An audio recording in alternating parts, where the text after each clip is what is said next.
live stream. Of course, I'm in the world to Tim Ford. What's up?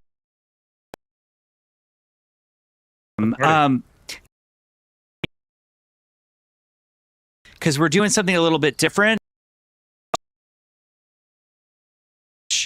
and we start somewhere into tier 2. 5, 6. Tim and I started playing. When did we start to play, Tim? I'm going to do my played right now. 11 hours. Yeah, somewhere like Monday, Tuesday, we started this ranch. Tim named it. That's why it's called Placeable Fungibles. That's a very programmer name. Tim is Poncho. I am Lefty. This is what my character looks like. And we're rolling in tier 3 right now. For those of you who haven't seen the game before, we have like a challenge system, and your ranch can basically be tier 1 through 4.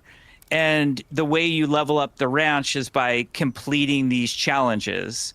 And so you can see, like, we've done almost everything. We need to kill a few more dudes in PvP in tier 2. In tier 3, we're only like 5 challenges in. So we're right at the midway point. But what we thought would be really fun for the stream today is we're going to try to hit all the larges, the large strongholds. And so far, we've done one. Did we do one? Yeah, we've done one. The Grand Dominion Mine. We've got Martyr's Last Stand, which we're not going to do in tier 2 because this is an anomaly of being in development right now. There are 2 Martyr's Last Stands. And that means there's one either somewhere in tier 3 or tier 4. But the crazy thing about Tim and I doing these larges is, one, they're very difficult. Like, they're harder content, especially just as a solo or a duo. But the other thing that's going to be nuts is I think we're going to end up as tier 3s doing tier 4 content, where basically it's going to be like crazy amounts of me dying and Tim picking me up. So hopefully that will be fun. Yeah, awesome. Okay, so we're gonna head on out. Let's get on our horses and let's roll. Tim, we already have a mark down for where we're headed. The first tier 3. Jeff, we can't see you. I know. I'm sorry. I think you're on Tim's POV. That's why. You're actually watching Tim. Go ahead, Bill. Sorry, Jeff. You had a little bit of lag, and so we swapped over to Tim for a minute, and we'll try to get you back in us. Awesome. I'm not worried about it. I'd rather see Tim than me. So it's all good. All right, so we're riding out. I guess we could have taken the stagecoach, but we're gonna head. Yeah, beautiful day. We might get in some trouble, and we're heading out. It's been an awesome milestone so far. We still care a lot about performance. The team knows that performance is one of its top things. In the previous alpha, we got up to 60 people on most of the servers, but on Wolf server, we did experiments and we got to about 90 before it felt a little laggy or below our performance standards. And we're in the 90 to 100. Should be really fun. Like, we're picking currency some. We don't know where the break point is, where too many people is too many people and it's too crowded. But we know it's below 90 right now. We know we want to see higher numbers than that. So the team is working on performance. They're also working on client performance. So just, getting your frame rate as high as possible, the game working better on more cards. Oh, I just realized, Tim, I have Roadrunner, so I just wildly outran you on my horse. So, and here I have brute and 5 strength too. Sorry, guys. So here.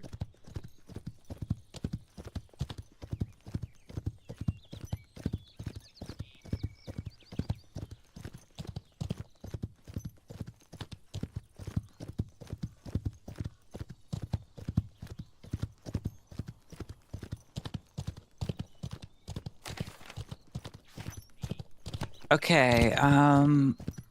Tim, keep moving forward.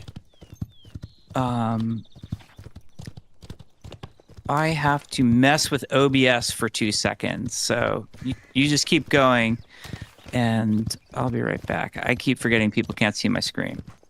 I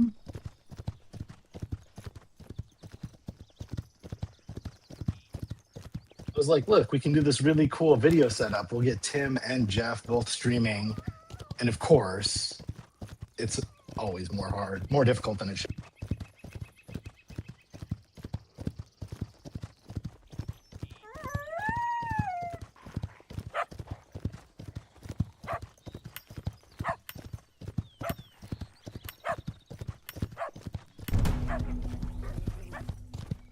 Time is going. We do believe we're really in striking distance of that 100-player goal. I'm really hoping that we can get even higher than that by the time we go into early access. But yeah, the areas that kind of they didn't really fall down, but they were certainly a source of lag for the server. Were once again areas that are really hard to test on our small team. We just don't have the bodies for it. One of the interesting ones that me and Layshock are actually looking at right now was we saw the journal before. There's obviously logic that is trying to intercept game events happening. So, for example, when you loot a loot container, these are all like loot container related things. So each of these little criteria have to go out, figure out if they're complete or not. They have to accumulate, see if they pass certain filters. These filters that are defined by Jeff. Jeff will say like,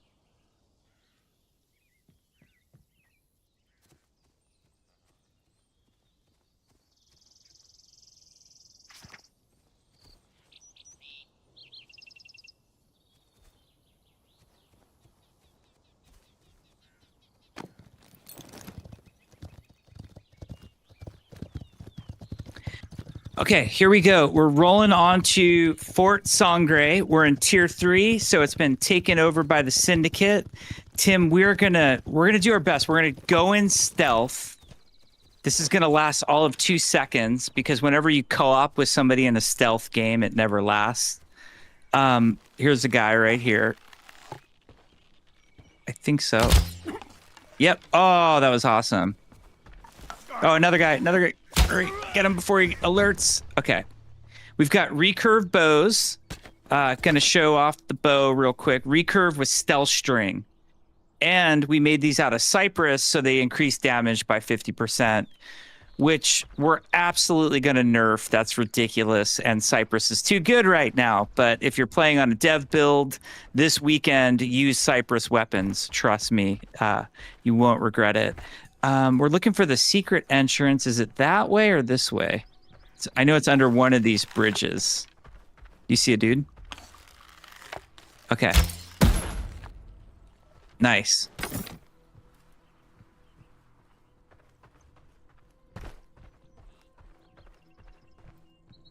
Yep. And I've...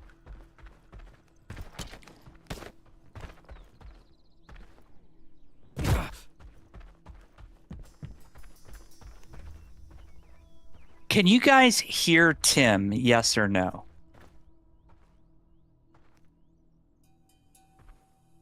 No Tim mic. No.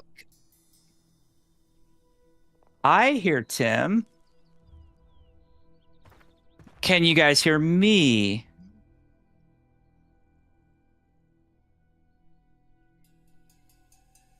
We heard Tim when the POV was swapped only. all right, you can hear Jeff. That means we must be getting Jeff's audio, or Jeff's game audio. Or no, what would that be? Well, let's Can just you hear keep me when I use rolling. this? Let's roll old school style, and we'll just keep going, and everything will be fine, and we'll figure it out. There's Tim. Okay, awesome. Sweet. It's a miracle. In case you didn't know this, we're not professional streamers. We only play ones on Twitch. Wait, can you hear me now? Because I was using Prox Chat a second ago. I want to make sure we're not hearing lies. Okay, awesome. All right, they got me. Hey, let's roll. Okay, awesome. I was going to tell a clever anecdote about our Cypress adventures during the week as we were leveling up. We like took down one cypress tree once, enough to make one like double action pistol. And then the RNG gods smiled on us because Jeff said, "Oh, I wish we could get a legendary overgrowth of cypress," and right on cue, the game provided. We spent a night getting devoured by wolves, but chopping down a bunch of cypress trees. Right, Okay, this so is the there- bridge. Whoa! What? Oh, I think I know what that is. Oh, I think we just got thrown by ragdolls. Oh, fun with What? bugs. All right, I have a direwolf. What's it called? The direwolf pelt coat. I'm gonna try to bleed out fast because maybe I survive. Okay. I do Well, not. Never mind. that didn't work. Welcome to a development build where you'll just randomly die for no good reason, apparently. Oh, we changed that. You now drop a coffin instead of the little duffel bag. And it has your name on it. We'll show you that. Yeah, can someone please clip that? I have a strong suspicion we just saw a really weird player velocity bug with standing on ragdolls. We noticed it was weird that you could slay a buffalo and the corpse or the carcass could tumble into you and just pass right through you. So we've addressed that by making it so you can actually collide with ragdolls, which includes other enemies. And I think we both surfed that guy into death. Awesome. Corpse surfing. Yeah, that was some weird stuff. I thought it was something more exciting than that at first because we are in PvP. If you look in the lower left of my screen, you'll see the lawless icon. The outlaw dude. This little red thing down here, which means we're in PvP and we can get shot right now by other players. I know Max is sneaking around the server somewhere, so I thought, oh, that was Max. What? Oh, poor Max. So was it Max who killed us instead? I hope so. Then look, here's Max. Here's Max's. Here lies Max. Yeah, here lies Max. Let's see if we can loot any items off of Max. We can take his bucks. No, I went and guarded your corpse, and then I stole your bucks. I'm so sorry, Max. Okay. I went to meet to grow. Sure. Yeah. Well, you don't come to the PvP zone and emote to greet someone where I come from, but that's just me. Yeah. Like they say, it's not RuPaul's best friends race over here. So, okay, here we go. Exactly. I'm going live with the. We're just going loud at this point. We're going shotguns, loud, and we know Max is out there somewhere. So, I will show them the challenge later. It shows them how many larges we need to do. These are really big strongholds. How many dudes are in here, Tim? How many enemies? All in, I think this one is going to spawn 75 guys. Yes, like something around 75 players. Yeah. Here in tier 3 and tier 4, there'll be a couple more because there's snipers that also spawn in. Yeah, and just be careful because Max, I think, is hunting us now.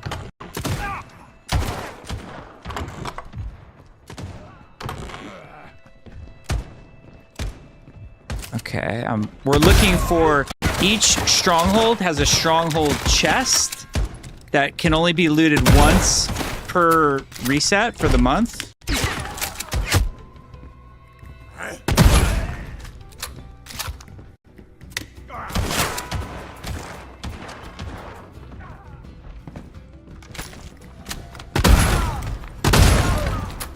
All right. Yep, front door. Front door? Yep. Front door. Okay, I'm upstairs. I'm up at the top. Whoa. Who's monitoring chat? Are they reading the comments? I just looked. Where can I find Tim's POV stream? Bill has to manually switch to Tim. We're not streaming both simultaneously at the same time. This is like an advanced moment in our history. My stream is pretty bad. So if you go ahead, Bill. Yeah, after you guys are out of this point of interest, we'll fix up some issues. I'm just waiting for you guys to get clear up here, and we'll do some stream maintenance. Okay, awesome. Sorry, guys. We're not great at reading the chat. We'll try to be better. Let's see. What mods do I have on my shotgun? I have a light stock. Decreases aim time by 50%, increases movement speed. I'm also a sitting duck for max right now. Let's go. Let's try the crazy window route. Yeah. Up and to the left. Yeah, I'll go left and just go for it. Okay. There we go. Coming.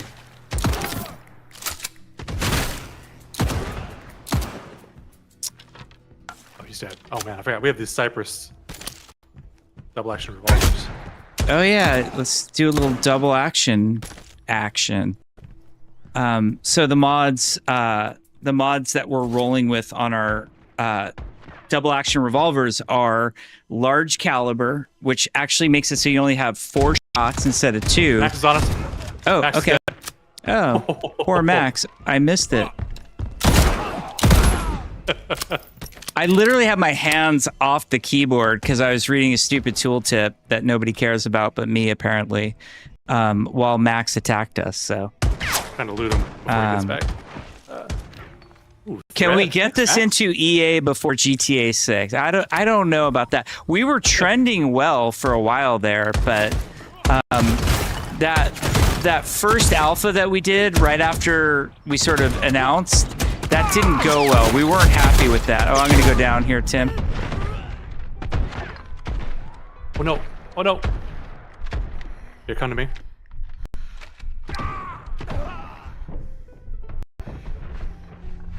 Awesome. Thank you. Oh, behind. This is where Max can have his moment. I know, right? These empanadas are great. I haven't really had to bandage at all because my low health warning is like 2 pixels. So we've added a lot of changes to the food system, where different types of foods are going to bestow different types of buffs, and each one takes kind of novel ingredients that you can find across the island.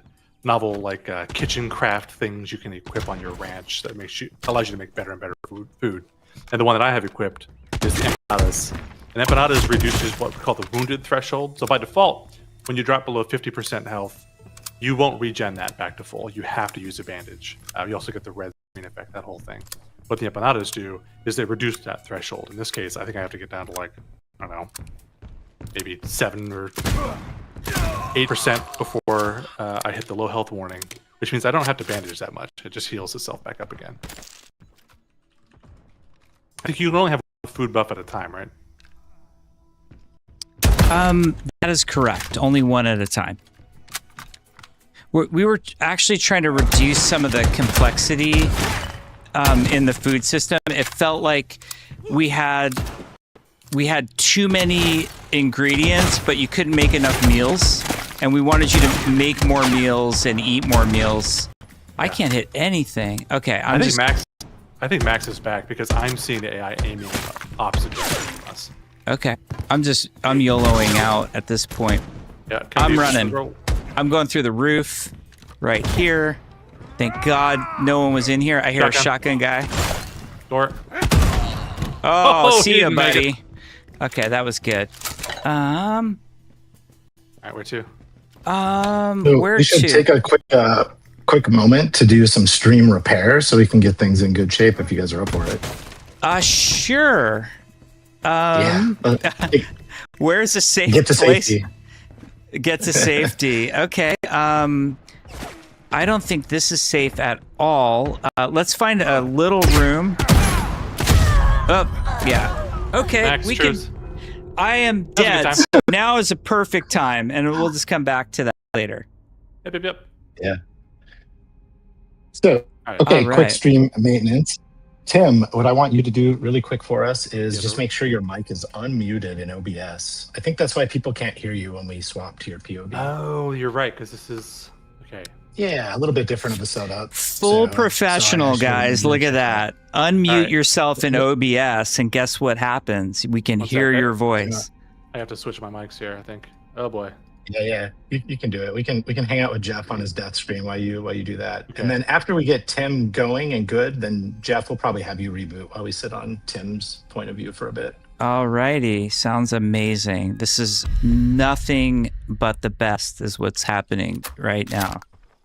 Yep. Jeff, can you please talk about... Go ahead. All right. Are you getting audio from me? Let's check. Let's go over to Tim and see how this looks. I'm hearing a report finally, which is nice. Hello, hello. Check 1, check 2. Tech issues. Toast. Too many secrets. Sibilance. Yeah, we go to Tim now. Sibilance. Watermelon. All right. All right. Weezer says I'm quiet, but this is just how I talk when I game. Yeah, he's used to having his children asleep right next to him, so... But now, in the intervening years, they've gotten older and older, and they stay up later than I do gaming, so... What I get. Cool. So we will, I think now, Tim, you can kind of drive us for a little bit. Sure. And Jeff, we'll chat in Slack and we'll get you to reboot. And when you come back, hopefully you'll have some high quality streaming. Got it. Cool. Awesome. Vamp, vamp, vamp. I'm going to stay on the hunt. I'm going to keep fighting here. All right. Bye, guys. See how it goes. So this, I think the fortress was the second large stronghold that we made. Oh, and right on time, I found the strong box. Oh, there we go. Max, spoilers. Head on the PvP zone. What did we get? Some gloves, some pipes, arrows. Actually, I'm gonna equip these just to save on my own durability. Oh man, who in chat wants me to throw a firebomb at Max next time I see him?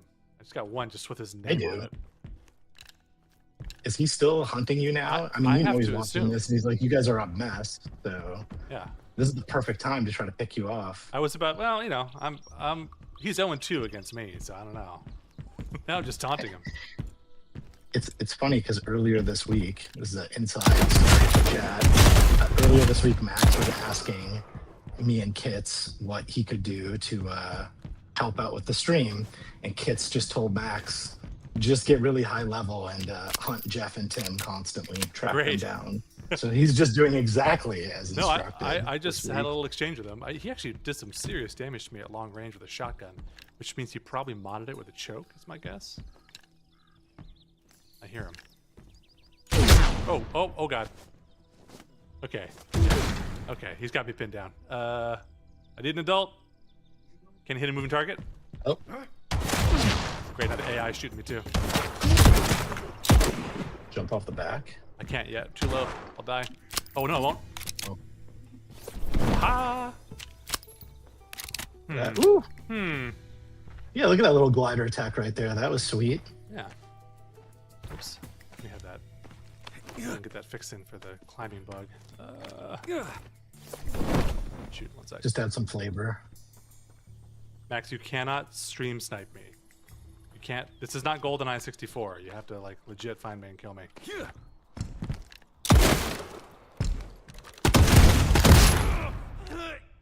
Rip. Here lies Max. How should we put him down? With a pickaxe? He's wearing a miner's hat. Seems fair. Yeah, I feel like that's thematic. Oh, he Bummer. backed away. That was coward Bummer. death, Max.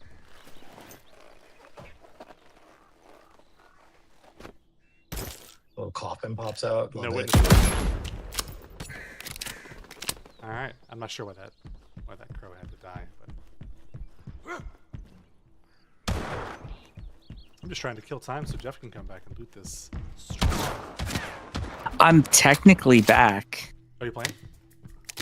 No, I'm back in the chat. Oh, good. Yeah. Well, Max almost got me, but I came through again. Nice. But he's cleared out most of the side of the stronghold. No, he hasn't. Never mind.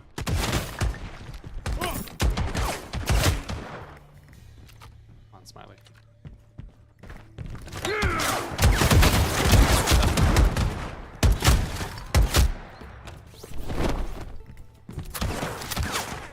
Alright, back toward me.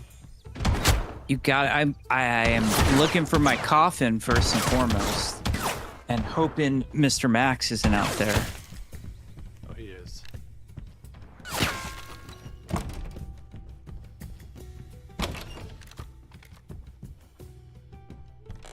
I notice amazing mustaches on the server too.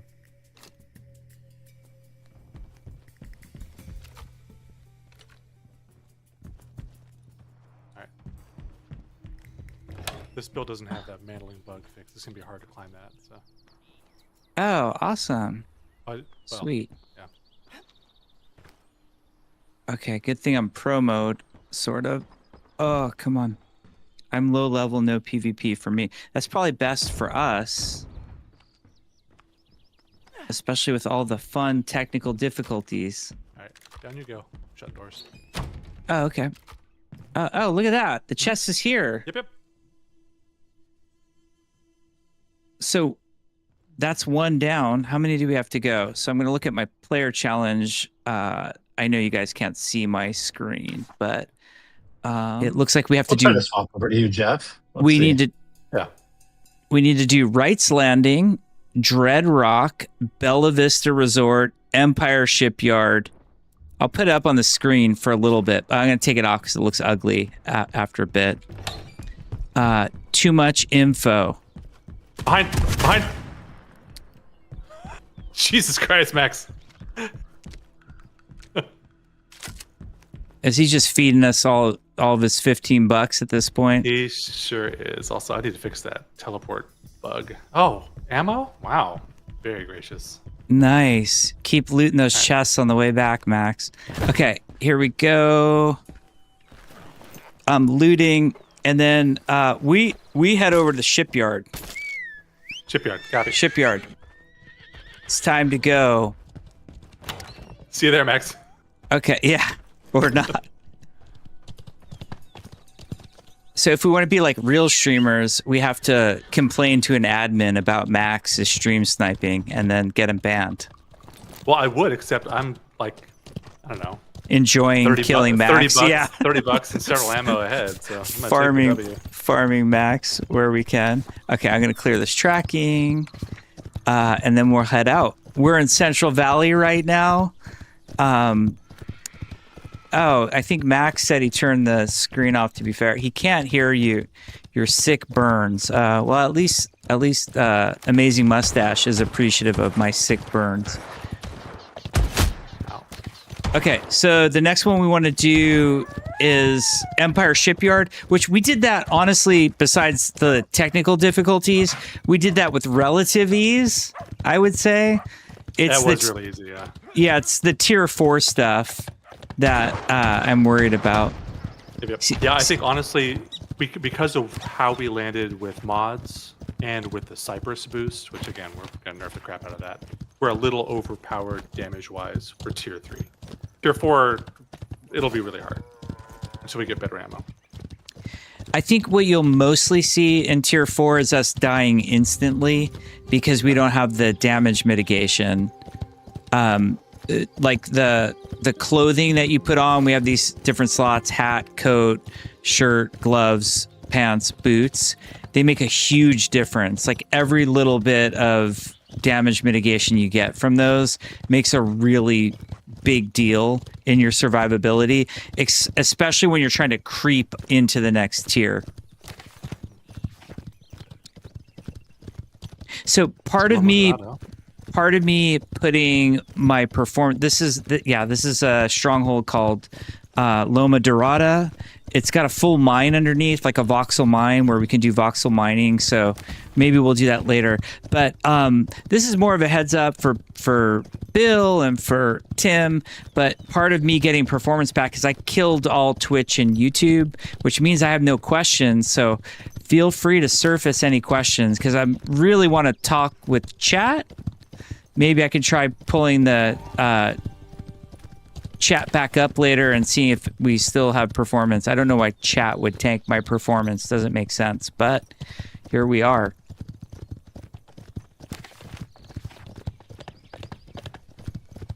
Well, it looks like no questions were surfaced from chat. I can only imagine what chat is thinking at this point. Whoa, whoa, whoa, whoa. I don't lose my horse. Oh, I just rammed your horse to move it along. That worked. Saved my horse's life. Okay. I'm good. Yeah. I'm good. Yeah. I literally ran into your horse to move it along. So when your horse dies, it's dead for 5 minutes, which doesn't sound like a long time, but 5 minutes in video games is like endless.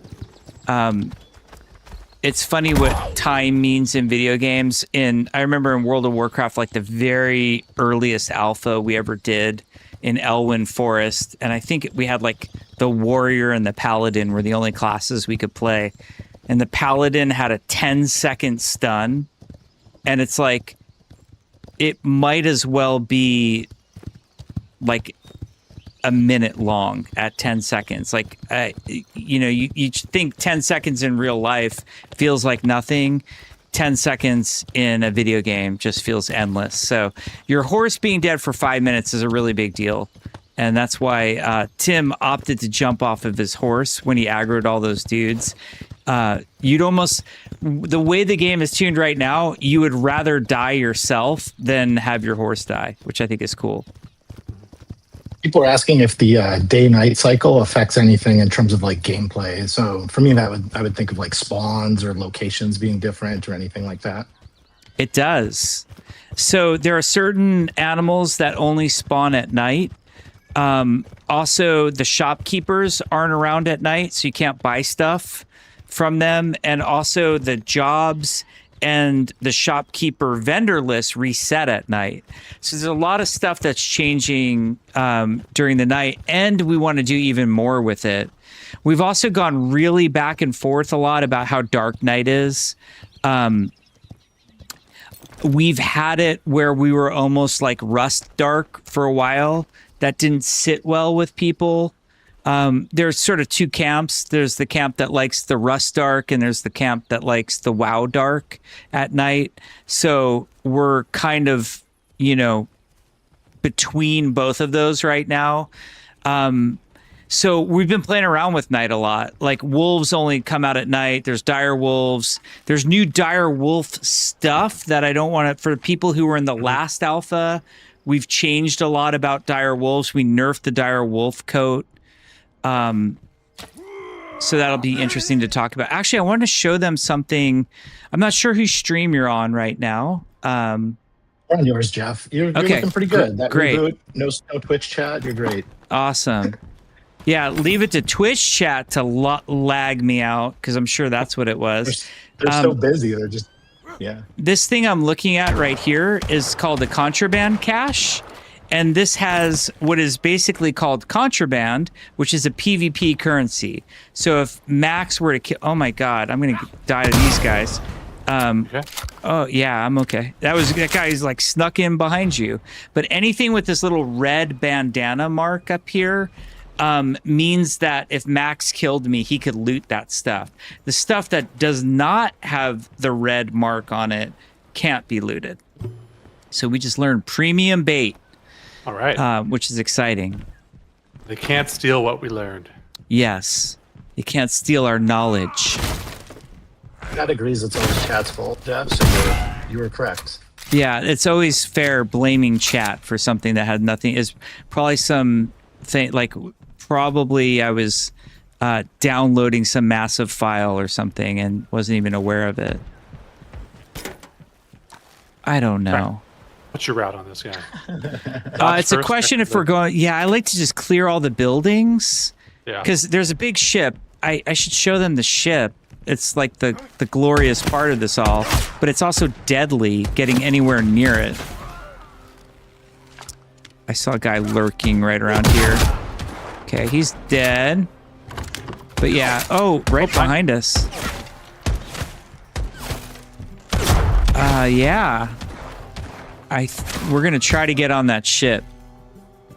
We're gonna do it. I might go double action, or I think I'm gonna go lever action to get up there. It's hard too because I have the sun in my eyes right now. Yeah. We're like fighting into the west. It's those guys on the far dock to the southwest I want to take out first. Yay. Straight into the sun. Are they dead? Oh, I discovered unknown. Ah, That sounds ominous.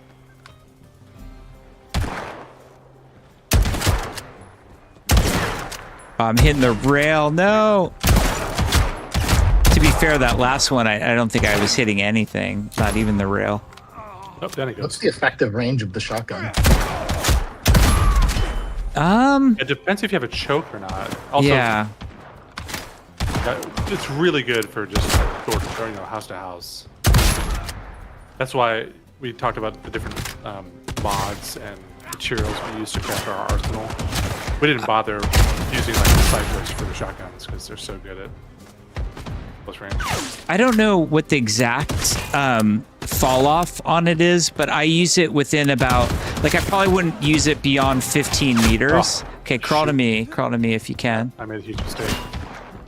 Rough guy coming. Nope, you got him. Yeah, just crawl to me. We can recover from this if we don't panic. What are the odds you can make the jump up? Oh, look at that. Oh, Look right at on. that. Just like in, There's I someone hear, coming. yeah, I gotta shoot him. Oh no. Oh no, I hit the lamppost. Oh, one sec. No.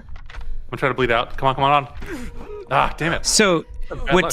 what Tim is trying to do, for those of you, I mentioned earlier, and this is going to only make sense to people who've been following the game, there was a general feeling that the dire wolf coat was overpowered in the last alpha, and it was. It used to have the effect where I think it was like every 30 seconds.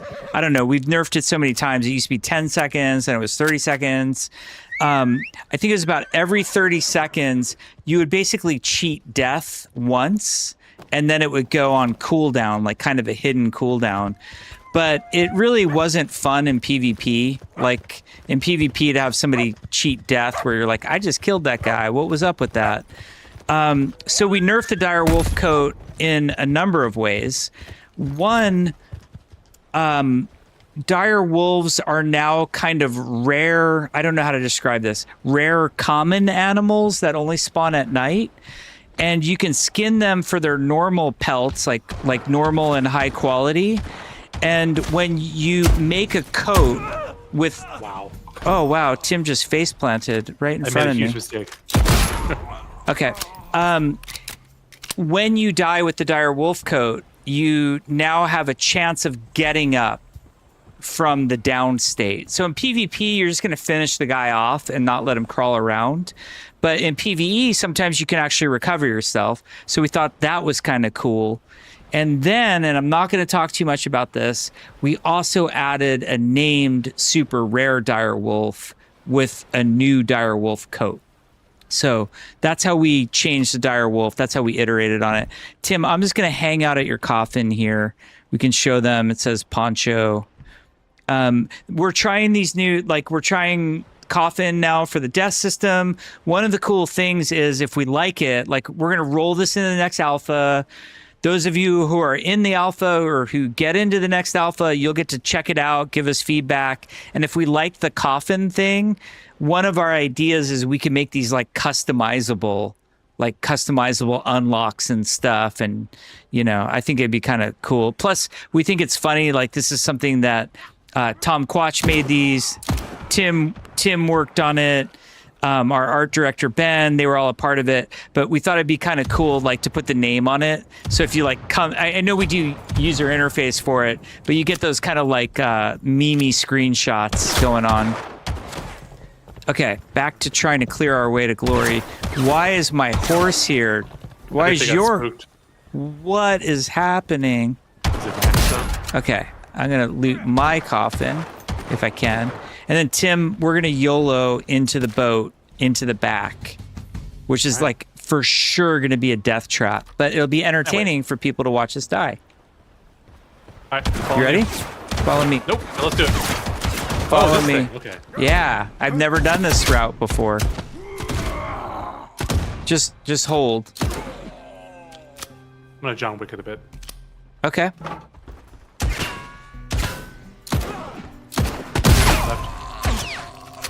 I don't even know what John Wicket a bit means. I just said, okay, does that mean your dog got killed? And I'm channeling the anger of a person who lost their dog. Yeah, there you go. Headshots.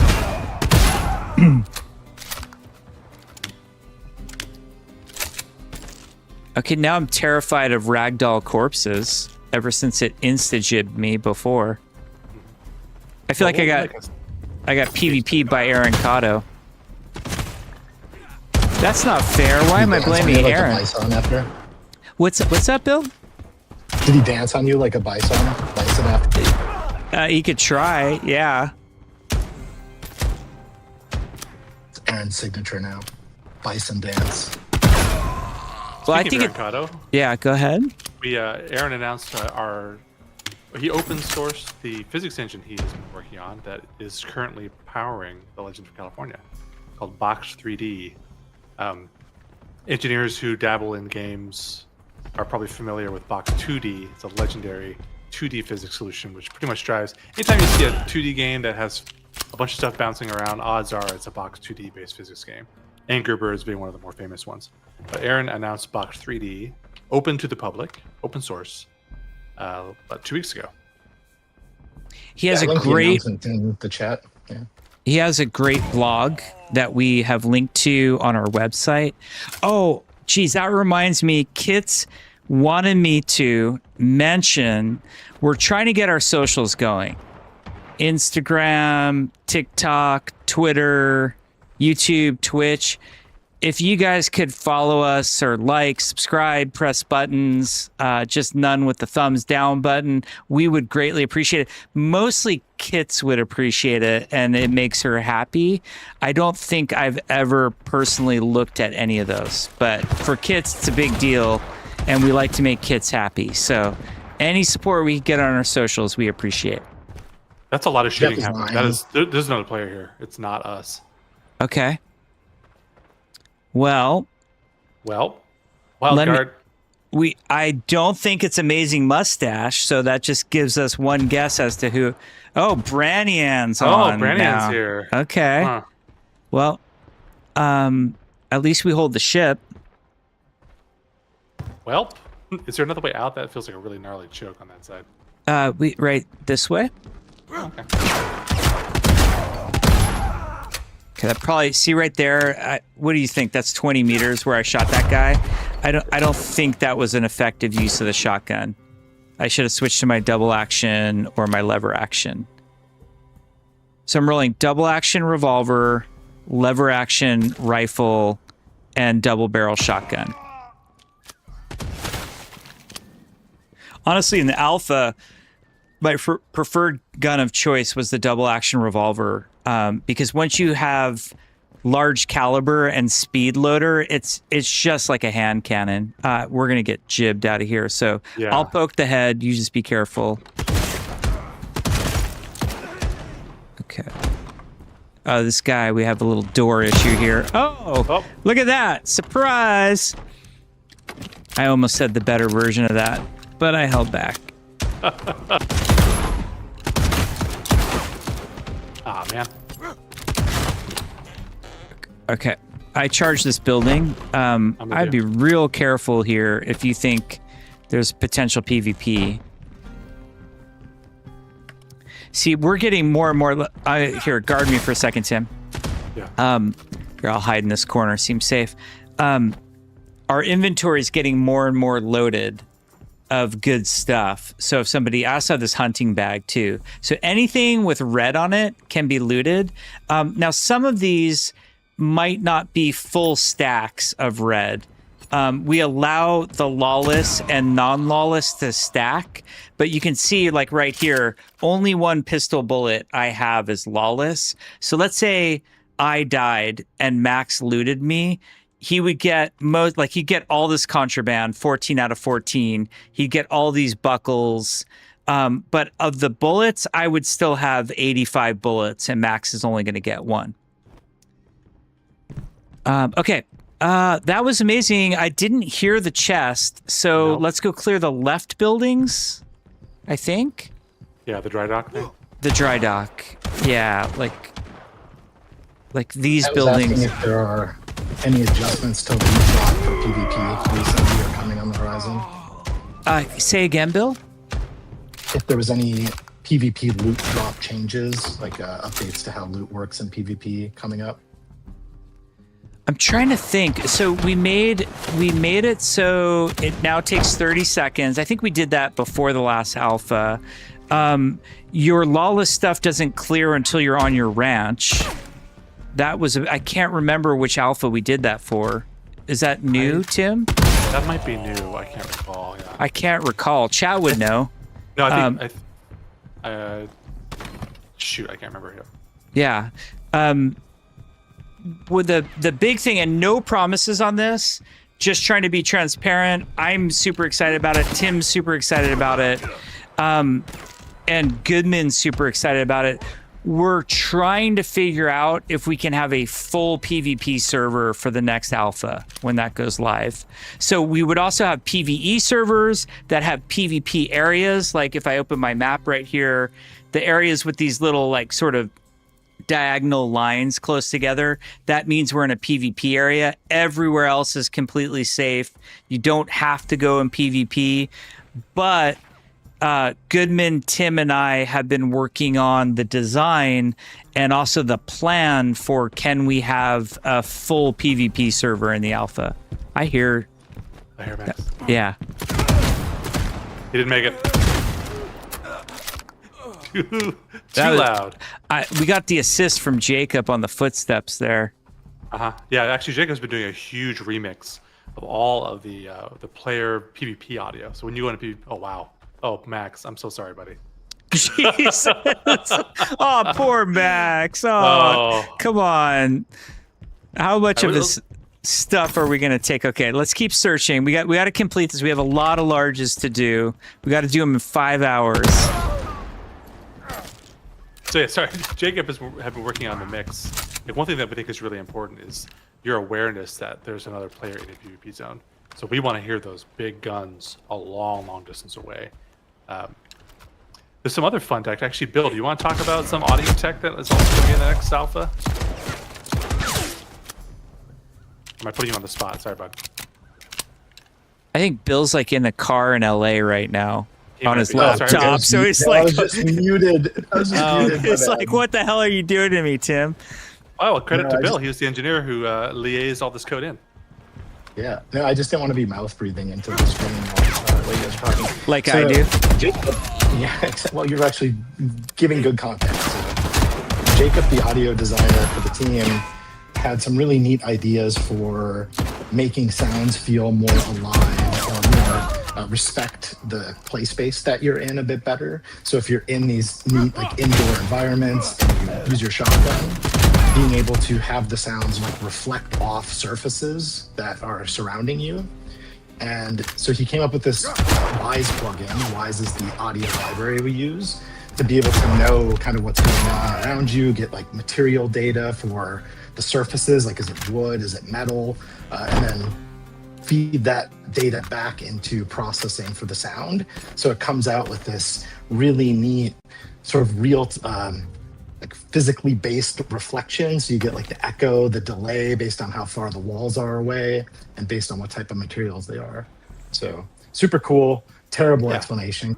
I didn't think about that in advance, but yeah, what do you think, Tim? I think what we could do, we can have Jacob, I don't have a video, but he probably wants to polish it a bit more. He's still iterating on it, but when he's ready, we can post a video on our Discord and demonstrating how the effect works. But it's real juicy. Yeah, super cool. Chat asked, isn't that super expensive? Not really. This comes down to just a few, like 12 raycasts that we do off the player to figure 12 out raycasts using Box 3D. Box 3D. Very, very fast raycast, turns out. How many raycasts do you think we do per frame, Tim? On the client? Yeah. Hundreds. And almost all of it's in service of audio. We actually do a dynamic classification of the nature of the interior that you're hearing all the time, which sets up reverb settings based on materials. It's different than the quad reflect. Quad reflect is about the, let's call this, the slap back. It's the little micro echoes that you get based on where you shoot. Yeah, it's a ton. Why don't you guys explain what a raycast is while you're at it? Raycast. Yeah. So a lot of times in games, I'll give you a really concrete example. You want to know if draw a straight line between 2 points without hitting them. You know, like if you're trying to simulate a bullet. And the way that you do that is what we call a ray cast. So you say ray meaning, you know, the mathematical concept of a ray is a point in a direction. Cast meaning you're sweeping it through the world in some sort of way to query what you hit. And that's a very difficult physics problem, particularly on a world as big as this one. This world is 80 plus square kilometers with all sorts, millions of structures and trees and all sorts of fun stuff. So, you know, being able to very quickly query an arbitrary, you know, what did you collide between these 2 points in space requires a lot of very sophisticated optimization code. Walks through. Tim, if you can, and I'm sorry, like, because I can't talk and play, and we're going on the ship. We're going top deck, but why don't you explain to them? I know it's so hard to talk and play at the same time. Some of the different collisions, like all the different things that collide with each other. Yeah. Because I think that's interesting to people to know, like bullet collision versus player mover, like all of it, like simple, complex. Act like you're explaining it to me, aka an idiot who knows nothing about it. Real quick, do I hear the chest? I do. It's below us. What one down? I'm gonna follow you and I'm gonna try to have a very technical conversation while also shooting things in the face. I love the gamer instinct that you knew where the chest was, though, and screw that question. We need loot. Yeah, I wanted to shut my mouth before we. Okay, so you take it for granted, right? This is a beautiful 3D environment. So certainly, this, you know, are we watching Jeff's stream? You know, the chest on the table, those columns, those pipes, the floor we're standing on. Certainly, those things are solid, right? Well, they're not magically solid. They're solid because there's a mathematical representation that describes the shape of the surfaces. There's even some mathematical stuff that describe the material of the surfaces. So, like, metal is going to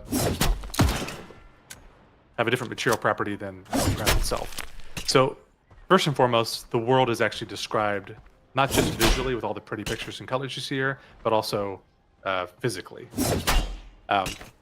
So the types of collisions that are required to kind of sell this smoke and mirrors effect is anything you see. If I'm running into a wall and the wall stops me, I'm standing on the floor and I don't fall through it. That's all different types of collision. Tim, Jeff talked a bit about. Okay. Sorry, teleport home. Ready? 3, 2, 1, go. Keep going. Sorry. Yep. Okay, so Jeff mentioned briefly there's kind of two types of collision, at least in Unreal. We have a little more nuance because we have our own physics solution, but the gist is still the same. For the way the player works, we don't, in this game, collide like every single limb against every single surface, every single foot against every single floor. That's way too computationally expensive most of the time. We do that when you go what we call ragdoll, right? Ragdoll is a mode where we actually do these kind of high detail limb-based physical collisions against the environment. But while we're just running around, we don't want to pay that cost. It's way too computationally expensive. If I were to draw what, you know, if Jeff, if you look at me, if I were to draw how my player body collides with the world, it would look like what we call the corn dog. So standing upright. So you'd see kind of coming down my feet, a very simple, very low resolution query, a raycast, if you will, against the ground. And that's trying to find out if I'm on the ground or not. If I jump, that's how I know I'm in the air. And if I'm in the air, I know I should move with much, much different dynamics than I should if I were walking on the ground, right? So I have limited control in the air, that type of stuff. The upper part of the corn dog, you know, the big fleshy corn-covered bits are a giant capsule that is a very simplified kind of shell that covers my entire body. So if I run into a tree, I don't like clip through it or pass right through it. So most of the characters, most of the time, are rolling around with a very simplified collision.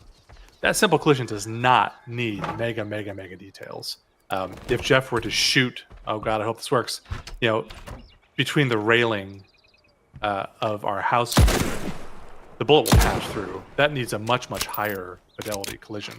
But my little corn dog does not need that. So my corn dog, I'm not sure if it's actually happening here. I can probably draw it. A corn dog actually collides with a much lower resolution collision, as it's not trying to pass through these kind of fine details. That's what we call our simple collision. The bullets, however, the AI perception ray casts, that's right, AI see by casting rays in the world. Just like they basically shoot bullets out, and if a bullet hits you with their eyeballs, then they know they see you. Those are using what we call complex collision, and complex collision is much, much higher fidelity. And that's required, because it sucks to be like shooting, I mean, some folks have seen this in alpha because we've been refining this. You know, peeking around the corner of some geometry, you're peeking around a tree, you shoot your gun and you see a giant particle affecting your face. That sucks. So you really want that really high detail, complex collision, for the most part, to line up almost entirely with the pretty pixels that are drawing on the screen. In fact, some of these meshes, they literally are one-to-one. Most of them aren't. Even complex collision doesn't have to be that crazy. So physics is everywhere. We also do a lot. I mentioned the ragdolls. Ragdolls are doing a different type of dynamic simulation. Dynamics being the math behind how things take angular and linear velocity through the world, how they move, how they bounce. The player, corn dog, doesn't need all that stuff. It's a fairly simple Quake-based simulation. But like these trees that you chop down, they do need that rigid body simulation in order to feel authentic and feel real. The trees are even more complicated because they're actually made up of a bunch of different chunks that you can carve up. Each of these need to be able to freely attach to their neighbor if you haven't cut them up yet, and freely fall apart as you cut them up. They're also solid. You can stand on them, you know, the whole shebang. Yeah, that's a lot of physics. Awesome. Tim, you did fantastic. Okay, Tim, drop your stuff off. If you notice, all of our things are not lawless anymore because we got them back to our ranch, so they're secure. We're not like focused. We could be doing ranch stuff. There's our mine. We could be mining ore. We could be processing lumber, tanning on the tanning rack. We're in good shape right now. I don't know about you, Tim, but I don't really need to repair. Actually, I'm going to repair my gun. That's about it. Yeah. I'm not going to repair all. I'm going to repair the gun. Exciting tab here. For those of you who've been following the game, there's a new tab that says upgrade. And what might that mean? Without giving you too many details, I'm not doing it to be coy. I mean, I know I'm kind of acting like an asshole about it. It's because we haven't figured it all out. But what it actually is leading towards is right now, the game designers are working on an item quality system. So someday, not only will you have a double barrel shotgun or a double action revolver, you're going to be able to get an uncommon, rare, epic, legendary version of those guns. And we think it will add a lot, especially to the end game is where we're focusing that system. The upgrade tab is a precursor to what is coming in that direction. So I'm good on food and stuff, Tim. You look like you need to cook. I will actually click on the stove so they can see some of, like, for those of you who played in the alpha before, like being able to make like 88 of something is kind of insane. But we sped food up. It doesn't last as long. Like pemmican used to last for 2 hours on average, sometimes longer, depending what you made it with. You can see now that it just doesn't last. Actually, here in my inventory is better. It's hunger restored for 45 minutes now. And it has a different effect. Increased damage to animals, lucky gathering while skinning. So if you're going out on like an animal job or something, pemmican would be great for you to eat. So Eric has been working on basically simplifying, making cooking a little less insane across the board, and then also making it so you can cook more often, but also so that means you have to eat more often. But it's not like super highly annoying eat more often. Like still 45 minutes is pretty good. I made these empanadas. There's a bug here where it says DNT base abstract. Ignore that. That's just a bug. But you can see these foods still last 45 minutes, which is a pretty long time. So whenever you're ready to roll, I was asking Tim. if you're going to do. I was asking if you're doing microtransactions for the item upgrades. No, we're not doing microtransactions for the item upgrades. I think we showed this was an alpha, but you can customize your gate, which we never did. Let's go and customize the entrance. We have a bunch more of these. We just need to get them hooked up. So if I go back and look now, we've added like customization to so much stuff. Like we're really working hard on customization, and there's a lot more to come. Even like this will show, I'm going to look at the storage cabinet real quick. You see now we call them variants and styles. Ignore these thumbnails. These are wrong, but we have our new forms of wooden. Our art director, Ben, has been working with Tom Quach, and Sergio, who are two of our environmental artists, to get these new wood looks, which we think are really cool. And they're like kind of like California wood looks too, which is kind of neat. So here's like redwood. So I'll change our storage cabinet to redwood. There's a huge customization push happening for the next alpha. Everything's not quite lined up yet where I can show you a bunch of it just yet, but we'll try to post some stuff upcoming on our socials, in our Discord. As I mentioned before, Kits really wants people to join our socials and follow us on socials. So if you could do that for Kits, Instagram, Twitter, YouTube, I don't even know, like TikTok, we're on TikTok, which I'm frequently looking at all the time. I'm part of that 53-year-old demographic that's constantly on TikTok. We can't get enough of it. Looking for walkers and pipes to smoke or something. I don't know what 53-year-olds do, because I have the maturity of a 14-year-old. So, Tim, I think we got to head into the red. I don't know where the next larges are, but we have to go explore at this point. Tim might be AFK. No, he's right behind me. I'm muted. I'm muted. Sorry. Yeah, no, it's okay. Yeah, I know where the last large in tier 3. Oh, there is a large in tier 3. Is the other oh, there it is. Scan. Yeah. So what's interesting on the map right now, you can see it's flashing for me. And that's because Tim discovered it, and he and I are in a company together, and I haven't. We love the functionality of being able to see what your teammate has discovered. Like, for example, Tim has discovered this subzone. I have not, the one that my cursor is over. The flashing, we know the flashing is terrible, and we're going to change that. And Layshock has a really good plan. He's working with, I've mentioned it before, we have an amazing group in Prague named Virtuos, a really great studio. We love them. They've done so much great UI work for us. We're going to improve how that looks, because we know the flashing doesn't sit well right now. But you can see how Tim knew. He's like, oh, I know where Martyr's Last Stand is, or the third large point of interest. So we're heading there right now, thanks to him exploring ahead of me. If you're wondering why this other outpost down here, there was a world event to defend this outpost, and no one went to it. So everyone ignored it. I'm riding into a tree, and I'm going to die to coyotes. Hey, Jeff, real quick. I'm going to divert and buy horseshoes real quick. Yeah. Divert for horseshoes. And then I'm going to go and buy bronze tomahawks. Yeah. I can, but it's all on the way. Okay. Yeah, we're doing it. We're going to buy horseshoes. I, too, would like horseshoes.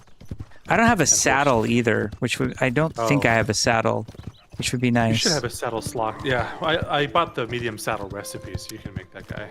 Okay, saddle would increase my horse's health, which makes it obviously less likely to die, which is nice. I heard a bobcat. Is it coming? Cat was asking, what did we learn from the last alpha? Like maybe the biggest thing that we're implementing for the next alpha? Well, I think the designers have felt this before the last alpha, but it was reaffirmed by the alpha, is that we need more end game activities when you do progress through the, like leveling through the tiers. It's not really leveling, but going through the tiers feels great. And there's a lot of content and a lot of variation in the journey. So that feels great. For the few people who did hit tier 4, or there were actually 2 groups that maxed out tier 4, did all of the challenges. We need more end game content. The other thing, like, is it's kind of minor, kind of not.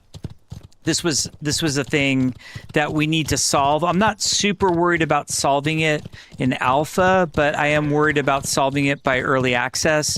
This is like a very new player experience note, but new players had trouble knowing after they finished the tutorial tips to look at the journal and do journal activities to progress their ranch.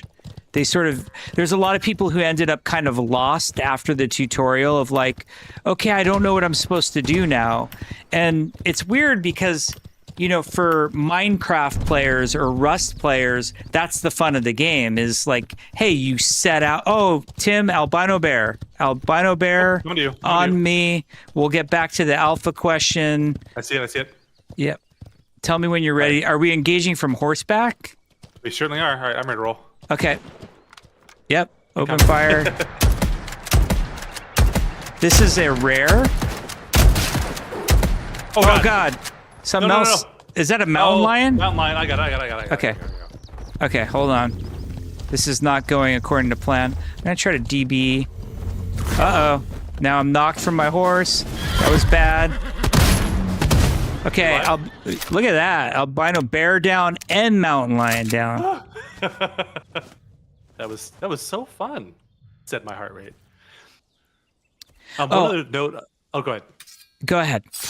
I was going to say on the end game thing, related to that is Jeff talked about like that outpost that was destroyed. We have these world events that happen. The world events are actually really, really fun, particularly when you pull a whole bunch of players together to participate.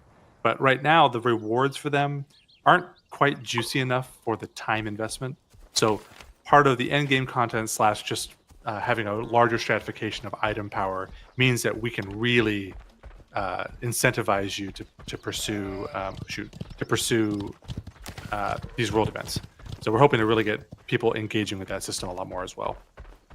Yeah, so part of why we're doing the item quality is to make the world events more compelling. Like, you really want to go to the outlaw crate when you see it. You really want contraband. You really want to defend the caravan. Like that, you feel very motivated to do those things. So item quality will help us come up with better rewards. And then also, which is not directly a part of item quality, but the designers have also been creating a bunch of new, like I was showing chat before, we killed the albino bear and it dropped the albino bear fur, which is going to let us make an albino fur coat, which is like a really awesome coat. It's like an end game, best in slot kind of coat. I don't remember how many. It was Eric and Jeff. They must have made like a dozen new items like the albino bear fur coat. Like just the really cool bespoke items. Jeff made an amazing pickaxe and an axe. Eric made 2 pairs of gloves that are really cool. I'm deliberately not telling you exactly what they do right now because I kind of want some surprise for later. And also we haven't tested them. So if they're terrible, we have to redo them. So that's why I'm being a little coy about that. But we added a bunch of new stuff. Jeff added a super cool glider, like a legendary glider that should be really cool. Right now, the current effect on that is that it gives you like a boost up. So it would allow you to glide from places where normally you have to get to like the highest peak of the mountain or go somewhere like high up and jump off of to get the most out of the glider. But imagine that you get like a boost somewhere. So we're working on a bunch of just like cool stuff to add more itemization texture to the game to motivate players to want to do more activities that are going on. And then we also want to add more activities. So my horse died to albino bear because I'm an idiot. Did you get your tomahawks at the gun store? Okay, awesome. I can't even read how many seconds because it's so tiny down there. Maybe 40 seconds on my horse. or 1:40 or 2:40. I don't know. We will make that text larger. Was there any adjustments to like the ambush POI, like the spawning ambush vignettes that happened? Did we tune any of that stuff into the last alpha? It's a loaded question. We haven't actually touched a lot of the AI behavior and spawning rules yet, but Jeff and I have a lot of notes. So it's on my list to get to, but I have some other exciting combat-related things that I gotta get through first. Weaseless brings the loaded questions. He asked that on both Twitch and YouTube. He's being complete. Nice.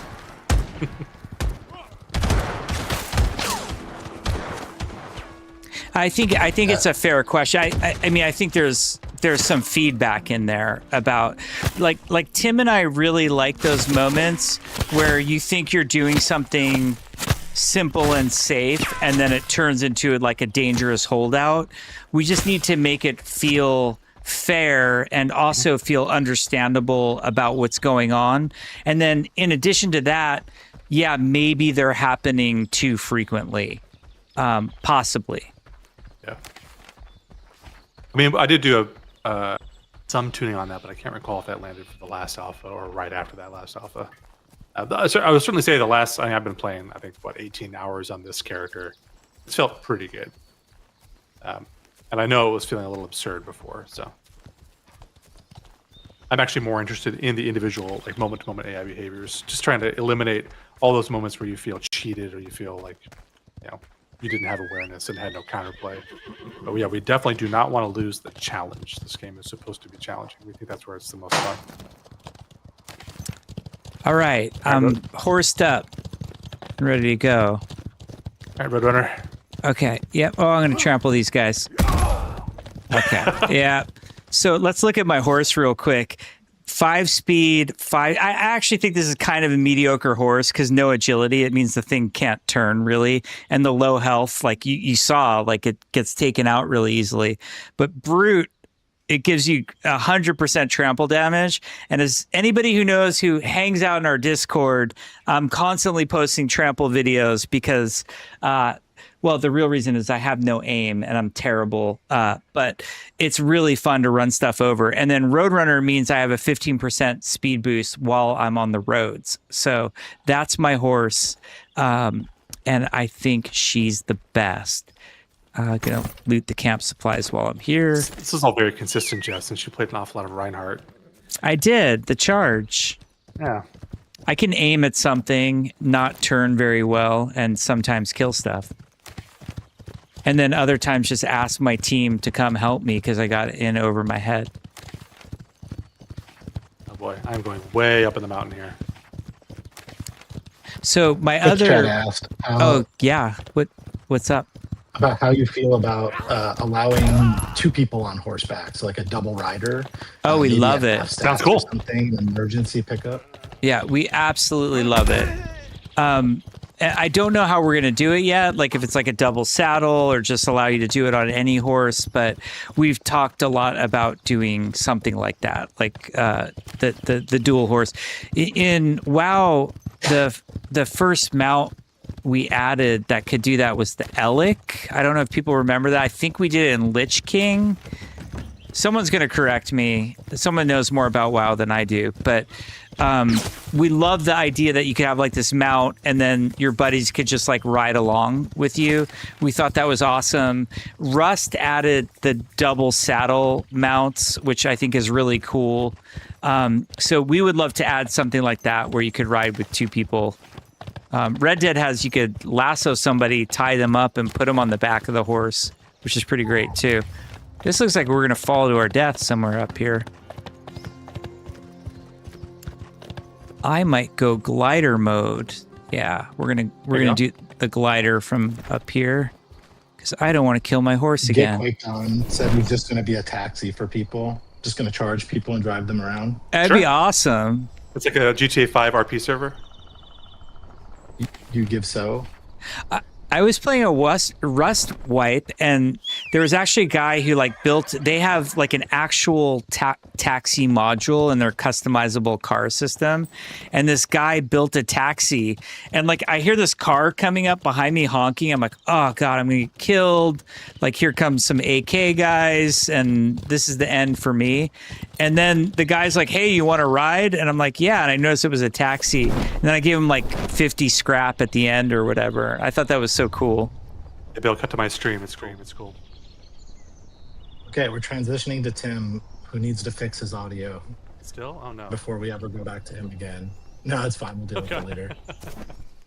Yeah, that's all I wanted to see. Okay, you can go back. I'll let you ride this whole thing out. Oh, Sure. yeah, you're on the ground now. Yeah. Back to Jeff. Did you name your horse Gus Chiggins? I did name my horse Gus That's Chickens. so good. So my kids were at summer camp the last 2 weeks. Every year the summer camp does a theme. This year's theme happened to be like Western something. And one of the counselors assumed the identity of Gus Chiggins, which my kids, who I feel like I've educated with enough SNL lore, should know who that is, but they didn't know who that was. So I had to Oh, bring it wow. out this night. Let's go in. Okay, so this is called Martyr's Last Stand. This is where a famous holdout battle siege took place. And it's one of the funnest but deadliest strongholds in the game. This was made by Steve, our amazing level designer. It is absolutely massive. On one side are the battlements, and on the other side are the ruins of the mission that got destroyed in the battle. Tim, let's go up through the underground cave. Yeah, the mine, which is here. And it has a mine. Why not? Right. And I Yep, put my already. recurve bow in the storage cabinet, so I'll be using loud guns. You feel free to stealth as much as possible, and then.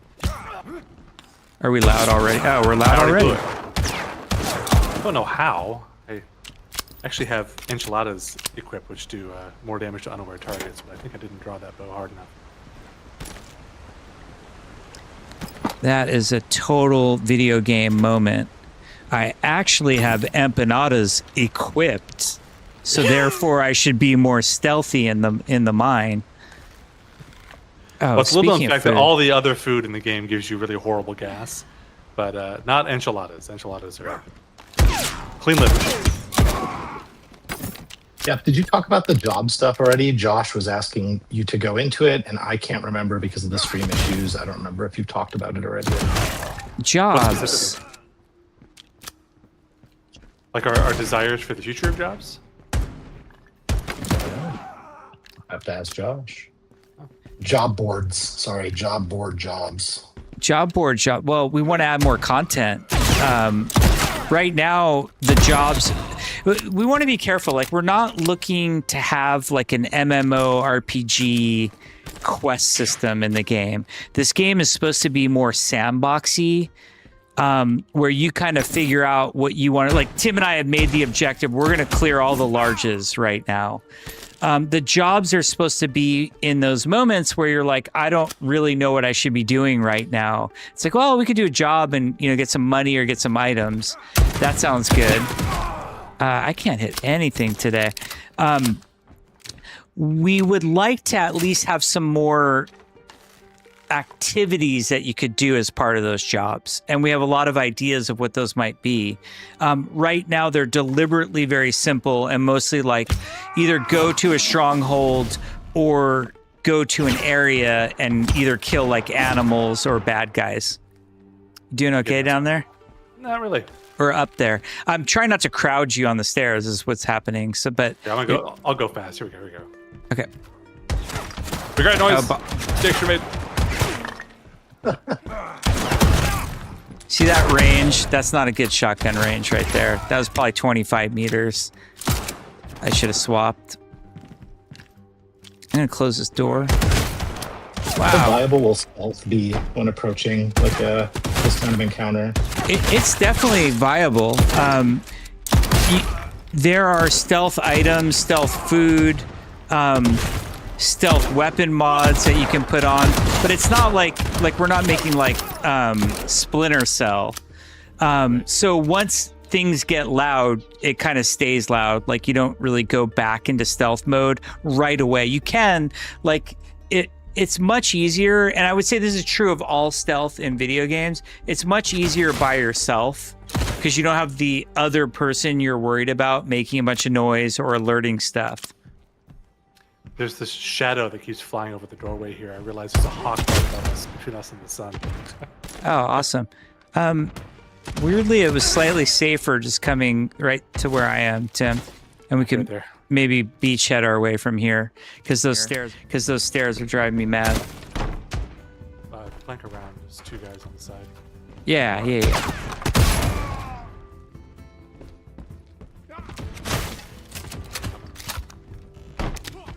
Oh, yeah. One's down.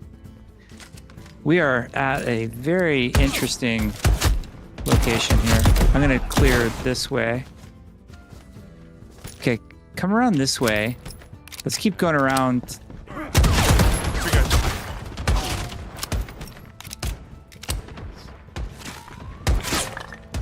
Okay.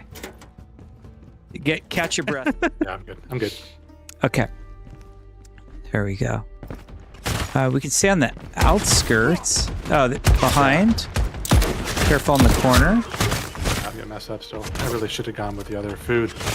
Using all these advantages. Shocking. I'm full of the carrot. Huh. Tier 4 is going to be a lot of fun.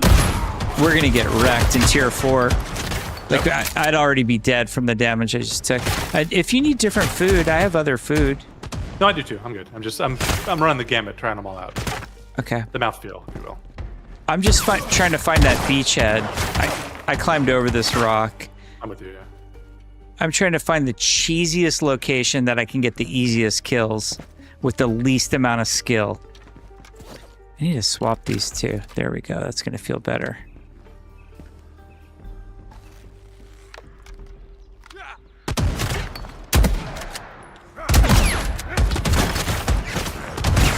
That's a lot of guys. Did someone aggro behind us?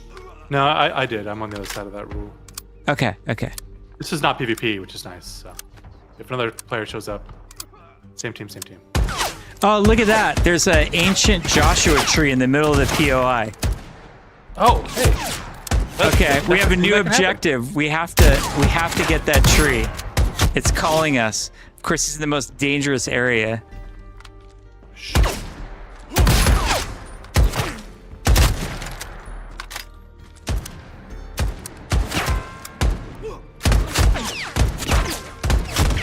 Okay. Oh, no. I'm digging the roof right now. Yeah, I'm getting shellacked down below. Roof and lever action. You know what? We have the scope recipe, but we don't have any quartz. But if we can make scopes, then the lever action's even better at these ranges. Oh, I should show. Here's my lever action. I've got long barrel, so I am better range and better speed, and then the long ammo tube. So that puts my ammo capacity up to 20 on this thing, which is pretty great. Like, for comparison, the Wellington carbine is only 7 bullets, 7 shots, and then you've got to reload it. Okay, I hear a dude in here. Okay, shotgun time. Oh, you murdered him with tomahawks. Okay. Do we know if the chest is in here? Oh, it's right here. I hear it. Is it? Chat asked him if we're using nanite. We do. We use a whole bunch of different stuff. So nanite, most of the solid geometry you're seeing here is nanite. We don't use nanite for skeletal meshes. That's like brand spanking new. For the foliage, it's a mix. We tried early on to use nanite for the foliage, but it didn't hold. So for the leafy green bits, the branches and the smaller branches and the leaves, that's a custom rendering solution that we use. In fact, I'm going to cut to my stream real quick. We even added distant trees, so the tree coverage is now significantly further than it was in the last alpha. We have these, I'll call them imposters to use an old term, but much faster, easier to render trees way off in the background, and then you have higher fidelity trees in the foreground. But you know, a pixel's a pixel, so you don't have to work too hard to sell the illusion. Yeah, so we keep an eye on nanite. It's really powerful, really great from a workflow standpoint, really great from a fidelity standpoint. But if you push it too hard, it really hurts your frame rate. Tim, I am gonna chop this tree down. It's okay. Cover me. Covering.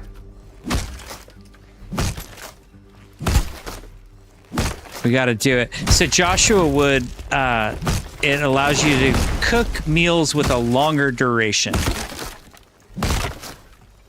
As I mentioned before, in real life, Joshua trees aren't actually trees, and they don't actually have wood. They are yucca. So, oops. They are very thoroughly protected because they take a long time to grow. Video games are not. Weezus was asking. Oh, sorry. Go ahead. Go ahead, Bill. Weezus was asking if rare and legendary animals still despawn if they kill you or when they kill you. Oh, we actually just made a change to that to make sure they don't. Yeah, that was a bug. There was the Jira tracker. Yeah, there was a straight up bug. We also made it so animals hang around a little bit longer, but there was a straight up bug with the iron where the great bison was literally despawning. And I believe that has been fixed. Yeah. And if it hasn't been fixed, it will happen to IDDQD first, and then he'll be even more upset with me when it does. Because I'll have said it was fixed, and then it wasn't fixed. I think, Jeff, we are... I have plenty of room in my bags. You want to start dipping into tier 4? Yeah. Absolutely. I got another 12 gauge, by the way, if you want one. How do you know when you're ready to make the jump between a tier? Like you guys are saying, let's go to tier 4. What's sort of why does your spidey sense tingle to go to tier 4? Well, tier 4 is a little novel, but I think at the high end, it's like, are you run out of things to do to complete tier 3? Are you a little overpowered? Like we're doing a lot of damage to these guys, and these aren't as difficult as they should be. That's one thing. It's really a per player choice. Like it is, yeah. I think the same thing, like with World of Warcraft, for example. Some people max level in a zone and even level like 1 or 2 levels out of it before moving on to the next zone. And some people will dip into areas as soon as they possibly can. Like my wife and I, we love doing things that were really challenging. So we would go into the dead mines, just the two of us as a duo at 15. Because we thought that was fun. Some people won't do the dead mines in World of Warcraft until they're like level, I don't know, 18 in a group of 5 with a tank and a healer and all of that.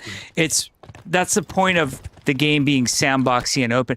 Actually, let's warm up, Tim. Let's see how we do. Yeah. This is a small right here, a small tier 4.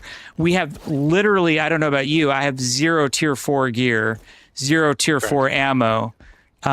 So I'm going to go as cheap as possible and double barrel point blank whoever I can. I'll say, and we'll get melted by anybody who hits us with a shot. I can still stealth recurve guys for a bit, but not now.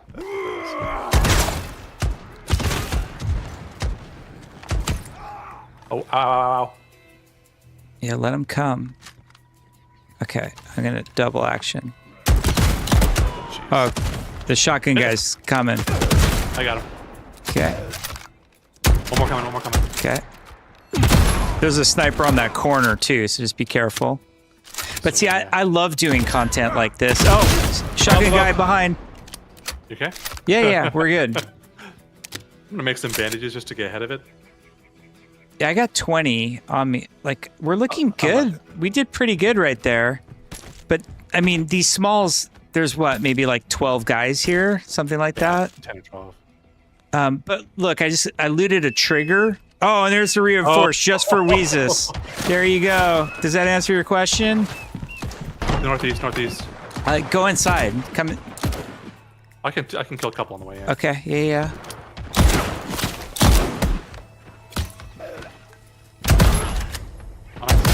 Okay, 2 down out there. I hear the chest in here too. So like this is my happy place, is doing content way under geared and getting annihilated. I know it's not for everybody. That's you, Jesus Christ. Also, Braniam pointed out, Tim, that he feels like there's a bug in that the first time you do a small as a tier 3, you almost always get the reinforce. And that just happened to us. So as much as I hate to say Braniam might be right about something, it's worth considering. Could be. No, that'd be a good Actually replay. Shocking. Yeah. I Yeah. will say, statistically speaking, if you go into, you said tier 4 Yes. from tier 3? Yeah. Statistically speaking, the first time, if you go into tier 4 and you haven't died in a while, the odds you getting a reinforcer are really, really high. That's a known thing, but not like 100% high, right? So I'm gonna show people this. Are we on Tim or me? We're on Tim. Or sorry, we're on you, Jeff. We're on you. Okay. My bad. So one of the cool things about us doing this like higher level stronghold is we got a trigger, so that's going to allow us to make higher level guns, and also not a lot of ammo, but I started to get steel ammo. If you see these do 600 damage versus these do 400 damage, so that's a really big deal to get the different ammo tiers. So, eventually we'll start to snowball if we keep doing this successfully. But pretty soon our armor is going to break, and we may or may not be getting new armor. Oh, that's everything. We cleared it. Now we just loot. Okay. And scoot. So that's a far cry from doing a large, but we're going to do a large. And it's going to be Ancient Grove here. Oh, nice. Ancient Grove is an event. If you remember earlier, we looted that tree that was an ancient Joshua tree, which gave us that wood that's in my inventory that increases meal duration by 50%.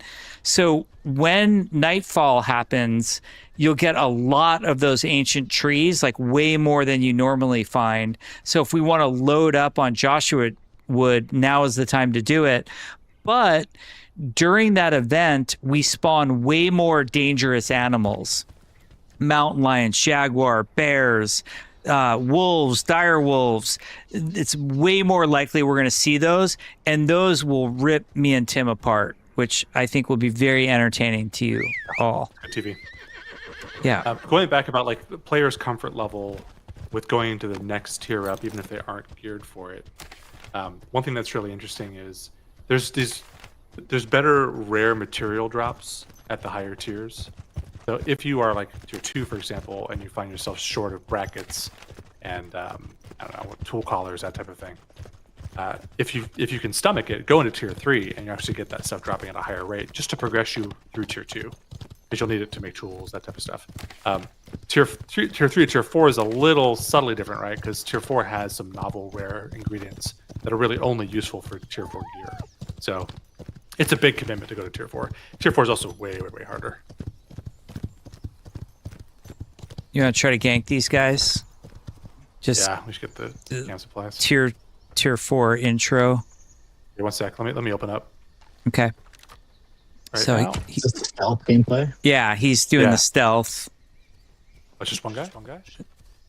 Was that it? I think so. Until we get the Weezus reinforce. I got the camp supplies. Oh, and we got do you have a balanced fishing pole? I do. Okay. Well, we now have an extra one. Okay, that was completely anticlimactic, but it shows you that stealth works. I'm heading to blue. I'm not sure what's there though. Yeah. Will and Sergio have all been working on the Mojave Desert. So that's a big change from the last alpha. In particular, the area of Big Bear. For those of you familiar with California, he completely redid Big Bear, and it's absolutely amazing. So I think that'll be really cool for people. And what is he working on? Oh, go ahead. We just got a channel raid, which is a good thing. I know it sounds scary, but we got a channel raid, like 470 people coming over from Very Gem. So thanks for great. that. That's Oh, really cool. awesome. Welcome Welcome. to chat, everyone. Yeah, thank you so much. It's cool to see everyone. We're playing a game. Maybe you have no idea what we're even playing. This is called Legend of California. It's a game that's not even in early access yet, but we're really excited about it. I'm playing with Tim Ford. Hello. He's like our studio head, and we're basically like two of the developers. We're not great streamers. We have no idea what we're doing, but we're just trying to show you our game that's work in progress. So feel free to stick around. And you can also check out our socials. We're on Instagram, Twitter, TikTok, YouTube, Twitch, under Legend of California. Okay. The same professional quality posting there. Oh, yeah. Nothing but professional. All professional all the time. Do we want to buy the Bolty recipe? Hell yeah. Crap. Yeah, of course. We want to buy the Bolty recipe. Yes. Okay. Bolt action rifle. Okay, we're... Hey, Tally. Sorry, just Tally said hi in chat. Hi, Tally. Oh, hey, Tally. Tally. Towley, we haven't chatted in ages. So those of you who don't know Towley comes from the WoW community, which is awesome. And I remember the last time I had a meaningful chat with Towley was right around when we were first coming out with Overwatch. And I remember we were talking to creators from Hearthstone, from Diablo, from WoW, and saying like, hey, we know you're into Blizzard games. Check out like this new thing that we're making. And so that was a very special moment for me because obviously I'm a fan of all the Blizzard creators. So getting to like meet a bunch of people like Towley was just really, really cool for me. So welcome. It's cool to see you. Do you want to do another small or just, screw it. We're going to find a large. It was too easy. Too easy. That was so easy. We've just been face rolling everything. Yep, I'm going to eat my words in about 3 minutes. Yeah. So here we are, sunset in Mojave Desert. All props to how this stuff looks go to Sergio, who's one of our amazing environmental artists, Mike Mara, who does the lighting, Ben, our art director, Will, who is our sort of world builder extraordinaire. I'm going to run over these coyotes with my horse and teach them the hard way. And then also, our graphics programmers, Parker and Ryan, they do a ton.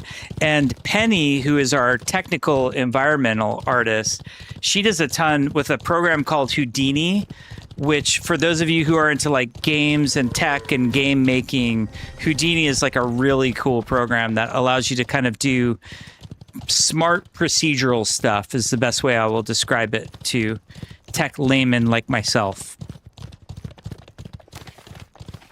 Okay, so Tim and I, we've created an objective for ourselves, which is we're going to try to do all of the large strongholds. When we're at the stables here, this is a place where you can buy horses. So here, I'll show you some of the horses that are for sale before Lola goes to sleep for the night. That is probably the shittiest horse you could buy, so don't ever buy this one. And Tim, it's in the slot. My tinfoil hat slot. It totally is. No, I'm into it. I have a tinfoil hat theory that this slot in the stable is always a crappy horse. So it's the shitter stall, as they say. The shitter stall, yeah. So we created, if I look at my challenges, we've got stronghold discovery. There's 8 large strongholds on a map. I know there's only 7 listed here because Steve is currently working on the 8th as we speak.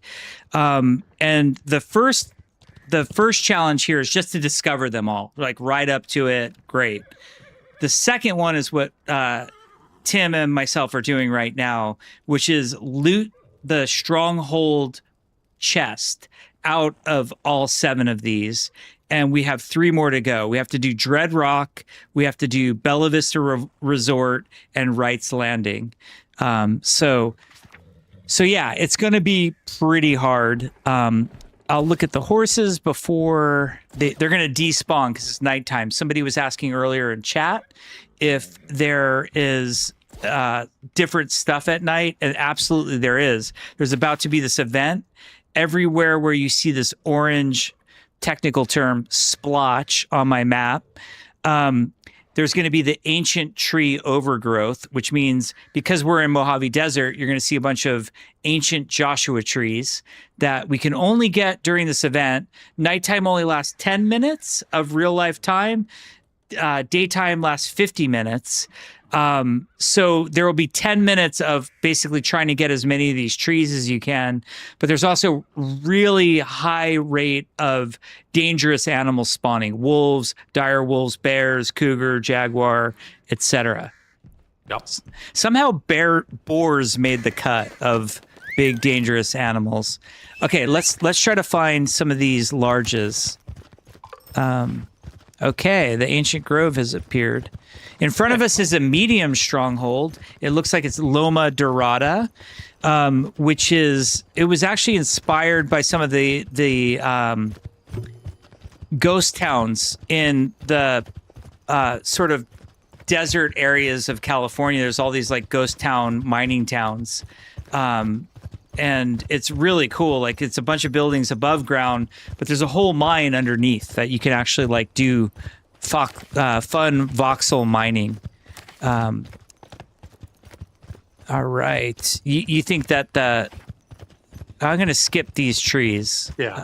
We're in a rush. Yep.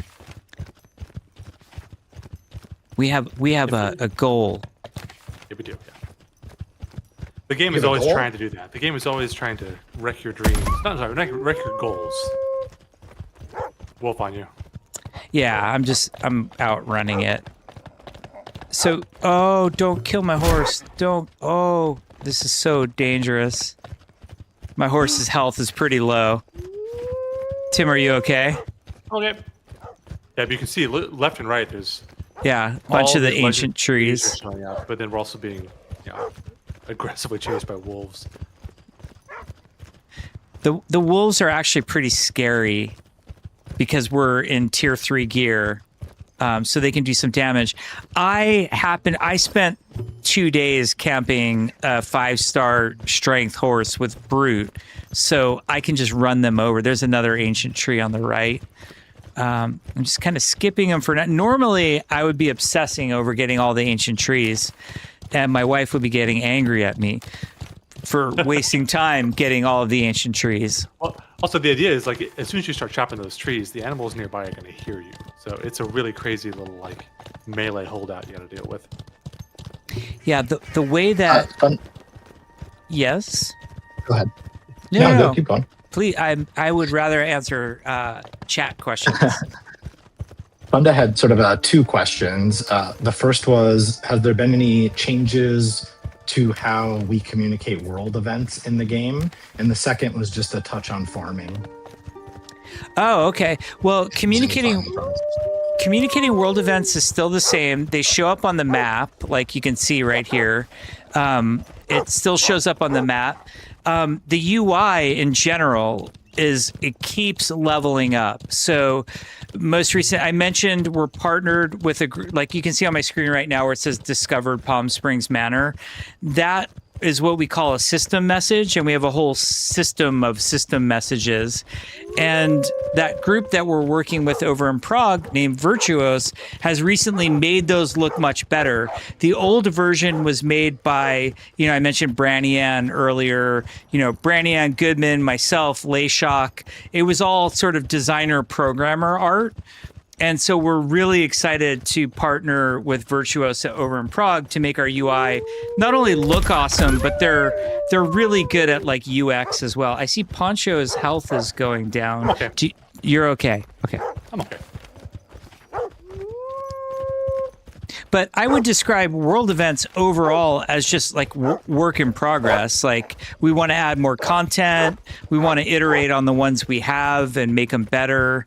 We're still like, we're doing minor things like with the Outlaw Strongbox, for example, just improving. We're getting like VFX for the fuse, and Jacob recently did sound, and the world event UI when you're actually doing the world event is going to be much better. That's the UI that's in the upper right of the screen when you're doing one of those like holdout events. What if it is behind us, Tim? Or, I have no idea. Okay, let's just keep moving forward, and we'll worry about that later. Bear? What did I just aggro? Yeah, bear. Do we want to fight it, or just let it go? Run? We want the high quality one for the rug. I'm not gonna let it run. Okay. We are fighting a bear for a rug, apparently. Yeah, see? No problem. Look at that. Easy. We gotta buff the bear. I did buy some steel ammo though. Oh, look at that. Okay. There we go. One high quality pelt. Perfect. Halfway there. Okay, we got the oil derrick here.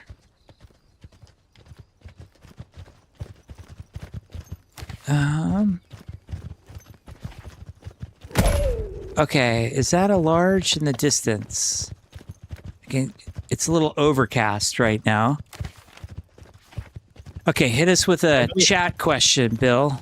Yeah, I'm jumping in right now. So I know we haven't picked the date for our next playtest, but do you have any feelings or instincts for what the focus will be for the next playtest? What we'll be looking for when we get... Yeah, it's on a number of different levels.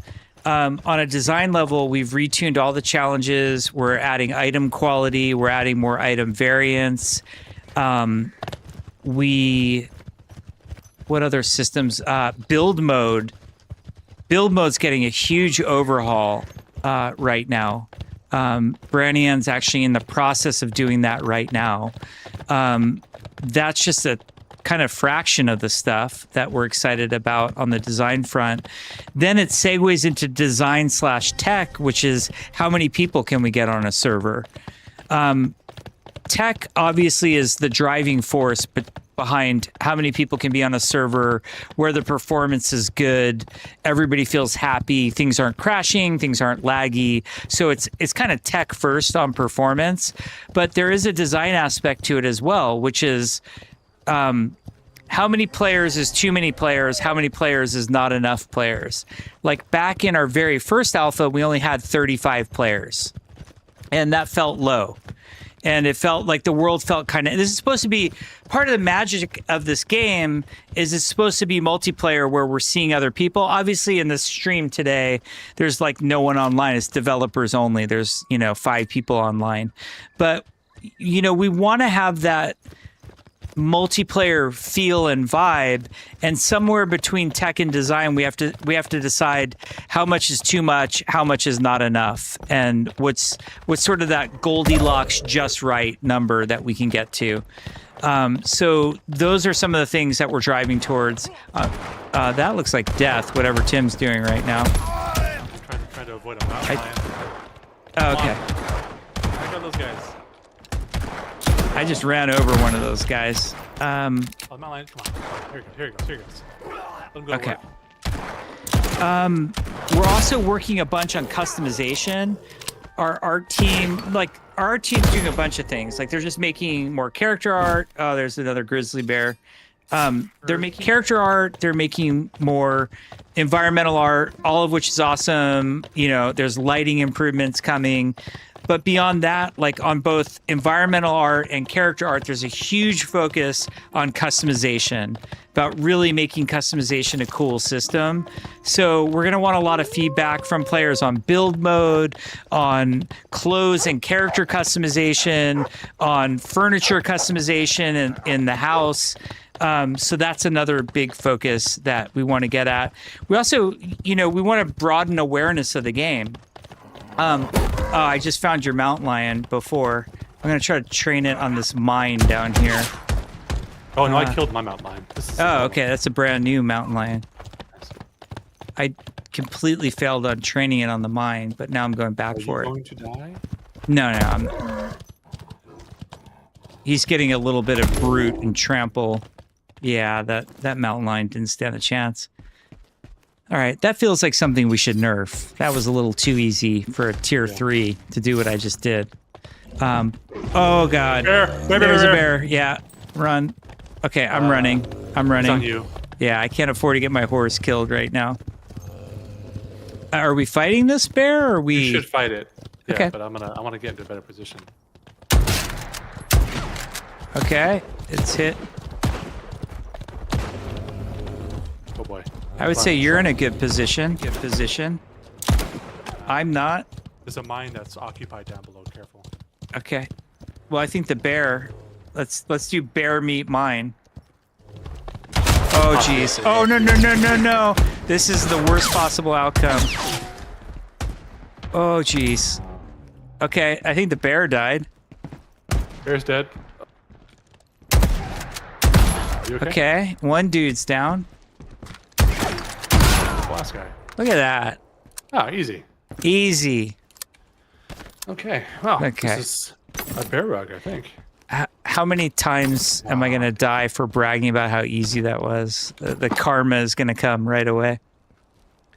All right, let's. I want to show him what the mine is. Oh, the mine is broken. Well, that's a bugged mine. Never mind. Is it in the It's in the stamp. stamp? Okay. Okay, I don't have my mount, so I'll be on foot. Tim, you go ahead and scout. Oh, okay. Careful up the hill there. There's some. Oh yeah. Bad There's guys. Nope, tons of bad guys. Wow, that's a lot of bad guys, Tim. Oh, I kind of want to. Oh, Tim, Come on, they're bro. aggro somehow. Be careful. Oh, weird. Oh jeez. Oh jeez. Cut to my stream. Okay. Cut to my stream. Cut to my stream. This is incredible. Oh no. Poke your head out, Jeff. That was hilarious. Hey, why do I have to poke my head out? 'cause it's an I was trying to incredible train view. you. Oh no, they saw me. Oh boy. Okay, that's a lot of dudes. Okay, maybe not the wisest idea there, especially when I have no horse. I'm trying to throw Okay, fireball. Tim, you're on scouting duty. We need to get focus. Yep, We need yep. to lock in. I just got to do one thing real quick. Just Kobe. one. I overshot it. No. Oh wow. The throwing distance for the fireball is much higher than I thought. Okay. Where? I'm gonna I head hope to that answered blue. the alpha question. Okay, I hope. Like, we want awareness, customization, lots of design stuff, lots of tech stuff. There's more bears. Someone is that you shooting at that bear? I am not shooting at that bear. Okay, who is that? Someone's just going ape shit on a bear right now. And somehow the bear is like focused on me. That's hilarious. All right, Tim, find us a large. Yep. On it.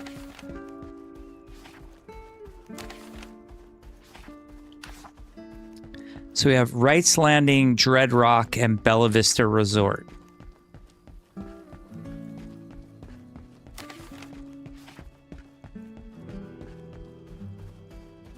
And I'm being punished for getting my horse killed. Foolishly. How long does it take when the horse comes back? 5 minutes. Unless you have, like, you could have, I forget the name of the trait. We have one trait where your horse can come back faster. Is it resilient? Is that the one? It might be resilient. All I know is it's not brute, which is the trait that I focus on like an idiot every time. I found that last stables over here. Okay, I'm heading down to the shore. That's got to be Wright's Landing, right? The south side? I would hope. I should see it. Oh, yep, I see it. That's Wright's Landing. Okay, awesome. Nice. All right, rally up at blue. I'm going to hit this marker real quick. So Wright's Landing, this exists nowhere yet visible in the game, but there is a bit of a backstory as to we're supposed to be on this not abandoned, but undiscovered Isle of Atlantis, basically, like this lost Isle of California that was only rumored to exist. But then you get here and you go, well, why is there all this industry? And Wright is actually one of the characters in the game's lore.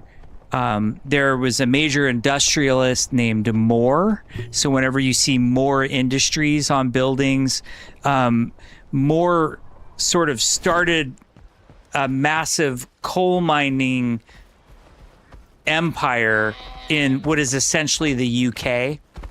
in this game world.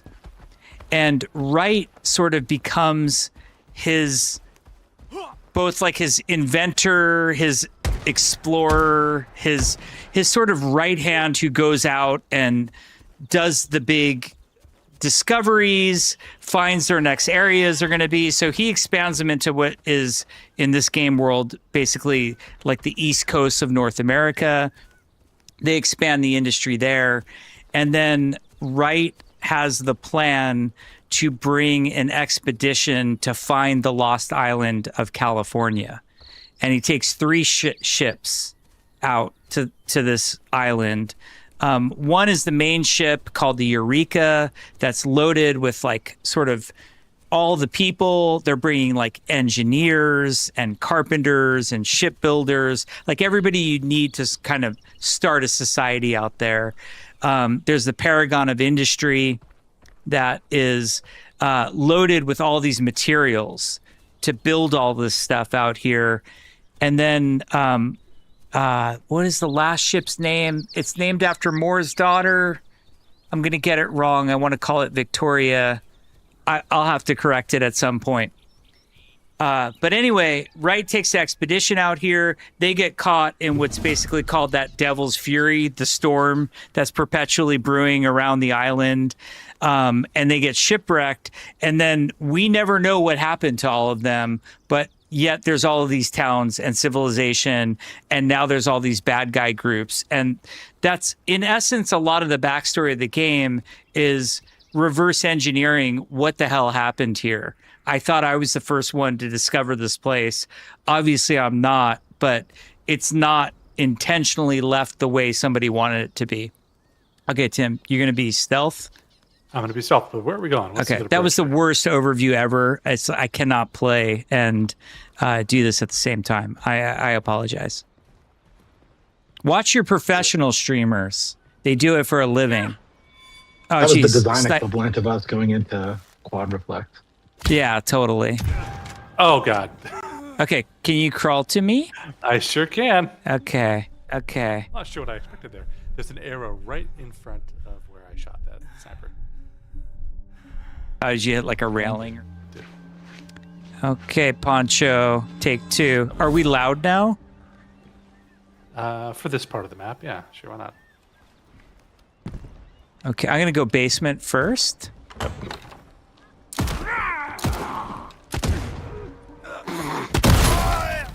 Okay, Poncho, rip Poncho. Get down, Mr. President. Poncho's go lost. for Poncho. Look at the physics on that. Okay, that's like, so it shouldn't show his corpse like that. Like, we have to fix that, but it's actually kind of cool that the coffin has full physics like that and interacts with the ragdoll. So I can pick up Poncho's stuff. I can throw it. You know, it can be fun with physics all day long. Let's throw it down the stairs. Look at that. He's Box throwing his coffin down the stairs. Box 3D. And this is all server synced, by the way. That shotgun guy's corpse is, and his coffin, those are all server synced, which if you read about Aaron's work on Box 3D, that's all really hard and impressive stuff. If you think that's hard, you're right. Very, very few games are foolish enough to try to synchronize ragdoll. Well, used to be, but now thanks to Aaron open sourcing Box 3D, maybe we'll see great physics all over. I hope so. Yeah, this is like the server-side physics simulation is tuned for game sim. Like, it really was a wonderful collaboration between meeting Aaron's kind of performance and fidelity needs as well as what this game needed. Okay, brace for it. We're going Left 4 Dead style. Crouch if you're in front. Nice. Did we get him? So when it says completed in blue, that means it's a personal challenge. When it says completed in green, that means it's a company challenge. And that's one of the things that for Alpha 4, our upcoming Alpha, should be a lot better. We want to make the personal challenges more of a thing to motivate you to unlock all the cool customization that we're going to give you. Really want like customization and player expression to be a huge part of this game. like designers, if you meet any designer ever, they like to talk about design pillars, which usually bore other people, and we don't talk about it too much. But one of the core pillars of this game is player expression, and that means a lot of things. That means, hey, I want to run a custom server where there's 3 times as much wood on this server because I don't like chopping trees down. Or it might mean I want my character to look a certain way. Or it might mean I want to mod the server. You know, all of those things feel valid to us, and we really want players to be able to express themselves.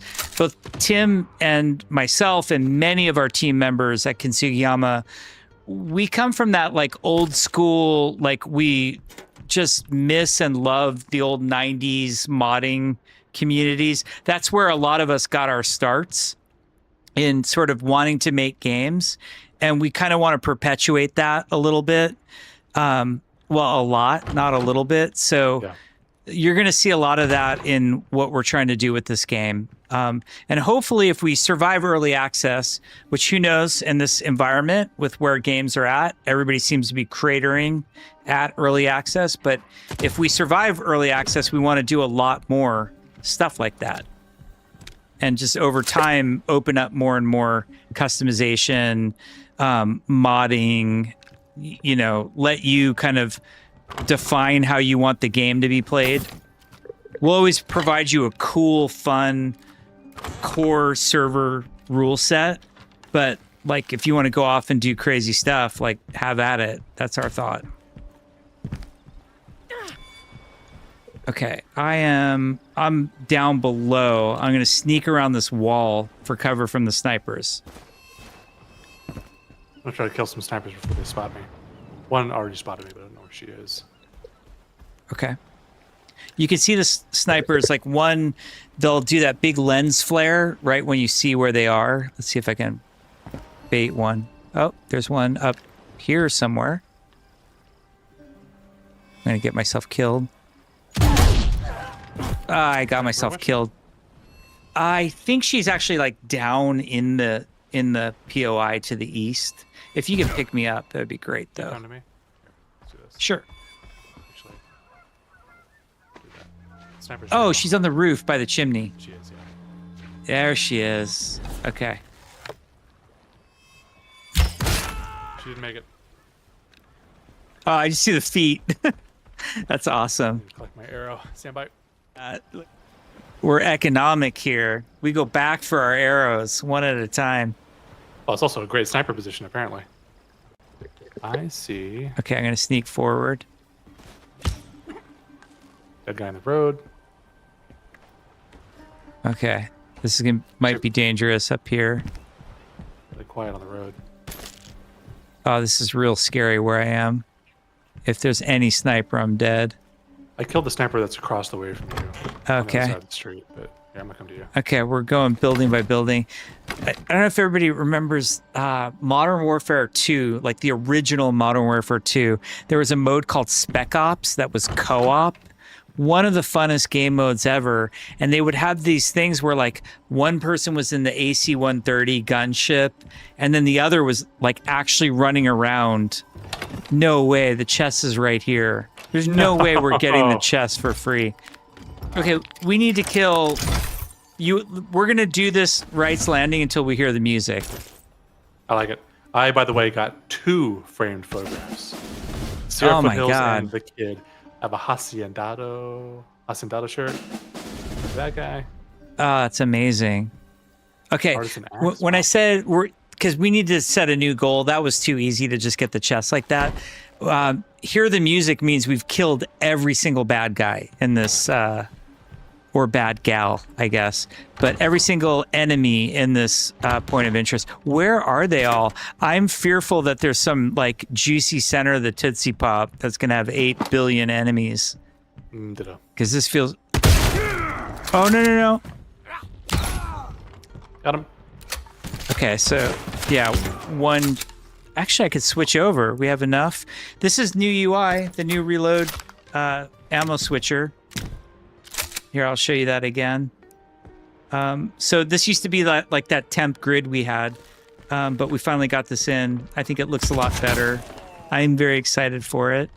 Obviously, like every time you reload, you just press R. You don't need to go to that wheel. It's just when you're switching ammo types, we needed some way to give you.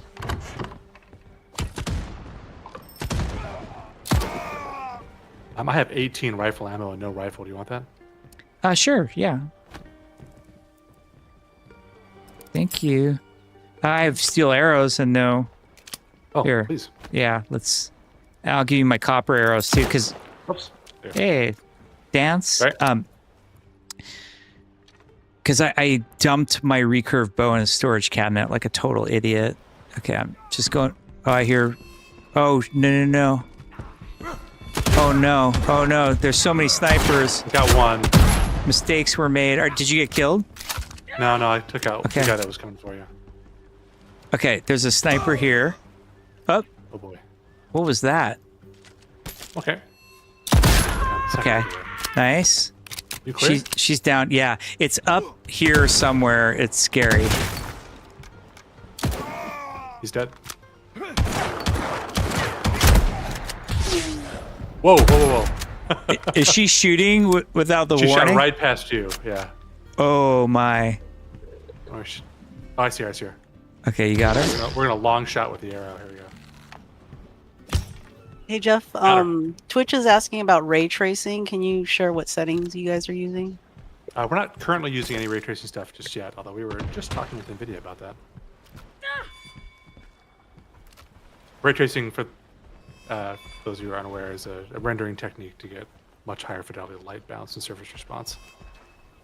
Where is that sniper? There she I is. don't know. This is like Sniper Central. There was was it Medal of Honor Allied Assault? I think had this sniper alley level. That's really what we're trying to go for with the sniper shooting in this game. Well, I have If you get shot, you will die. I have a funny sniper story. Like we set up all of these strongholds sort of individually, but we have like guidelines for what we do. And Steve is the level designer who makes most of the strongholds. Will sometimes will make strongholds as well. I've made a few strongholds, and we go in and like we have just kind of guidelines around the snipers. So I think it's like in a medium, we want somewhere between 4 and 5 snipers, and it's random where they show up. But like, you know, that's a setting that we set to say between 4 and 5. There is a medium stronghold called Yellow Pine, which is this really awesome town that Will made. And I don't know if it was Will, I don't know if it was me, I don't know if it was Steve, but one of us set the sniper count to like 12 or something. And it's just like you can't move without like 3 snipers going for you at once. And we thought it was so fun and so insane, we just left it that way. Like, okay, if you do Yellow Pine, it's just going to be harder just because we thought it was so much fun. The house is clear, by the way. Okay. I think when we okay, get to the center, it's going to be nuts. Still stealthy again. Yes, we keep trying to tune the perception so that in a large POI, even if you made noise on one part of it, it doesn't wake up the whole lot. I think I just woke up the whole lot. Might have. Oh, geez. I'm dead. Good news is. Oh, yeah. Okay. Oh. Did that guy just punched you. hit me? He did. All right. What was I'm gonna that? try. That Here, was cheap. follow me. I'm gonna see if I can direwolf out of here. Okay. You've said that like 10 times now, Tim, and Yeah, it's but it's never 1 in worked. 3 chance. God damn it. Are you so sure? lucky. Are you sure that know, giving up triggers the chance? Yeah. See, I kind of want to So I was nerf doing- that. I was doing it solo. Yeah, I want to make it so you don't. Look at that. Ragdoll on. I probably just like broke my corpse doing that. Let's see what happens if we get a coffin. Oh yeah, we are making the death bag bigger. Probably made a bit of work for Aaron to retune some of that stuff. Okay, I think we go all the way. We flank all the way around to get our corpses. I just made this significantly more difficult for us by saying we have to kill every single person in here. You mean more fun? But You said- more fun. You misspelled fun. I misspelled fun. Here goes chickens. I did get a tier 4, which makes me very excited. That's the cool thing too. Those breathing moments, you have to check your gear and realize, like, oh my god, I just got like a bolty. Whoops, I didn't. Yeah, time to I'll leave it for that switch. moment. Okay, I think this is a good.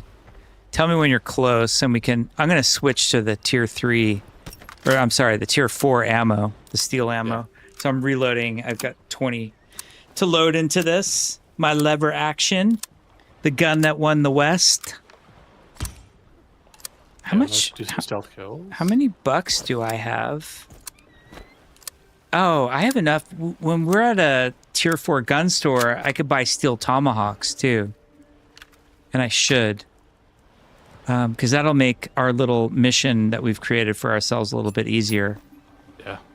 Okay, well, unfortunately, I'm not stealth, so get ready for Loud Guy to come. There's our corpses. Poncho and Lefty, there's a screenshot for you. Here, we'll get one. Awesome. Maybe that can be the thumbnail. Thumbnail for the stream. Right. It's accurate. This seems, hold on, before we do this, that You have a seemed like the most deadly place ever to enter from. Do you want to spiral, just like do outside in, basically? I've been spiraling my whole life, Tim. What are you talking about? I don't mean metaphorically. I mean tactically. Okay, yeah. You lead the way. You're. I heard someone. He's having door troubles. He's having door troubles. I killed him. Solved that problem. No, I did not. I killed someone else. Clear this house. We're loud.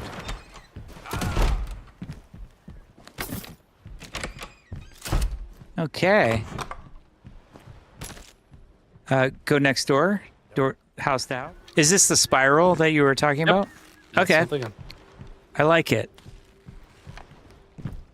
I like just denying that we're going to have to do that massive factory with all those dudes in it. It's a coming. Well, knowing how the spawning works, I might have just made it worse. But We discovered the unknown again.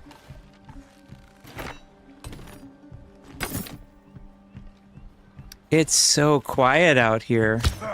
Oh, I lied.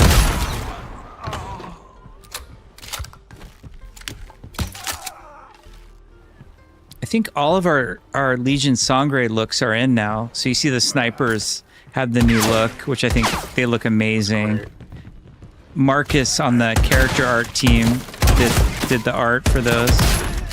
And sniper. oh yeah, I gotta get. Oh, Where is she? okay, Bridge? I might be able to get her through this tiny her, just window bridge. here.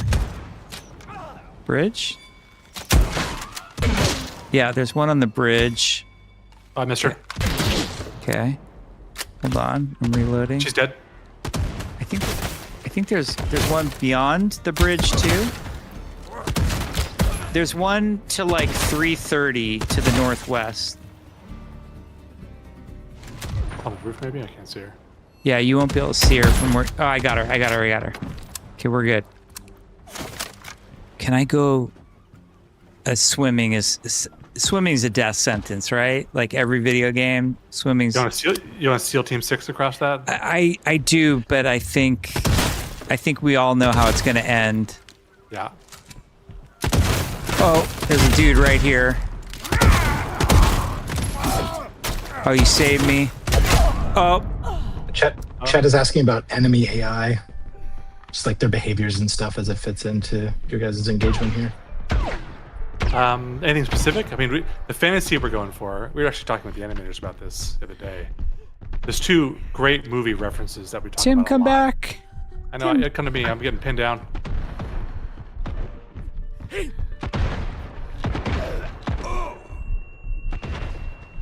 Come on. We're good.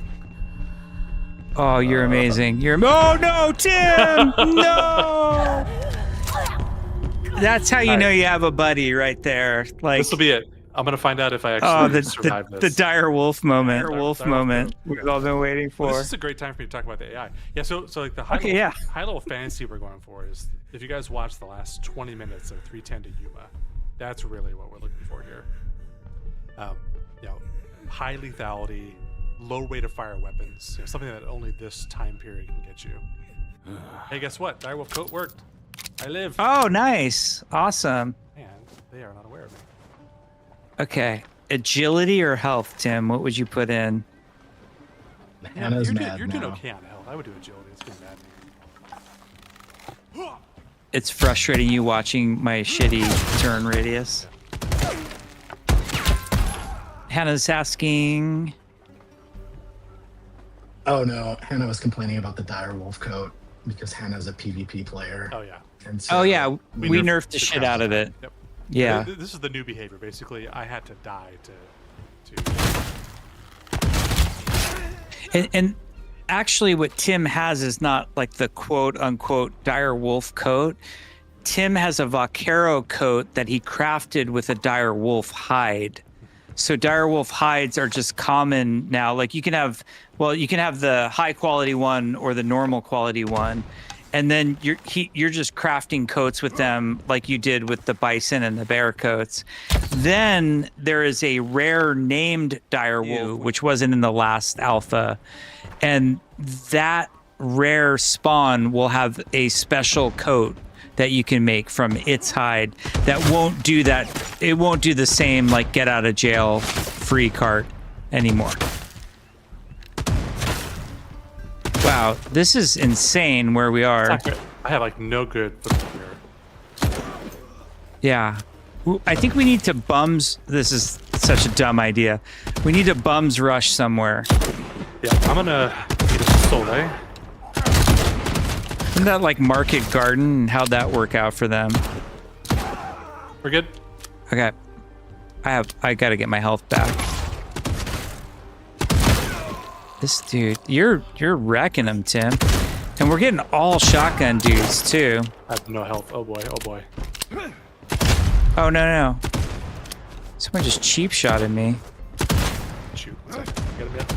I'm running for my life, by the way. Oh, I deserve that. Dang it. I had to go hide in the unknown. Are you pick I'm upable? dead, yep. Okay. No. Sorry. Okay. We can still do it. We can still do it. Do I have pistol? I have 5. Yeah, we're doing it. Yeah, right in the back, buddy. I'll carry your coffin somewhere safer. Yeah. Oh my god. Maybe I won't. Yeah, I can swim over there. Swimming. Oh, jeez. I super lied about getting your coffin somewhere safer. Yeah, don't worry about it. I love that you're swimming, though. What could possibly go wrong? Michael Phelps out here. Okay, I got you. Don't die, don't die, don't die. Oh, no. Oh, no. This looks like the safest place ever for Tim's coffin. All right. Little physics work need to be done there. Don't mind our swimming. Okay, Tim, what do you need to help us towards success? You need IDDQ and be your Yeah. teammate. I need him to hold my pistol because I just got the juice for it. Oh boy. Okay, I'm gonna see if I put your coffin safely in this place. Okay, I'm gonna start picking off at the fringes.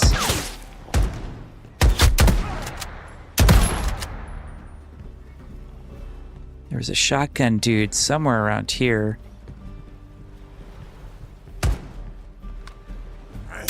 All right. I can't really see up there.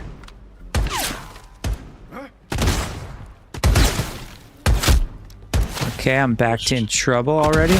They're everywhere. Yep. I wish I had a optimized build.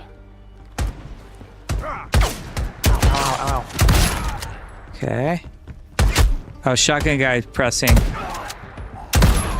Okay. Oh, Yep, nice. Rifle guy pressing. Okay, I think we're... How many? I knew that they were all clumping up somewhere. No. They're a bunch of roof campers. They are. Okay, I'm dangerously pressing forward. I need to kill I'm the guy already. on top. He's spinning us down. Poke your head out. Okay. I missed him. Okay. Great. Let's just get in there. Yeah. Oh yeah. It's good in here. There is a lot of bodies. Yeah, I was having fun with my bow. Oh, dude. I'll get tomahawk to the face. Collect all my. Yeah, there's arrows here. I can see you're doing work, Tim. Huh? Tim's a great teammate. Behind. Okay, I think we need to get upstairs. Yes. Did we get upstairs from this building, or do we have to go around? There's a guy Yeah, up no, there, we watch out. can, but we have to go outside, which is dangerous. He's up here. I know it. Okay, I'm shotguns for Be this up here, part. be up here. Do you want it? Okay. Yeah, let's get this out and give it to you. Okay. Here, sit tight. Let me give you some toys. Okay. Oh, look at you. Oh, you're amazing. That for a spin. Okay, let's do it. So that's the pump shotgun, the tier 4 that we are just gonna swap to. I'm gonna burn through this thing like crazy. Okay, we'll save it for when we get to the end. Oops. Sorry? All right, Okay. One sec. I'm going to try to get a view and kill anybody I can. Nope. I ran across. Yep. I'm not.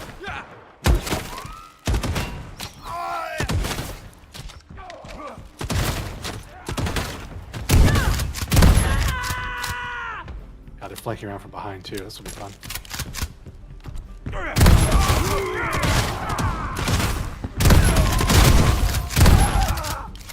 Oh boy. Behind, watch out. Hear him? Okay, you cover behind. Oh! I didn't do such a good job covering my side. You come to me? I'm coming. Oh, 3 are coming for you. 3 right now. No! Oh! Bandaging. Can I get out the window? Can I get out the window? Find a good place to die. That's Oh, the no. that's a theme of the Wright's Landing run. For the record, we do already have our stated goal, which was the chest. I just tried to increase the difficulty for us to keep it interesting. Right. Oh, I live. Oh, you got See? up. It's Nice. Random is clumpy. Random is clumpy. Okay, I'm coming back. Do I dare just ride my horse right down the middle? I think we're going to try it. How far can we get? There's immediately a shotgun guy right there. Okay. I'm going to reset back where I know it's safe territory. Oh, geez. I did not reset Nice. where it's safe territory. Is it safe? Nope. I think the horse is my best weapon, so we're gonna stick with it. Don't go up there. There's 3 guys. How did it go? What happens on the door?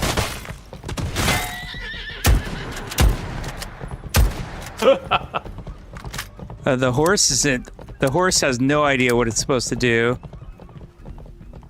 Oh no! That guy. See, he has patience. I do not. Yep. And if you think I'm not taking the horse right back on the same route, you're absolutely kidding yourself. Oh, you know what? Yeah, let me follow you on that one because Okay. I'm very curious how you got there. Oh yeah, it was that extra point in agility got me there. I'm now spawning further away because I'm dying, like chain dying like an idiot. But those are the breaks. All right. I also think I have like barely any ammo, which is fine. Yeah. Who needs a lot of ammo? Okay, you ready? Yeah. I have the route You all have the route figured here. out. Yeah. Bill, can you cut to me? I want to see what this looks like from, the back. Yes, cut to you. Thanks, sir. We had a Twitch hookup. Oh, I was the dealing water. with The that, water. sorry. Yeah. Sorry. Wait, hold up. There's no holding up now. That's for sure. Well.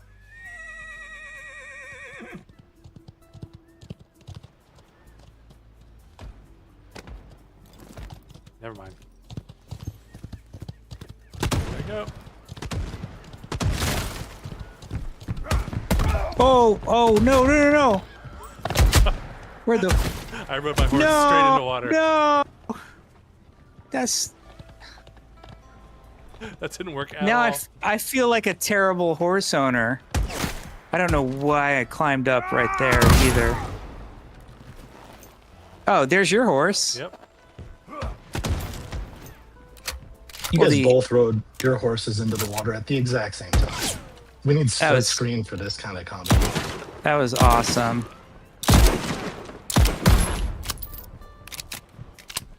There was a dude right here. Oh yeah. There we go. The Trail of Tears. Look at my bullet situation. It's like, It's a little dire.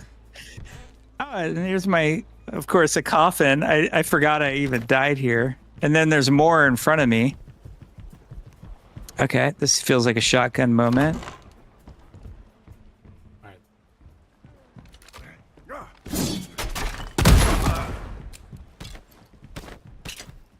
Before people were asking about AI in moments like this, they were saying like, do they flank? What's their strategy? How do they push a player? That kind of stuff is what they were Yeah, asking. I mean, at a from high the AI. level, the answer is yes to all those things. At a high level, it's really about trying to maintain a rhythm of combat, right? Where it's not monotone, you're not constantly overrun, you're not constantly sneaking, you're constantly picking guys off one at a time. So, I don't know more details in that, but I think the long and the short of it is we want the combat to feel dynamic. So, in environments like this, the level designer has gone and tagged up this entire stronghold with all sorts of Back. like which rooms are important, which rooms can accommodate more AI,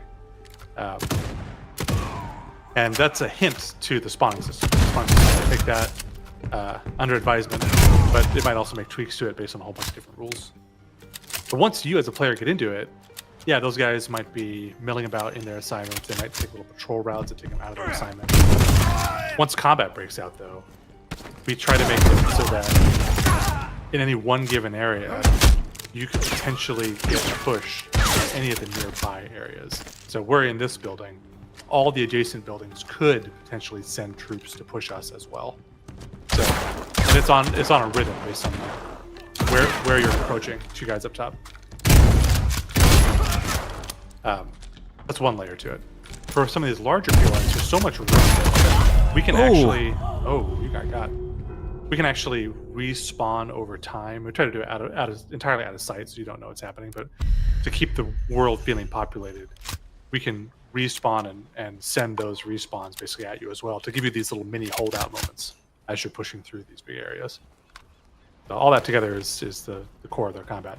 In terms of the behaviors that they can do, if they feel like they're safe or far enough away from their enemy, they will run to their assignment urgently if they're in combat. Once they get to their assignment, an assignment's a loose term, it's like where they're supposed to be for the strategic level of the fight. They can choose to take cover, or if you see them do those kind of cool out in the open, like dodgy shooty animations, that's them doing their open combat. That's where they're allowed to be released from cover temporarily. And they'll go out, they'll shoot you a bit, and then they'll try to hide again if you don't kill them in time. But really important that all these AI seem to demonstrate some level of self-preservation. They're not zombies, they're not coming right at you. But the game is so lethal, self-preservation can also include just being able to shoot you.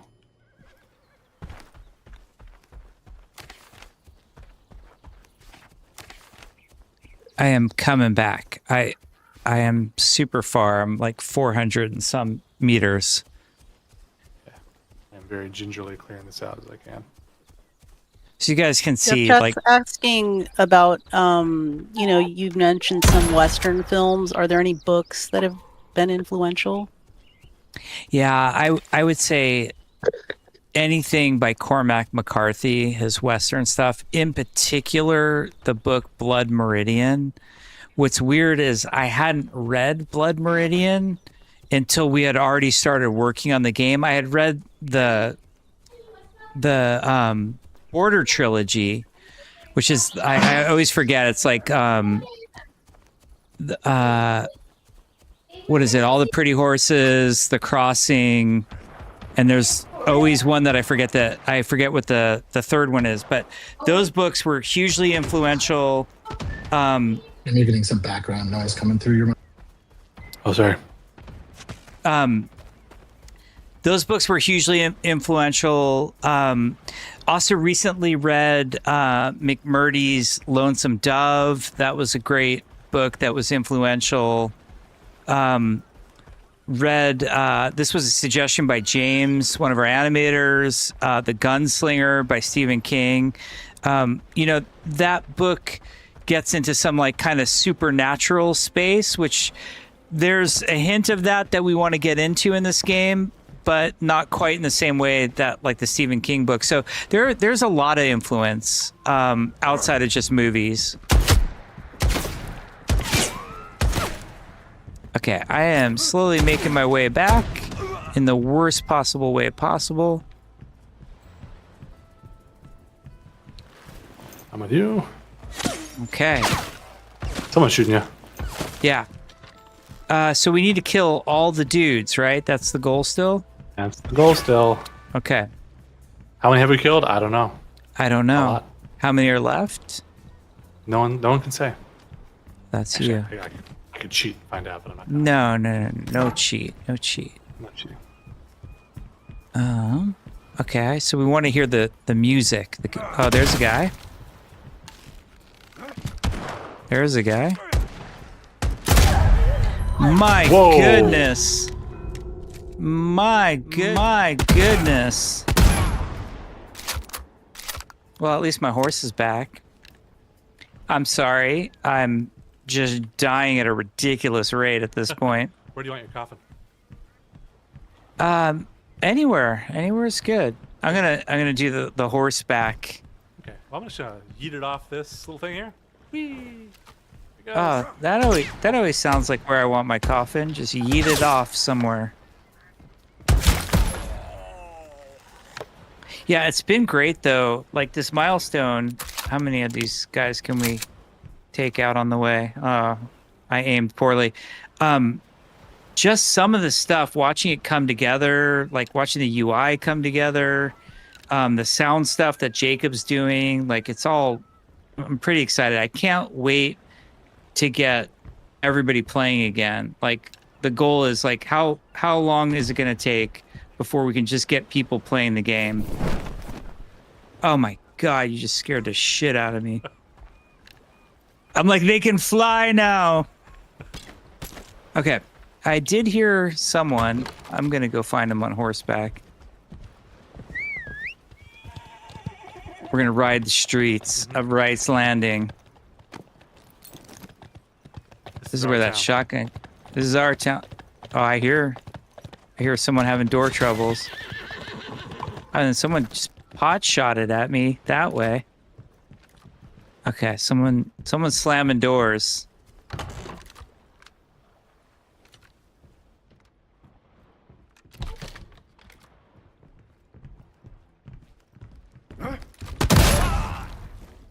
Nice.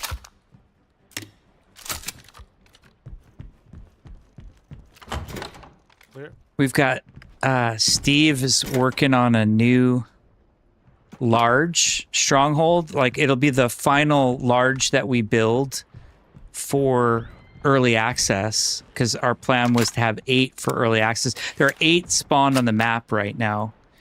We just double up Martyr's Last Stand. So for all of you who played last alpha, you'd always notice there's 2 Martyr's Last Stands. That's just a temp thing until we get the 8th one in. And I feel like Steve outdoes himself every time.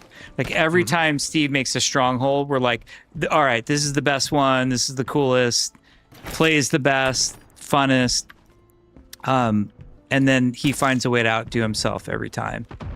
And then, you know, like Joey and Tom, they just make him look great. Okay, down there's... I think that's the last area we haven't really hit there, right? Yeah. No! What? No. I'm sorry. I'm that guy. I'm that guy you're playing with right now. It's when you say to the other team, don't worry, our Ryan sucks too. It's really unsettling going house to house alone over here. The backhanded compliments of Overwatch were always the best. I'm sorry, guys. I know this must be boring for you because our team's so bad. I'm Mr. Fucking Awesome.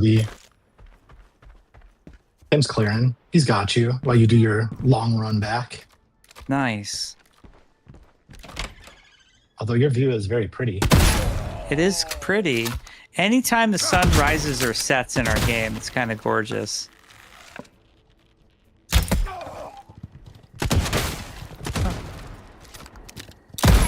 Oh, I had him. I had him. Man, where are the last survivors here? Oh, they're over here.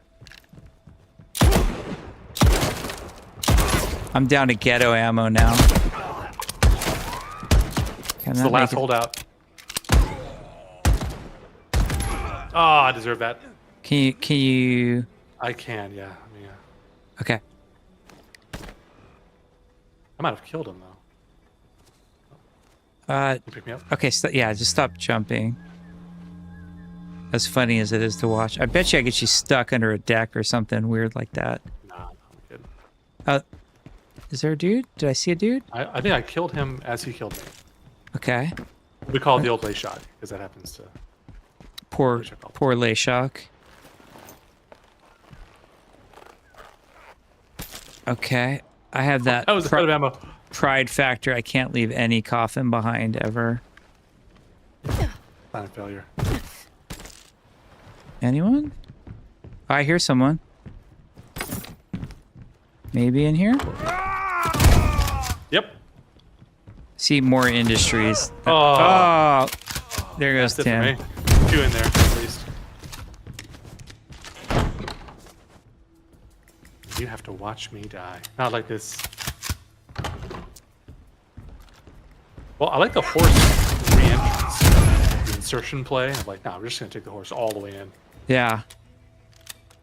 Oh, like into the POI. Yeah. Yeah. Oh, there's one.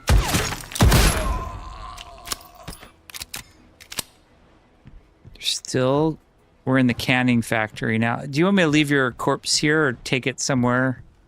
Leave it there. I'll be there in just a sec. Okay. We have a legendary eucalyptus.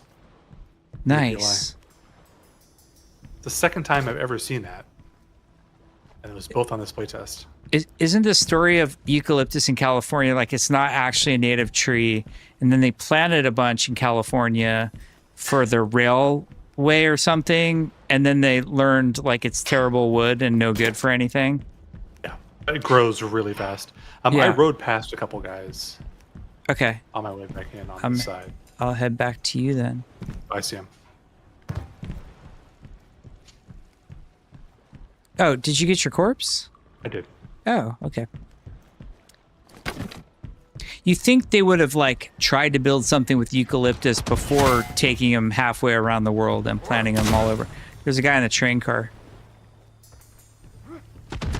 Two on you, watch out.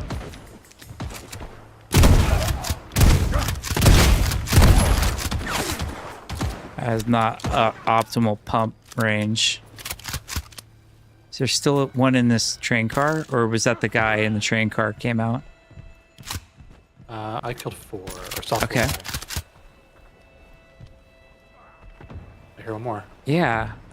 Who are they shooting at? Me, up top, maybe?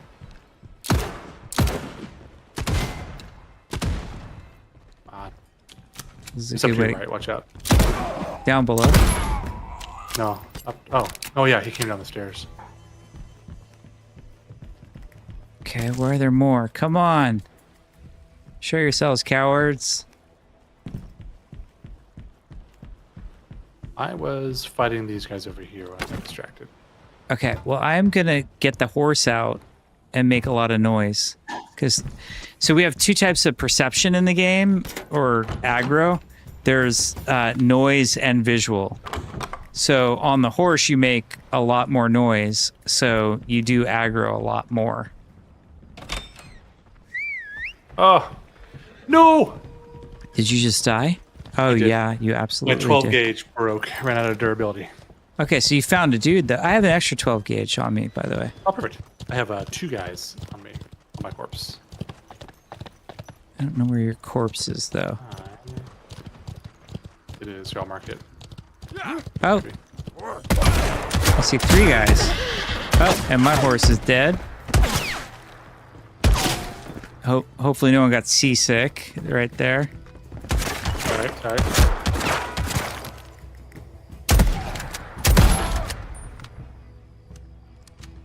Where'd the other guy go?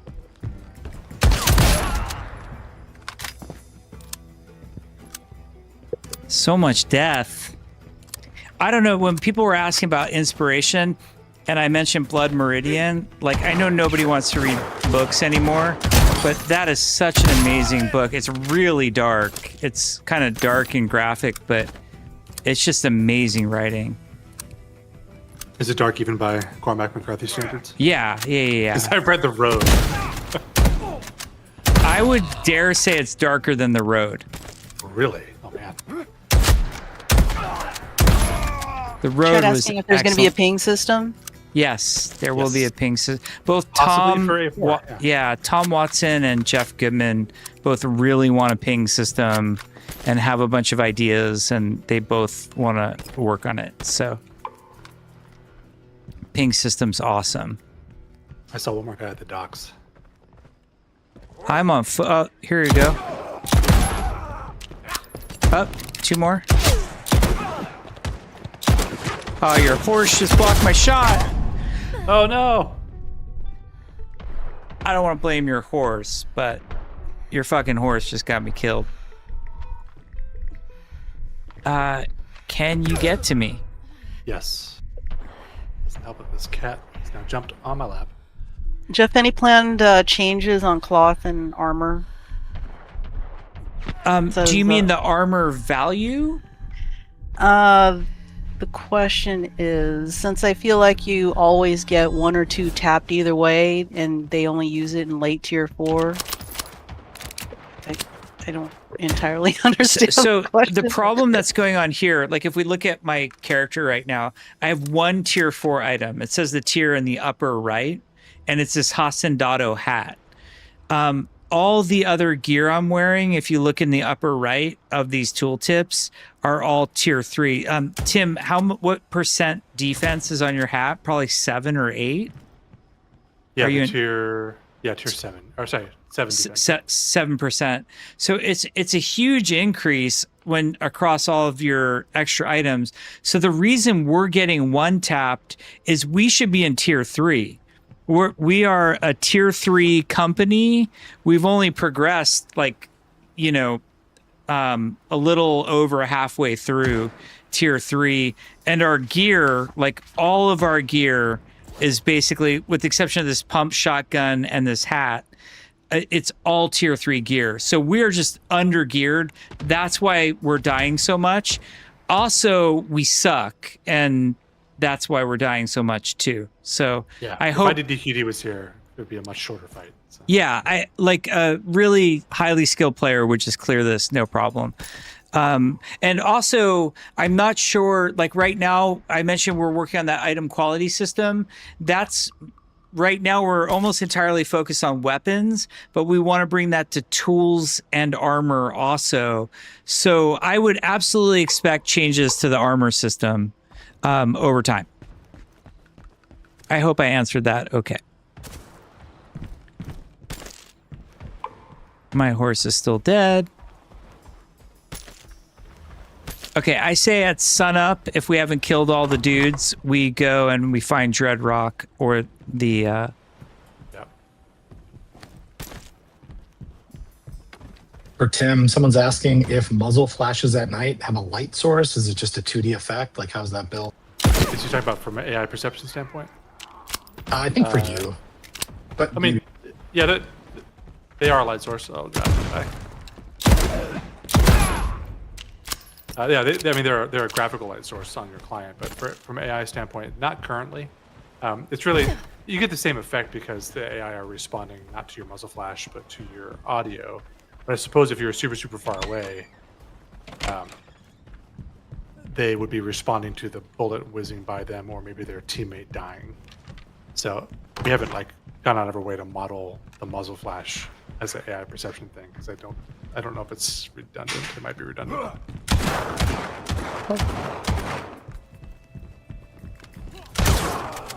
One more. Whoa. Careful. more. Careful. Back. I have one more shot of steel ammo here. We find the last juicy nugget. I keep dipping into. Are you gettable? I am. Yeah. 1 sec. No, not yet. Let me come to you. There's one guy right over there.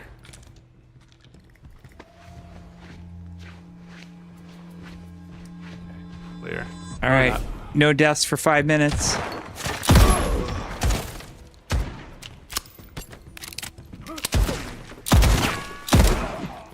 So you can't if you look, I have that little debuff that's counting down from like 45 seconds right now.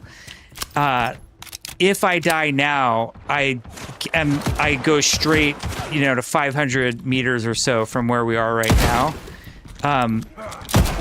If I were to wait until that debuff is gone before dying, then I can be picked up again. I can be revived by Tim. Okay, I'm on to copper on my pistol. And why didn't I wait? I just gave that big speech about waiting 10 seconds or whatever, and I didn't do it. So now it starts over again. Because I'm an idiot. Yeah. But at least I have my horse. Yeah, I know people might think we're crazy right now. A whole point of what we're doing today was we wanted to do high-level content under geared because we think it's fun. But it means sometimes we're going to die. I've acquired 18 steel arrows since I handed you those other steel arrows, which is kind of nuts because 18 steel arrows, if you have a recurve bow and steel arrows in tier 3, you're going to wreck stuff. You're going to be amazing. Oh, I'm not going to run into the water again like I always do. The invisible water on the edge here.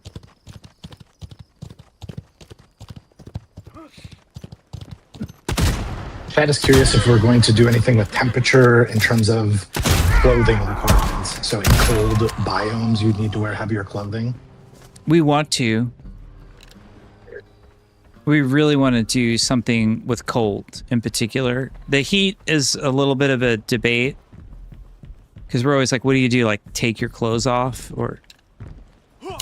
They're really nice. Oh. No. Is it possible they're respawning? Yeah, they're definitely respawning. What's troubling me is they're respawning in areas that we already cleared. Oh, okay. What's troubling me is I keep dying. Oh, actually, you know what? No, I think you're right. They're respawning on the long timer. We're taking so long to clear it. Yeah, that's what I'm wondering. I'm sorry. No, you're totally right. That's why. This is a little intractable at this point in time. Yeah, I need to get my corpses, and then we should leave. Yeah. I guess Do we go home? Go home, reset, come back, or just keep going? Yeah. Do you need ammo and stuff? I need to repair all my stuff. Just. Oh yeah. Okay. I guess we could do that at an outpost, right? Yeah. I think I might need ammo.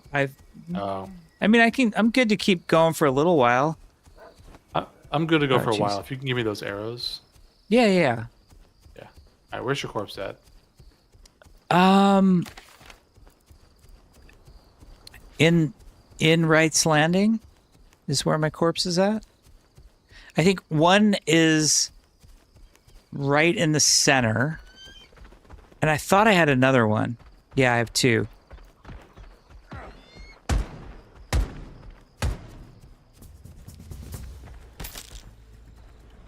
Okay, I'm just kind of beelining for my corpse, which might be dumb. Yeah, there's... Okay. Which building is it? It's right here. Right here is one. Okay. There's 2 guys to the left.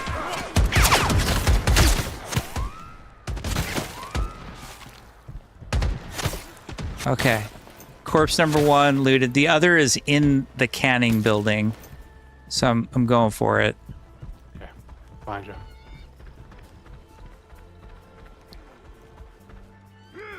Oh, shit. Shotgun guy charging. To your right.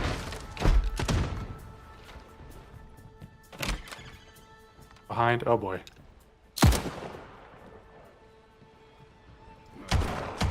Oh, God. We're surrounded now. It's not good.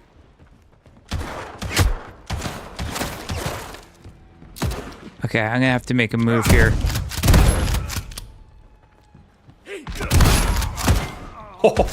I hit him in the face. Okay, don't die, don't die, don't die. Take cover.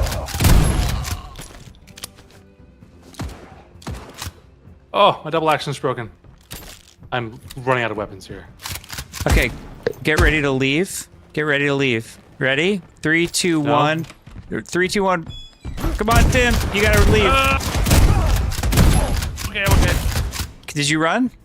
Not yet. I Run. ran out. Okay, Right? I'm running. I'm running. I'm running. It's extraction moment. Oh no, I'm seeing inside of rocks. What is happening? I'm out here. All right, are we? No, we're gonna move on. Let's go. Yeah, Let's go. yeah, Rally, let's rally back to the stables. what's it called? The stables. Yeah. Okay. Oh, come on, Horace. Don't Might be a die. good time to talk about the death system. Like you mentioned it a little bit, Jeff, about being revived. Is there any limits to how many coffins you can leave behind, or any other interesting points about chain dying and what that? So, depending on the tier you're in, we're in tier 4 right now. You have 2 currencies. You've got gold, which is a shared company currency, meaning any gold that Tim and I gain, because Tim and I are in a company together. Tim named it Placeable Fungibles. Any gold we gain is shared between Tim and I. So if he goes and buys something at the stables right now, it comes out for both of us. Bucks is my personal currency. Tim can't see how much I have. I can't trade it to him. It's just my own thing, basically. Every time you die, you drop, depending on the tier you're in, you drop some amount of bucks. So if I look at the map, see how there's like the blue tier here is tier 1, the yellow tier is tier 2, the purple tier is tier 3, and the red tier is tier 4. The amount of bucks you drop every time you die goes up and up. That's what's in the coffin. That's why we want to go back to the coffin, is to loot the bucks. I think it's, I could be wrong, I think it's 20 or 50 bucks in the coffin when you die in tier 4. It's only like in tier 1, it's like $5 or something like that. So that's one reason you want to go back and get the coffin. The other reason is, like I mentioned, if you have lawless stuff on you, which is PvP flag stuff, and you're in a PvP area, like you can see this area right here, how it has the diagonal lines, that signifies it's PvP. This area is PvP. If I died in those areas with a lawless flagged item, that would also be in the coffin. And when you're in a lawless flagged area, anybody can loot it. So like earlier we were fighting with Max, we were looting his coffin every time. So those are reasons. If you have died recently, like where my mouse is, by the way, these debuffs are all like temp, like this is like designer and engineer art on these debuffs. But if you had died recently, you would have that 5-minute injury debuff on you counting down. during that 5 minutes, when your health goes to 0, it goes instantly to the death screen. If you don't have that debuff on you, when your health goes to 0, you go to that down state where you can crawl. And that's the times where like Tim would pick me up and revive the teammate. And the reason we designed it that way was it feels good to pick up a teammate every once in a while. But if groups can always pick people up and solo players never get picked up, it started to feel really kind of zergy and feel bad. So that's sort of the death system. And I'm happy to answer any other questions you all might have about it. I'm going to repair Tim right now. Yeah, actually, it might be too expensive to repair. Oh, you want to go home? Then we should go home. Go home, and then we can ride down the west coast, right? Okay. I'm going to go home. I'm making 4 bandages first. And yeah, let's go home. Oh, no. I went to the wrong. There we go. You can fast travel basically like once every 30 minutes. And so you can fast travel either to your tent, where I put my camp right next to this weapon shop because I was camping recipes there, or our ranch. So there's not a lot of fast travel in the game, but this is one we felt like it was a necessary, like be able to go home once every while. And when we get there, I'll show you on the map that on cooldown for 30 minutes. So now I'm back home, back at the ranch, back where it's safe, and I'm not going to die every 2 minutes. But like if I wanted to teleport, you can sort of see the UI there, the little Pac-Man is going around. But if I click on it, it will tell me I can't travel for 30 minutes. I can ride a stagecoach from any one of these vendors to another vendor, but that's like you're actually riding the stagecoach in real time. And for us to ride the stagecoach from here down to like, I don't know, we were at Wright's Landing, that's probably about a 15-minute stagecoach ride. All right. Tim, did you need, I have double barrels on me if you need them. No, I repaired mine. I'm good to go. Okay. Go. I'm going to keep this hat on me. Yeah, I'm just going to switch because this hat's it's going to be toast. Okay. Put a bunch of stuff in. We're good. Earlier, chat was asking about plans for adding more destructibles. Yes. Aaron really wants to do more with physics, and we have one vignette that has an exploding barrel and it explodes stuff all around the little camp setup with the exploding barrel. We want to do a lot more of that. It just takes some setup, but there is more we want to do with that for sure. All right. Do you want to hand me those steel arrows that you had, or are you going to recurve bow too? Oh, I have a recurve bow, but I will hand you the steel arrows. If you want, we could like, I forgot I depoted my recurve bow earlier. Which one? It was the stealth string. This one. How many do we have is my question. We've got 24. Okay. Yeah. You just roll it. And then if we get more, then you just enjoy those. All right. And if we end up with like 40 at some point, then sure, give me half. But yeah, that sounds good. Okay, I'm pretty set. I should make ammo. Let's evaluate the ammo situation. Yeah, I'm gonna make like just a bunch of rifle ammo, I guess. This ammo is under tiered, but it's the best we can do right now. So hopefully, as we get into tier 4, we're looting more. And, more power to us. I was asking about, you touched on gun rarity and item rarity in the past. This is a question from a while ago. And Thunder was asking if that would be reflected in how the item looks, like how the weapon looks in game. Yes and no. So we have those named unique items like the Iron Bison, the Albino Fur Coat. The new direwolf coat, Hannah Don't Panic, the old direwolf coat has been nerfed. Those we all want to have very like unique looks and special looks, but just like take this gun I'm using as a Harrison repeater. This Harrison repeater, I think we haven't fully implemented the item quality yet, but like uncommon to rare to epic to legendary, this probably won't get a look change to it. Now, something we do want to do that we haven't done yet, and I'm not sure the timeline on, is we want to add like full customization to these.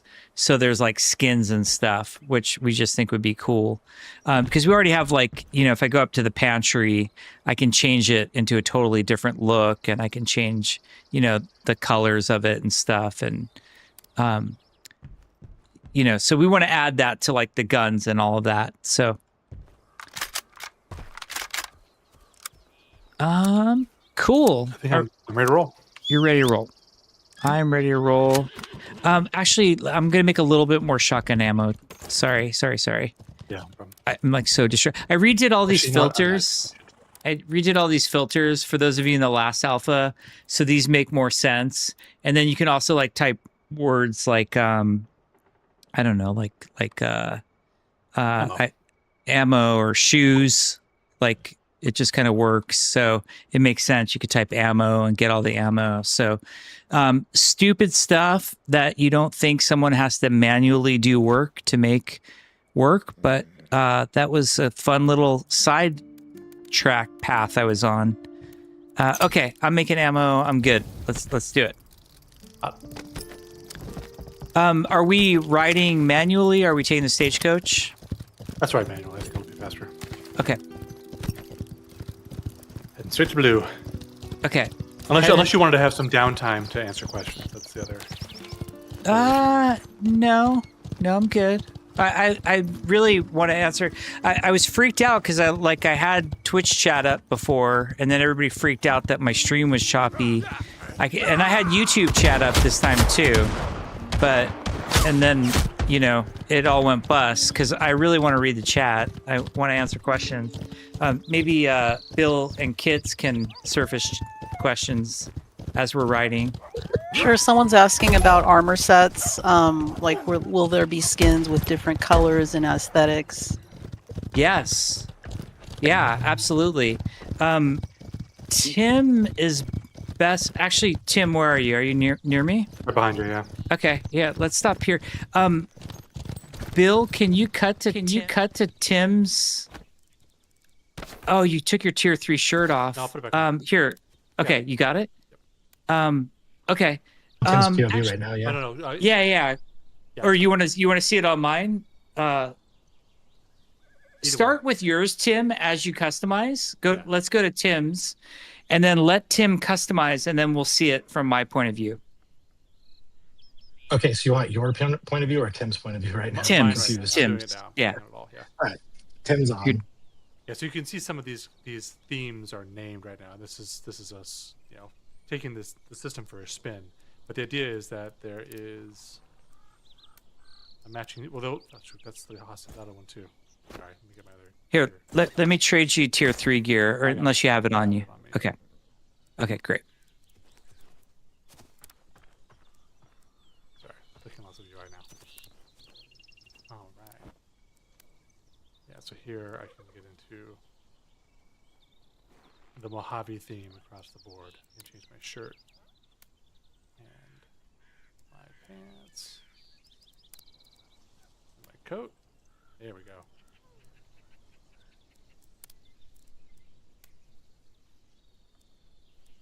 Is there a Mojave colored hat? I can't recall now. Oh, there is. Yeah, so we have these whole themes that apply, and we try to keep it really top level too. So the inspired themes of China, Christmas, that type of stuff, all look good together. You as a player can mix and match. I should actually hit accept. Sorry, I'm messing this all up. Can you put on full Christmas, please? Something Every there slot is. Christmas. Yeah. Christmas. Accept.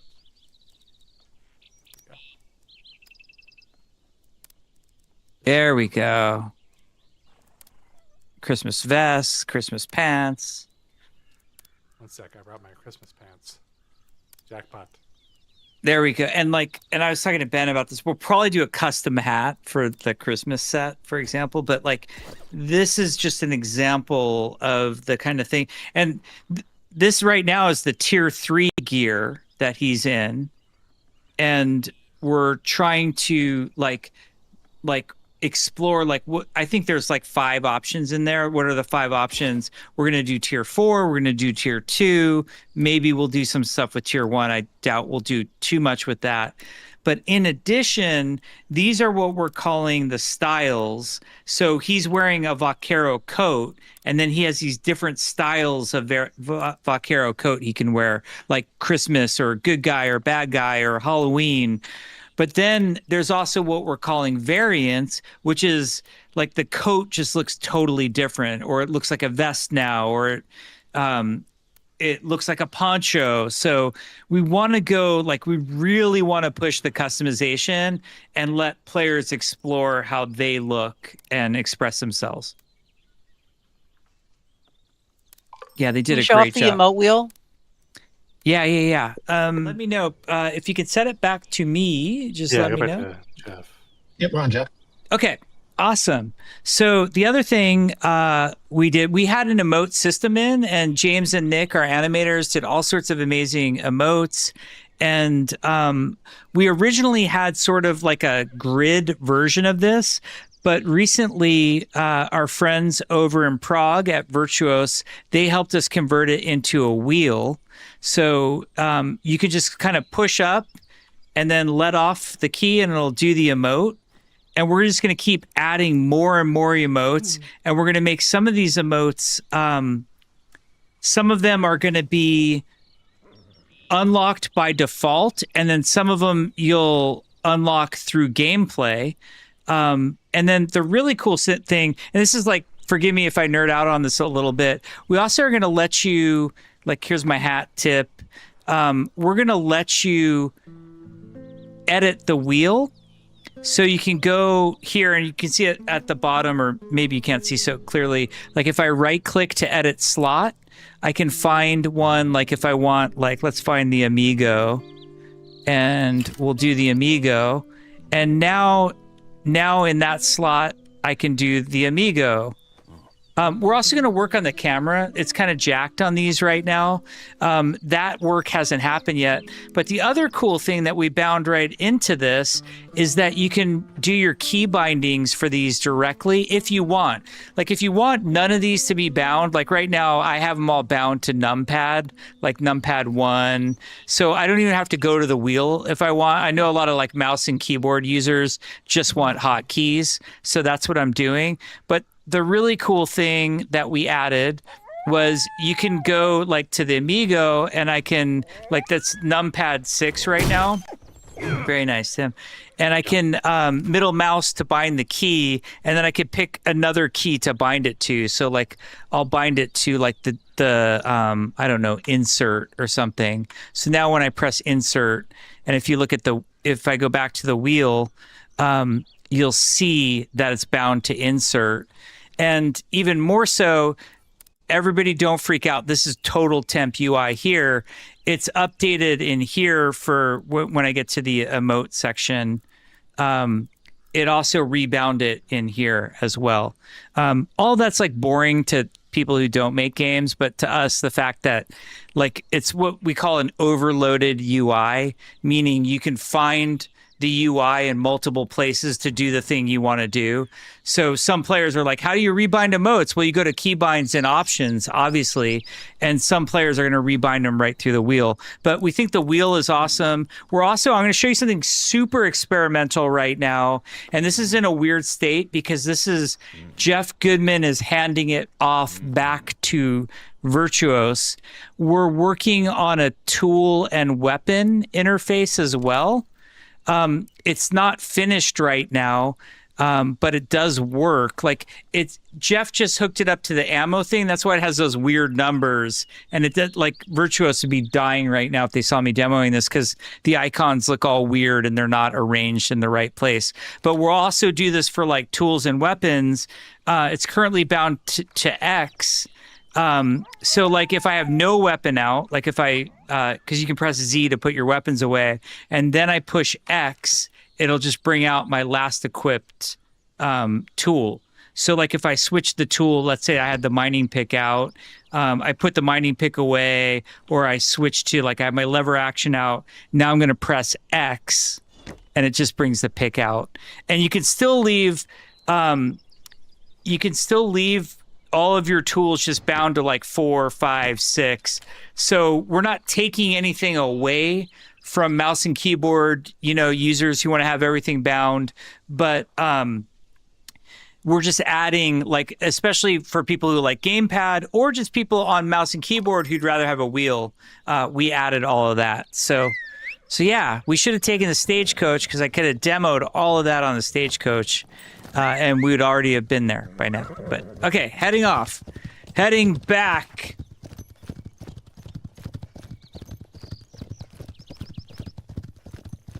These are 2 guys that are going to get trampled to death. There they are. As is tradition. Jeff, can you talk about like the horse stats that get you that perfect trample build? Yes. So there are 2 things mainly contributing to the perfect trample build. One is 5-star strength. Hold on. Speaking of perfect trample build. There we go. Strength, as you see, increases trample damage. It also gives you the ability to like equip better horse gear, like bigger bags and that sort of thing. So strength is useful beyond just trampling. And then the other part is this trait over here called Brute. And this is a rare trait that you can find on some of the horses that are available in the livery stables that allow you to get 100% damage. So I always go for that. We have a lot of arguments on the dev team about what is the optimal horse build. A lot of people really love Mountaineer. I think Tim's horse. Tim, does your horse have Mountaineer? No, he just has really good stats. Oh, okay. My perks is like resilient. Okay. Yeah. So there's a stat called Mountaineer, which allows you to go up over mountains. So in a weird way, it helps you like travel even quicker, because you can kind of go as the bird flies, point A to B instead of having to go around stuff. But yeah, the trample build is all about brute and strength.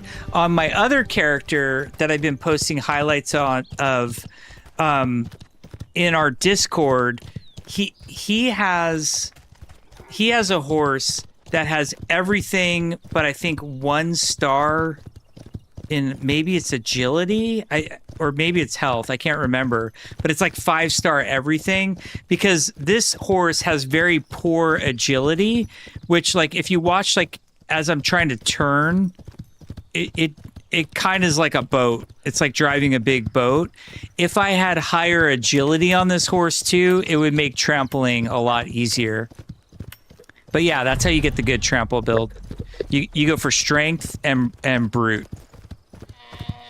Just to follow up on the horse, they're asking if you've made getting a good horse more common or still very rare. Please say more rare. It's exactly the same as it was in the previous alpha. Whether or not we're going to change that, I don't know. The big discussion that the design team is having around the horse currently is we want to make loyalty, like, once you max out, loyalty it's essentially horse EXP to level up your horse bond.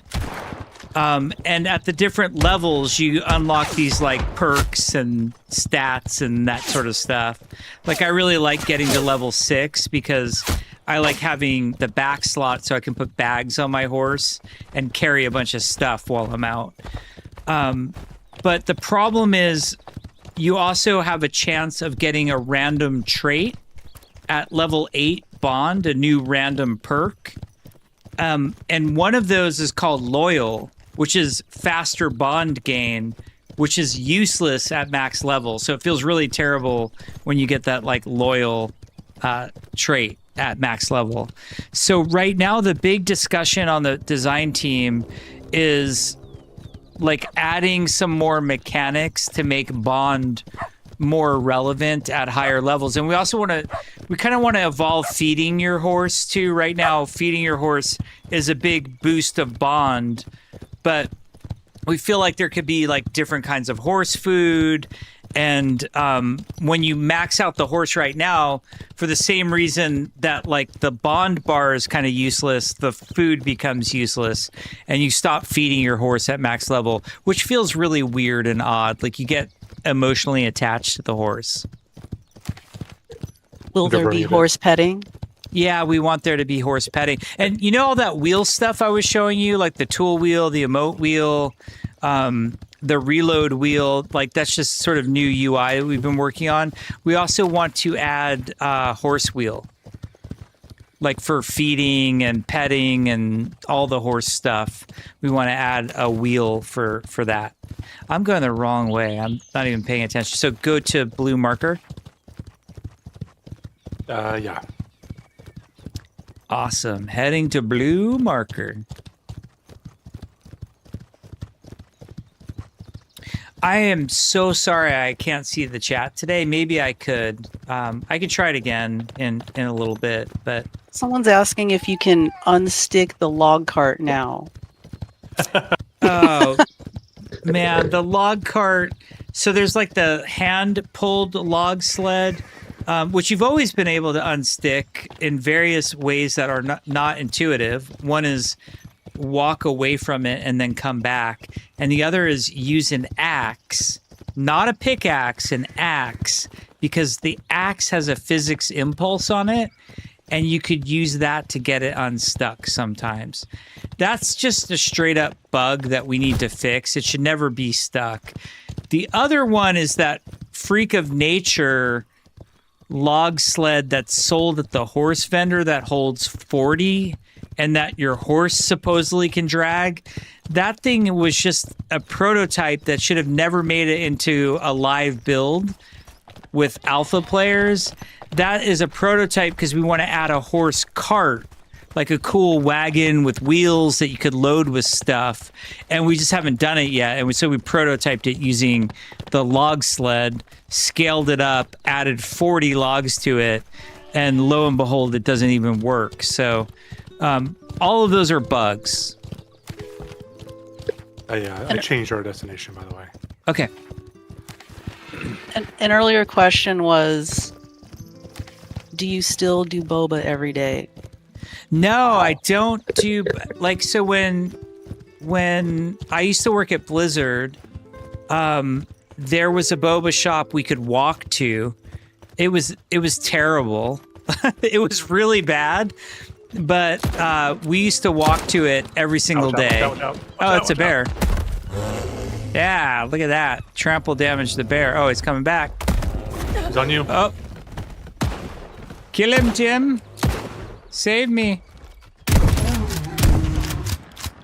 Nice. I like that you're firing right at your horse, by the way. Blizzard was located in Irvine, California, and there are some of the best boba places in the world, I would argue, in Irvine. So we used to go, we would either drive or most of the time we just walked to the place that wasn't very good. I don't know why I got off my horse here. Where are we heading? Further afield. We'll graze that. Okay. That one POI, but it's not going to be a large train. Because we're looking for a resort. We're looking for resort and I already forget the name of the other one. Let me find it. Resort in Dread Rock. How could I forget Dread Rock? The Crown Jewel. The Crown Jewel. Maybe my favorite large. But then when the whole lockdown happened in 2020, that sort of killed boba at that point. But you'd be And- surprised how much of the game was both game designed and technically designed on those boba blocks. Yeah, that is true. Well, none of this game was. Not this game, no. Overwatch was. In fact, Someone's asking about trains. Yeah, we want to do That's trains. We want to do trains to set expectations, just the reality of the development cycle and how we're tracking, no pun intended. It's very unlikely. In fact, I'll go so far as to say trains won't be in for early access, but trains are a feature we want to build for this game. What about putting in a tier 4 squatch or other cryptids? Why would we ever tell you if we were going to do that? That's the Yeah, and I think Kits already did that on Instagram. Speaking of which, Kits is dying for everybody to go follow us on Instagram, Twitter, YouTube, Twitch, TikTok. What else? That's all I got. I mean, Hypno was asking about electric circuits, like in Rust. like in Rust. Yeah. Sounds fun. We have a lot of fans of Minecraft modding. Obviously, I'm a huge Rust fan. 7 Days to Die had a great electricity system. We want to do those sort of industrial, satisfactory, Factorio, Rust 7 Days, Minecraft type automate power stuff. I don't have any details other than we're fans of it and we play it in other games. So I would expect to start to see some of that happening someday. Did you buy the blast furnace? No. Can we afford it? No. Not anymore. God damn. Okay. It's all good.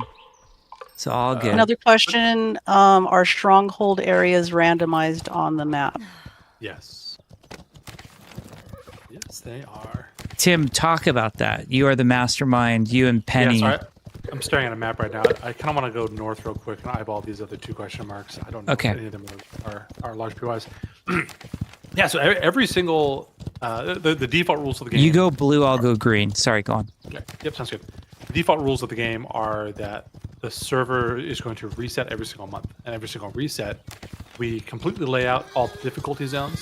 If you're looking at, you want to cover my screen, Bill? You can watch me die as I stare at my map as I ride into a posse. I think Bill is occupied right now, but Oh, sorry, I'm just muted. But yeah, I switched to 10. Okay. You're good. You're okay, good. okay, Yeah. cool. Yep, so you can see on this particular sea, this reset, we started in the northeast corner of the island of the Modoc region.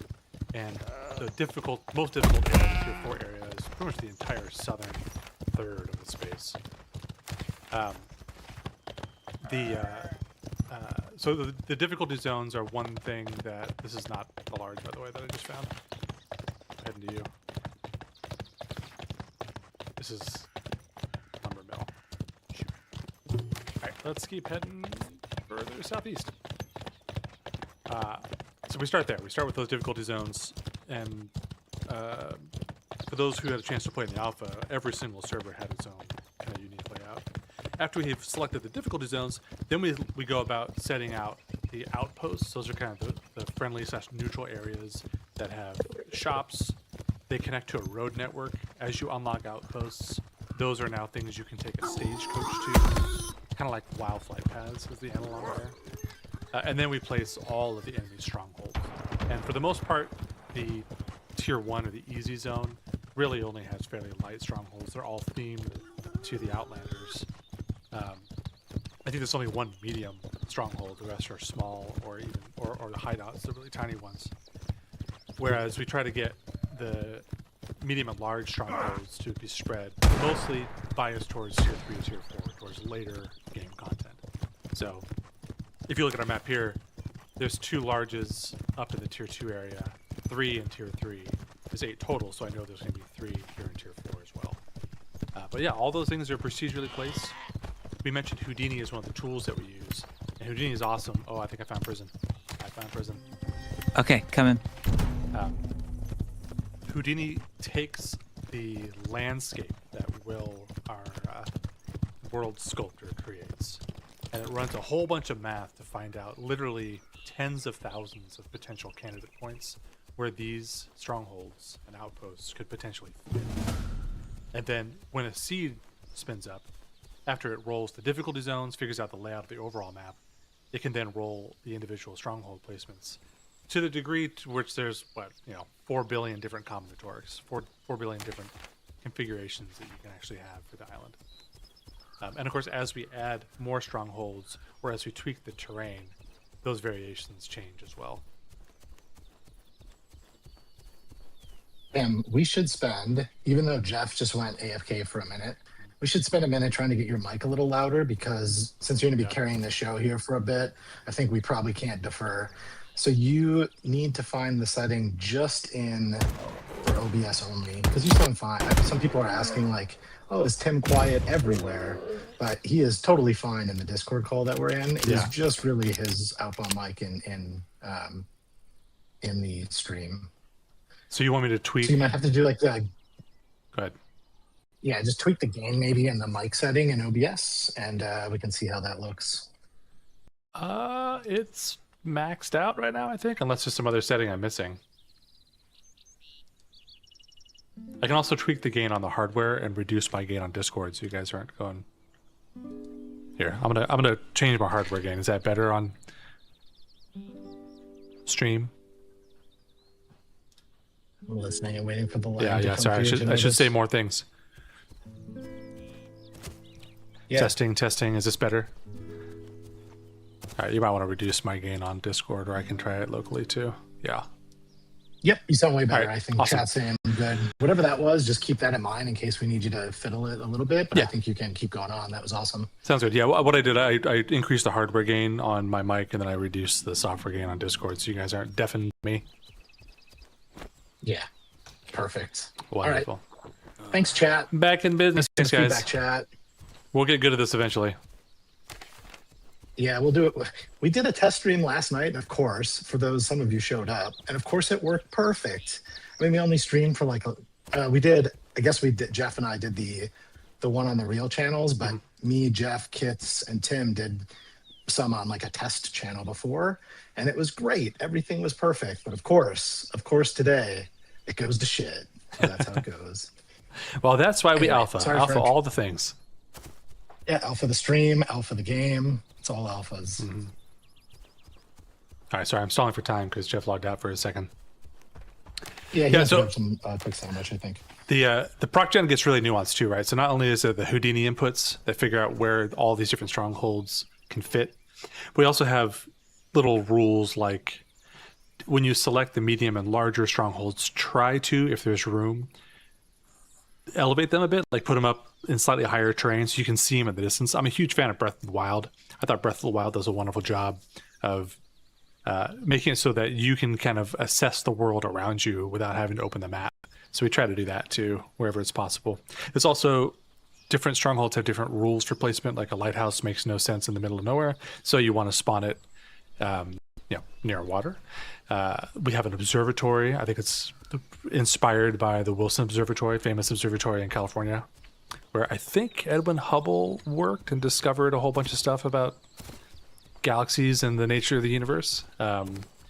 That is also going to be at altitude, right? So you're not going to see an observatory sitting at, on the ocean floor, that type of thing. So yeah, there's a bunch of cool rules, and it's fun to work with the level designers too, because we do want to do some storytelling here, right? We want these things to feel natural and grounded.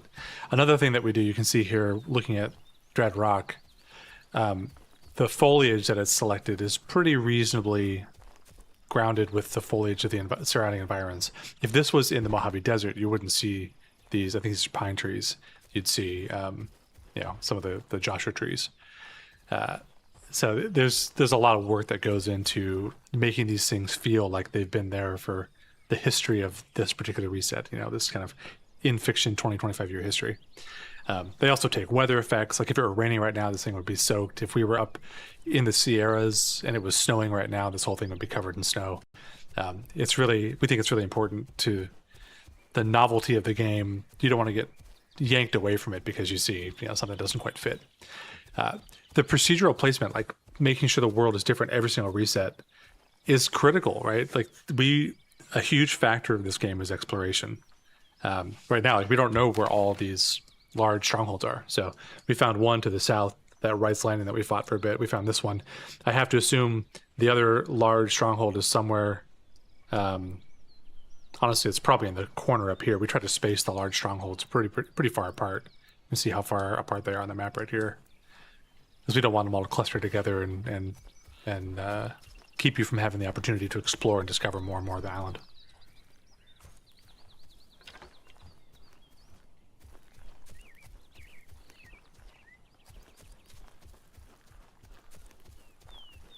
You hunting there? What do you got in your sights? I saw Um, you change into like predator mode there. It looked like. Dun, dun, dun, dun, dun, dun. I can start picking off from the outside here. I can pick some guys off. I know Jeff has his route that goes up the ladder on that side, which I'm happy to do, but I'll get some free kills first. But, I mean, since we're just chilling and doing tech stuff, we have none of the gameplay people here. It's just tech nerds here right now. We don't have to get too crazy, but we can dig a little bit into maybe some. Has there been any news on the performance side? I know you've covered some of that on the Discord in chat recently. But is there any big things you wanted to cover or talk about? I think you did like a point of interest perf Automation thing, automated test that just got turned on. Yeah, we actually Maybe added that's interesting to talk about. 2 new automations to do client. So one of the reasons we do automation on the client in particular is this is a gigantic world, and a lot of artwork goes into it from our very talented crew, and we want to make sure that all the stuff that the client has to draw is going to draw quickly. So we use automations every single night. We run a series of tests that validate the performance characteristics of the game are working adequately. So we had one for the longest time that literally every, 200 meters across the island teleports a little invisible camera. There are no POIs in that setup, and it just spins for 5 seconds capturing data. So we've had that one for a number of months at this point in time. We gave an abbreviated version of that to NVIDIA. Our friends over at NVIDIA are going to help us out on compatibility and just finding opportunities to optimize their GPUs. We're also going to be working with AMD on that subject as well. The other one we just added was the POI automated test. So same idea. It's for the most part an empty island. There's no AI that are like freely shooting a player. There's no players there, just these floating cameras. That automation goes to each of the POIs uniquely and does the same kind of 5-second capture, gathering as much telemetry as we possibly can. And then that's brand spanking new. So we're going to figure out how we can feed that data right back to our artists so we can action on any work that we got to do. We are a very small team, so we program robots to do a bunch of our stuff to make sure that this small team can make this big game. Even if it was work we could do, you can't do it at the volume that you want. Like, it is easy to have performance. I mean, you talked about this before. What was it? Creeping normality was a talk you gave at one point. Yeah. For a GDC, I think, right? For that Blizzard, can yeah. in so many ways. Yeah.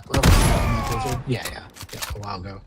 And, this kind of slow degradation over time that you don't notice.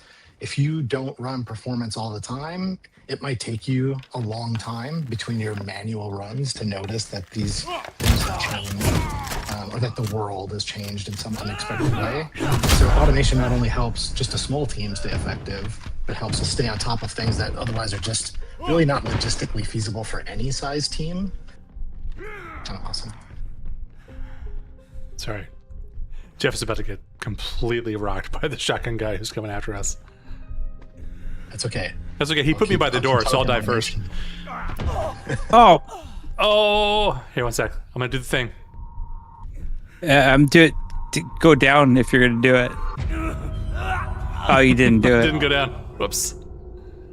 Well, this is not the start that we wanted to get off to. No. But it's kind of the start. Game over. Kind of the start everybody expected to happen. Right. Good news is AI has forgotten about it to some degree, so we can get a couple stealth kills before we start into it. But yeah, to your point, Bill, if you want to make bigger and bigger games, you really have to bring computers to bear to solve some of these problems for us. This is not new. Like we did a fair bit of automation and automated testing, even back on Overwatch, and it's even a bigger deal on this game because it's just so big, and there's so many different game systems, and the world is massively dynamic. So there's. Did you just loot my stuff? Oh my god, I did. Oh my god, I'm so sorry.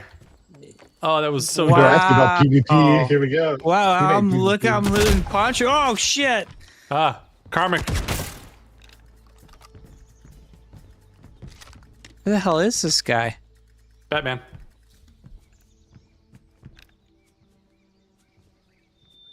No, you You loot loot your. my stuff? No, I didn't loot your stuff. I'm so sorry. I'm I gonna- just see something and I just F it. That's how it works. Cough that up to typical online loot drama. Mhm. Oh, I really want this. Okay.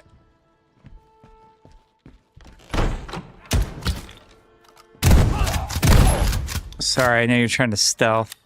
No, it's okay. I had my shot and I missed, so. Just saving ammo.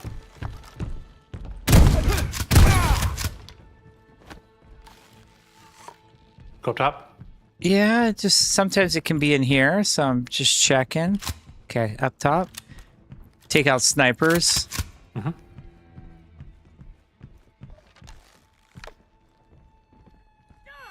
Oh, Whoop. careful behind.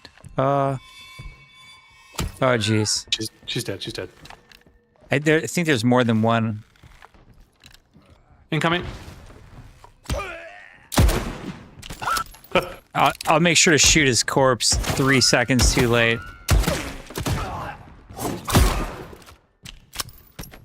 That time I at least shot the corpse like 50 milliseconds too late. Yeah. Okay, there's another. Oh, I see. She's on the roof. Oh, One you down. just murdered her. Nice. 2.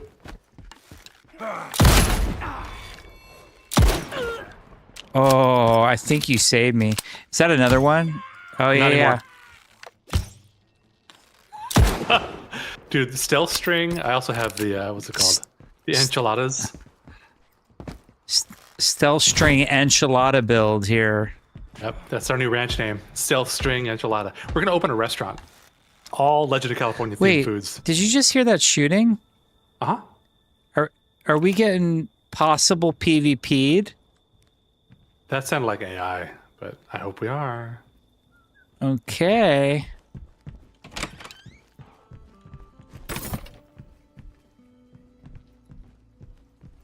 All right, how do you want to take out this one? Dude, I don't know. The video we have online that's Axo Clock is right up here. It's sort of We'll Death leave it for Alley. fancy. Yeah. We could do the whole outskirts first and then collapse. What do you Let's have some fun. outskirts? Okay, we'll do outskirts before going into the cell block. I love Dreadrock. It's just I can't believe one person built this. Did the level design. Obviously the art was a group. Who's in that door? I have an axe. Oh, Tim. It's fine. Oh, it's like the return of Axo Clock right there. Let's get warmed up. Okay. Oh, I hear it. No way. Jeez. No way. Maybe it's upstairs. The stairs always make me so nervous in these places. Oh, pump shotgun's gone. Okay, we're back to DB. Yep, it's here. Oh, down below. You okay? Yep, I'm good. All right, looting. All right.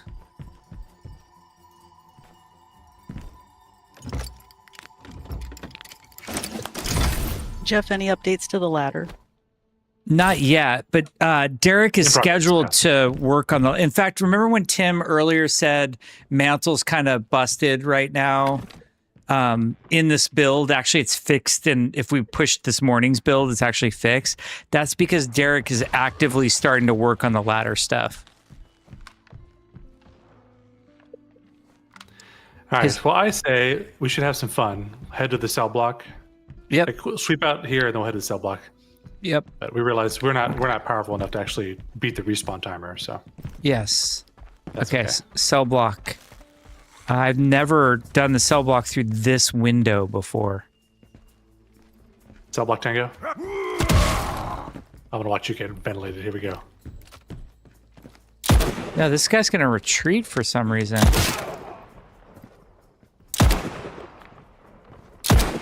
Oh, come on. Most cowardly shotgun guy in the history of shotgun guys.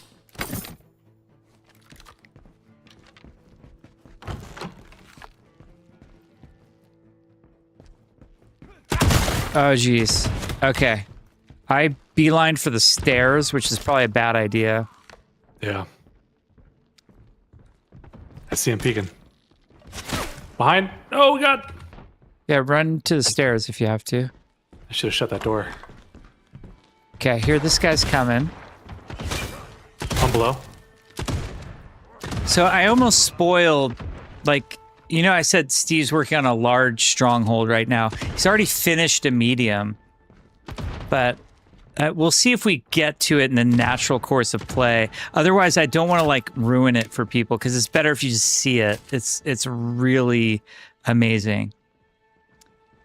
Oh, yeah, that's a lot of dudes. Do you have any updates or progress on fishing? Yeah, we, Jeff, the animators, I'm trying to think who else. They all worked on a bunch of fishing bugs right after the last alpha. Tim is actually scheduled to fix one of the big fishing bugs, but hasn't gotten to it yet, which is that the pools of water spawn too close to the shoreline right now. So they sort of have been doing a bunch of iteration on fishing. So hopefully it'll just feel better. Like, I know one of the things that they had to work on was that hysteresis between, like, has the fish been pulled out of the water, or is it on like the shallow shoreline or not? All the like little feel stuff is what they've been working on. There's two more up to the right. And then I saw an update from Nelson yesterday that they're working on fish scaling, so the bigger fish look bigger and all the fish aren't just the same size.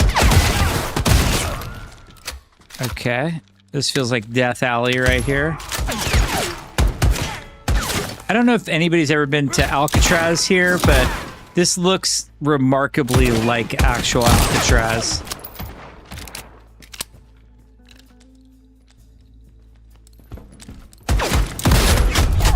Whoa. To the left.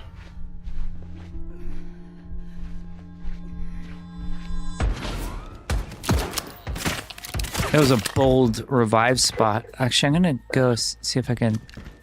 Yeah, I can. I have a three-part question. Okay, so the first is, how many people can be in a company? And can you play with friends from a different company? And are they going to get FOMO if they don't PvP? In other words, like, will their character suffer if they don't participate in PvP content?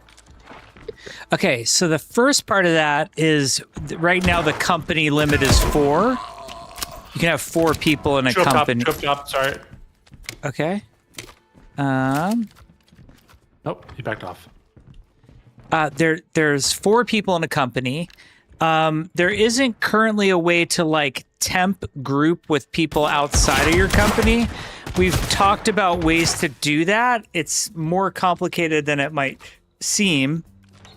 Having FOMO for not PvPing, we're not putting tons of PvP. Like the whole philosophy of the game is you should be able to play without on a PvE server without PvPing. Whether or not you're going to have FOMO or not, I can't answer that. Like, I don't know if just somebody being in an area PvPing and you wishing you could do it is FOMO or not.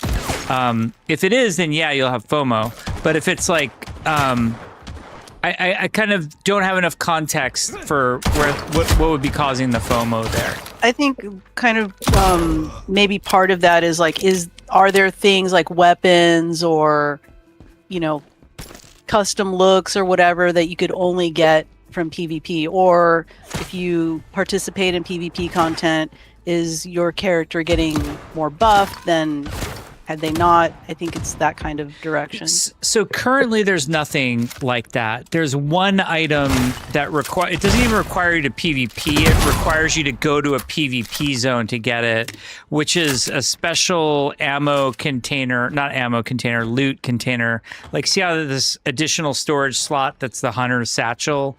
There's an item that you can get that's 2 lawless items you could put in that slot, which is only desirable if you want lawless items, or if you're PvPing. So yeah, there is some stuff that you can only get by PvPing.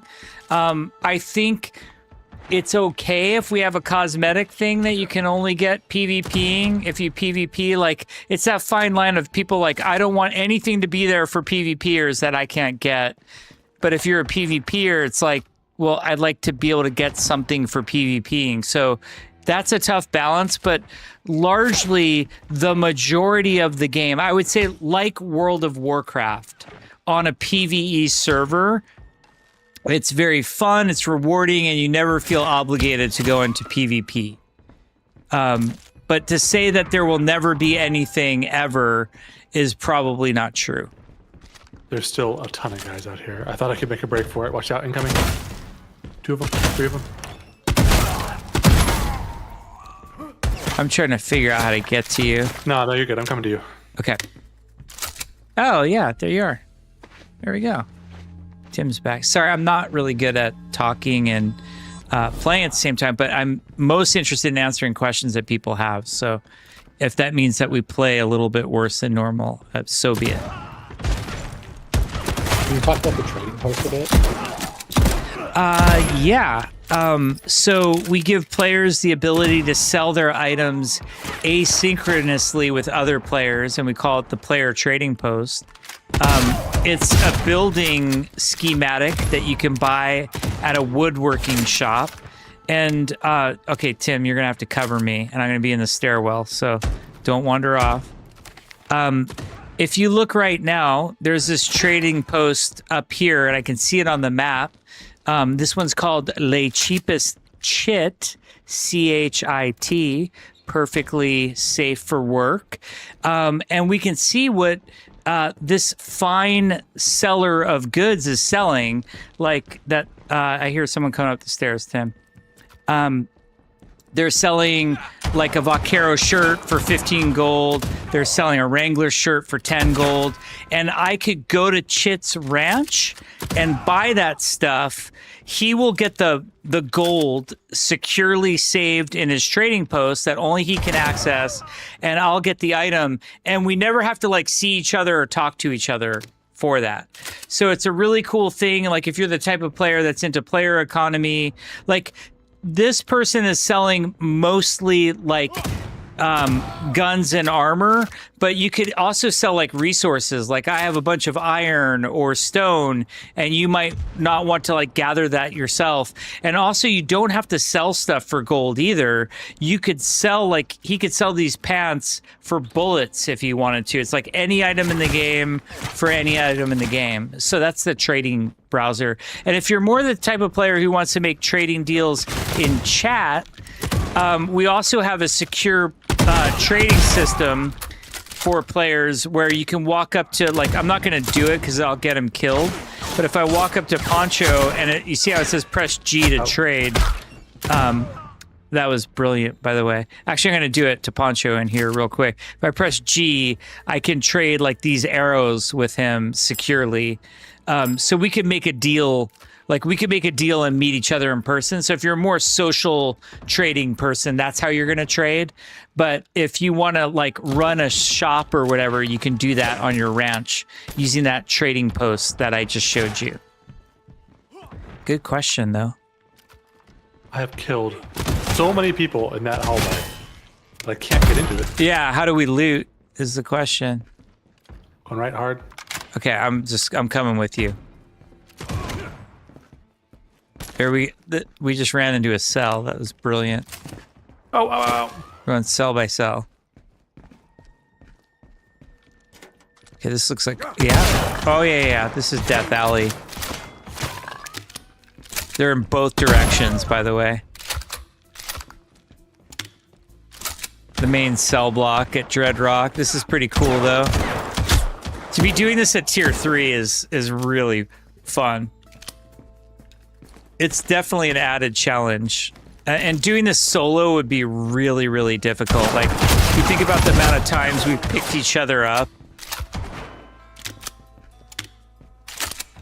Someone's asking if you will be able to like adjust company sizes on a private server. Maybe that's the kind of options we'd love to give you the ability to set on private servers. The company system is a little more complicated, but if we can, we will make it one of those things that you could edit the size of. I just don't want to promise it because some things are more technically feasible than others. Someone's asking about the respawn timer on POIs. It's variable. I was going to say that's a Tim question because Yeah, it there's sounds a complex. There's a lot of nuance to it, and I don't like how nuanced it is. We're really undergeared here, so we're moving awfully slowly. So we're actually hitting the respawn timer.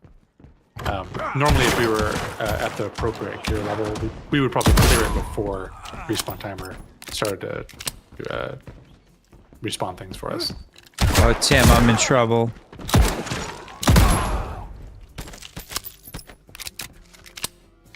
I headed sort of out. I'm with you. Okay, nice. Should we head to the resort? Yeah, let's do it. Okay. Oh, sniper. Whoa. You okay? Yep, I'm okay. Okay, I'm gonna like run out. Actually, you know what I'm gonna do? We're gonna go on horseback for this insanity. Okay, I'm going.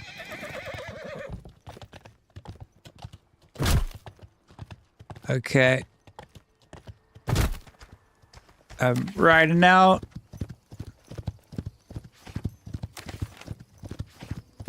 Did you make it okay? Oh, I got snipers. Defilade. All right, I am assuming it's to the east. I think it's Is it there? there-ish. All right, Because I have a buddy named Chit who has done that one before. Chip knows. Multiplayer server, you can ask your buddy Chip. You could ask. Anyone know Hey, where Chit, it do is? you know where the resort is? Hey Chit, can you toss me a weapon mod for my DEA? Thanks. Yeah. Chit's always good with stuff like that. Good. Jeff, any plans to do like basically like safe zones like the outposts in Rust? Well, we have that right now in our PvP areas. So here, I'm going to pause on my horse. Are we watching Tim or are we watching... You? Oh, we're watching me. Okay, so if I open my map right now, let's say this outpost right here was in the PvP zone. That's actually a safe area. It takes you 30 seconds to clear your lawless tag, which is the PvP flagging, when you're at that outpost in that safe zone. So there are in PvP, there are absolutely safe zones. I think they mean more like a kind of a lots of different shops and that kind of stuff. Oh, like the Rust. Yeah, there's no immediate plans for that. Like, the fiction of our world is much like emptier and more deserted. So I don't think we have any plans for like a big city with lots of shops or anything like that. Our shops are more like remote frontier shops spread out all over. And we do have a lot. I mean, there's 37 trading outposts that are run by NPCs all over the map. So that's a lot. They're just not condensed in one area. Yeah, I mean, players could make that. If players wanted to make a bunch of ranches all stacked together with different trading posts, that's doable.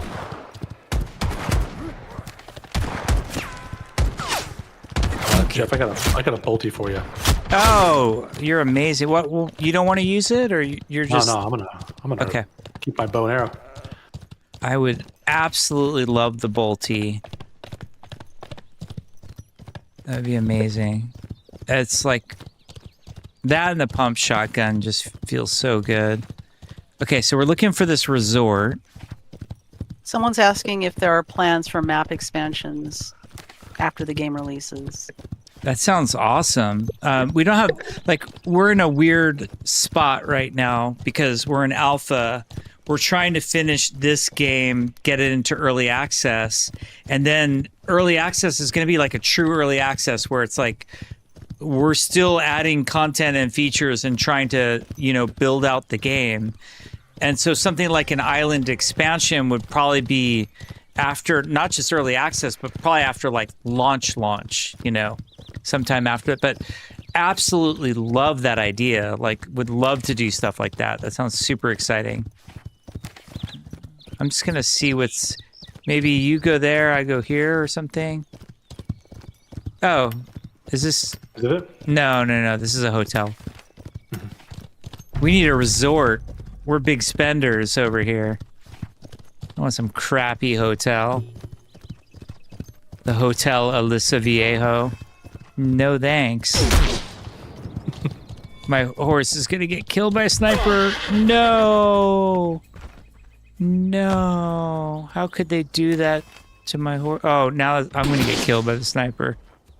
That's They're unjust. super far too. They were like way back. It's because I talk shit on the hotel. Mm-hmm. I'm sorry. Alyssa Viejo is a lovely place.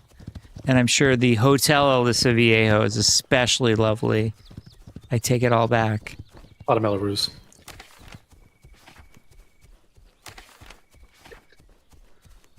Jeff, do you guys ever plan putting up a roadmap for future plans for features and that kind of thing? I think so. Like, I mean, I love being transparent about development. To be honest, I'm not a huge fan of roadmaps because usually like roadmaps, like the way development works is you really don't know what's gonna really hit the light of day until about 3 months out. Really, like what's quality, on time, etc. Maybe 3 to 6 months is your best guess. And after that, it's really hard to predict if that thing is even the right idea anymore. And the trouble with some of these roadmaps that I see is you build these amazing player expectations that like content or a feature is going to be added. Then the dev team realizes it's either the wrong feature or it's too technically challenging, or it's going to take way longer than they thought. Then they pull it off the roadmap, and then all the players are really angry about it. Like, you promised us this thing, it was on the roadmap, and now it's gone. So I'm really torn because I love the idea of a roadmap, and I like telling people what we're working on. Like, for those of you who weren't here for the entire stream today, like I mentioned, we're working on customization, build modes. Steve's working on an 8th large stronghold. We're working on item quality, performance. Like, that basically is all roadmap stuff. I just get nervous over promising and then not delivering on what we said we were going to do. Did you hit this area? Is it not here? Yeah, it's not what we want. Let's head to blue. Here, take the bolty. Okay. Oh, thank you so much. I'm so excited for this. Okay, yay, bolty. Let's put it in this slot.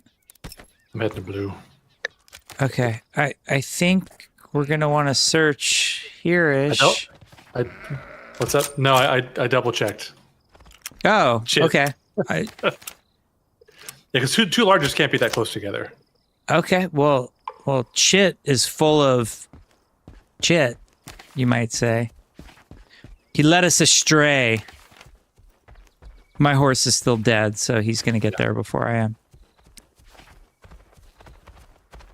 Yeah, on the roadmap subject, like if a roadmap had predictive power, I think it'd be useful. But we could even look back in time and say, like, a year ago, what did we think was going to be the most important thing for the game? And we would probably be about 25% correct. You know, you have to kind of go one milestone at a time to really understand where you're going to get the most value. And honestly, the thing I think we would have guessed a year ago, what we want to work on now is endgame, but that's a chip shot. We would have done that 2 years ago.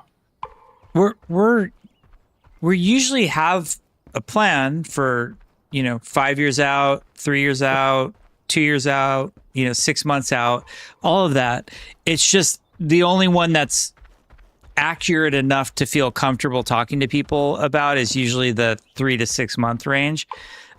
Weirdly, I'm the type, like I've told you all a ton of times, yes, we want to add trains to the game. Like we want to do that.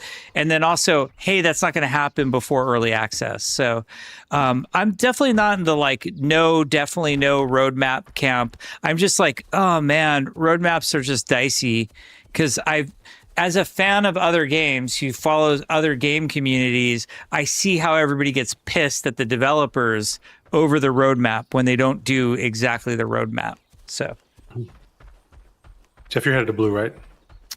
I don't know. I'm just running around aimlessly like a chicken with his head cut off. Any plans for duels? I totally want to add duels. I think duels would be amazing. Can you do the glove slap? The glove slap would be such a great way to instigate it.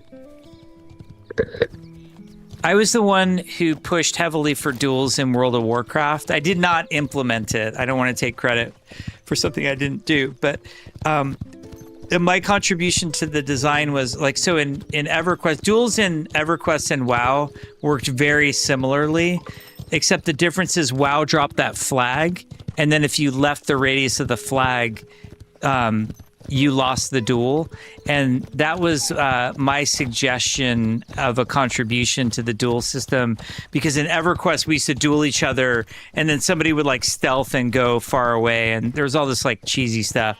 But I think duels would be awesome for our game. I would love to integrate it. A few people are asking about like card games, mini games. I'm assuming they're hinting at gambling. We would love to do like all of that, like fun side stuff, Rochambeau, with all the like card games and like slot machines and all of that. Fun fact, there's a lot of government regulation that affects the sale of the game once you start adding that. So it doesn't mean people don't add those to games. It just means you're going to have some rating, and it's something to think about, because I know there's a lot of people who are very excited about getting the government involved with regulation of video games. Let's just leave it at that. And it adds a lot of difficulty. So if you have a cool idea like, oh, it'd just be fun to add poker to a game, there are legal issues with us doing that. That doesn't mean we won't do it. It means lawyers get to make more money.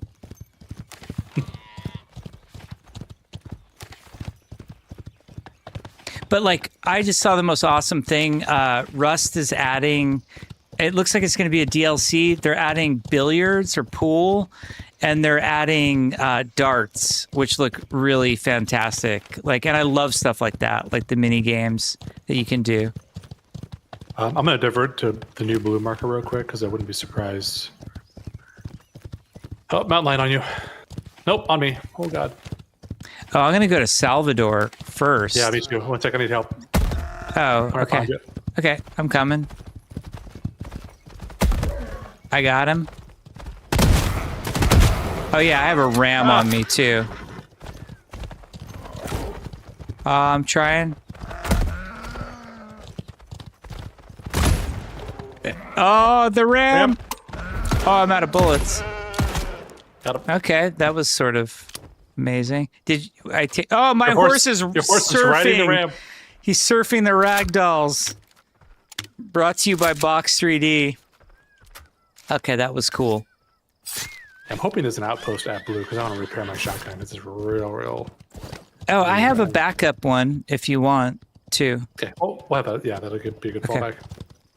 Beautiful view of San Jacinto coming over this Yeah. crest, though. I'm gonna Let's glide. catch Salvador Rojas is this exclamation point. Here, let me look at my map. And he sells rare stuff. So whenever he's up, we like to go looking for him. Oh, there goes Tim gliding over San Jacinto. Or towards San Jacinto. I'll use my glider. These are the tier 3 gliders, which are pretty good. But there's a glider that's called the Elite Glider above this. That's even better. Okay, heading to Salvador. Okay. I too am heading to Salvador. I'll let you go to him first, because that music is incredible, and I want to make sure I don't have him stop Oh, you're awesome for that. So there's a whole backstory to Salvador. He's not actually a mariachi. He actually ripped off that cart from the mariachis, and that's a storyline I want to play out over time. So let's hear his music as we pull up.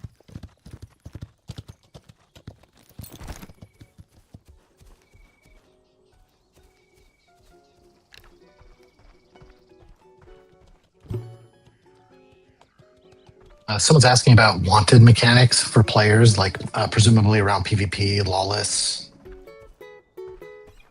Sort of bounty system idea. It's funny. Goodman and I were talking about that yesterday. So we don't have anything like that, but we really like ideas like that. And that's something Jeff and I want to keep talking through the design of to see if we can come up with something cool. But like all that like GTA stuff or, you know, people becoming sort of like red on PvP servers permanently. Like we just love those kind of systems and those ideas. So we'd love to figure that out over time. By the way, this guy's selling a brand new 12 gauge if you need one. That's okay. I just repaired mine. Okay. It is brand new-ish. Okay. Where are we headed? Head to blue. Oh, Heading that's to not blue. We've said that so many times. Someone's asking about building outside your ranch. Are you ever going to allow players on private servers to build like an NPC neutral town mid-map? That sounds awesome. Like one thing that's not in yet that I've been talking. Hey, wait. Yes. Come back. Who just shot me? An arrow just shot me. That's got to be Max. Yep, it's Max. I see him. He's Okay. at the outpost over All here. right. We'll answer the building question in a second. We have to PvP first.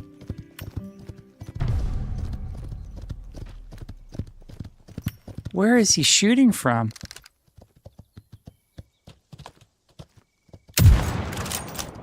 You see him? Oh, Yeah. There he is. Oh, is he gonna run? Okay. Chase. Wait, is he leaving PvP? That's me. He is leaving PvP. Oh, he's Boo. coming back. Coming back. Straight ahead. You're right on him. Okay. Chat wants you to shit talk in Prox chat. Jet Oh talking, shit! I'm Brock gonna lose my horse. I'm gonna lose my horse. Tim, you keep going. Yep, on him. Max! Where are you, Max? Come Slow back. down, Max.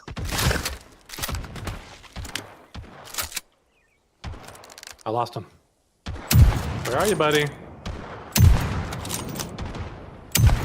He cleared PvP. Oh, he cleared Boo. PvP? Yeah, he. Max. Speak to us, Max. Talk to us, Max. You need to tell him you're friendly. I think my voice is off. Oh, your No, it's on. Did my... mine's on. Oh, is it the wrong microphone? Maybe. Mine might be. I don't know. Hello?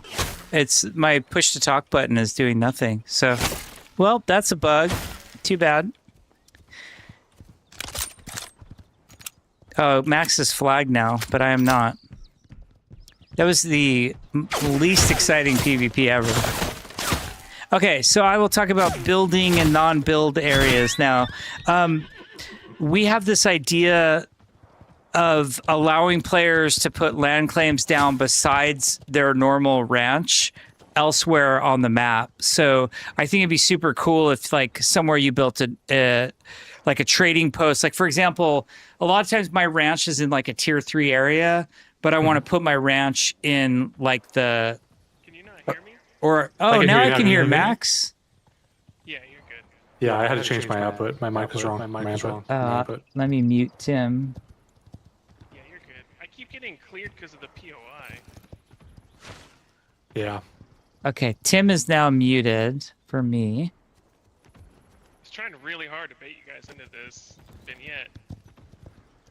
We were doing the same thing to you, so.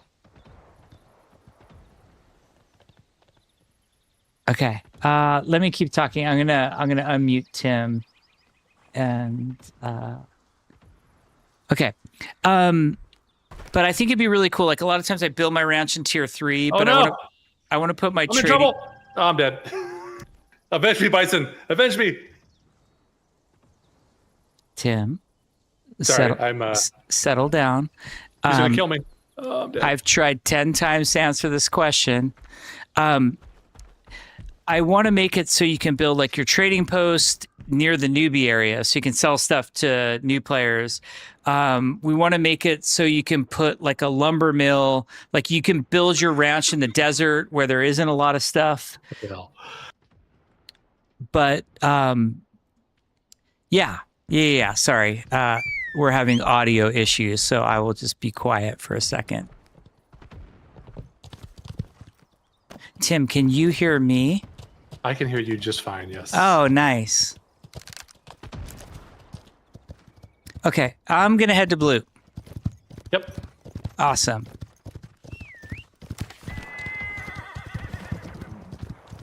Okay, I swear I shot Max like a bunch of times because I saw the registration of the blood playing. I kept shooting his horse, but I guess I wasn't killing it. I was trying to get him off his horse. But, yeah, I guess we just didn't get him down low enough. All right. Blue. Going to blue. Horse is dead. Max killed it. What's that? Max killed my horse, so I'm on foot for a bit. Oh, okay. All right. I will kill these guys. Oh, hey, my horse is dead too. I'm gonna be dead too. I am in quite a predicament.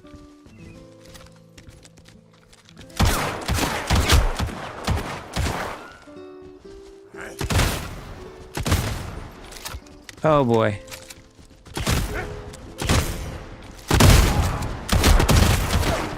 Oh boy. I really did it this time. Okay, here they come.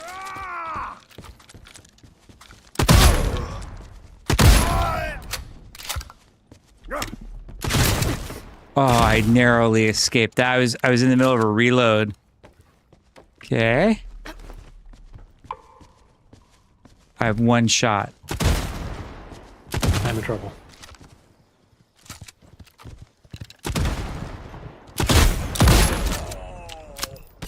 So, funny thing, Resort, for those of you who watched our strange test stream last night, that's where I died in the resort. I was doing that on my other character. Yeah, the resort is right in front of me. Right in front of me. Oh, we have that fun chat bug where the chat just stays up forever. That keeps on giving. That one has just lived forever. Forever. I think in order to support the game, I'm going to start to sell ads in the chat because it's just up all the time. And then on anybody's stream who's ever streaming the game, the ad will be up. Oh, where did you go, Tim? I'm above you. Okay. What's the goal for time to kill in PvP? Like how lethal should PvP be? Very. Yeah, it should be like at equal level of fight. Oh, I really want to do that caravan. How far is it? We could do it if you want to do that first. No. Let's just do this. Yeah, let's just do this.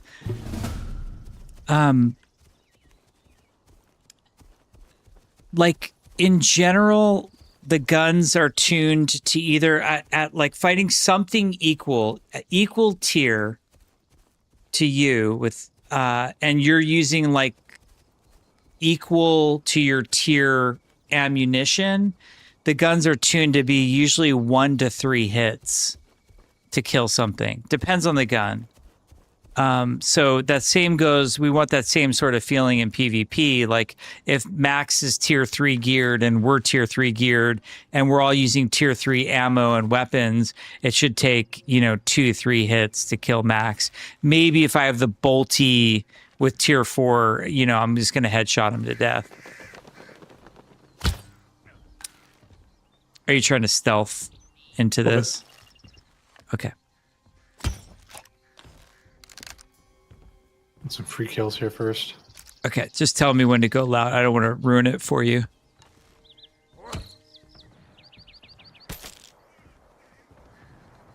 Here, do you want to cut to me, Bill?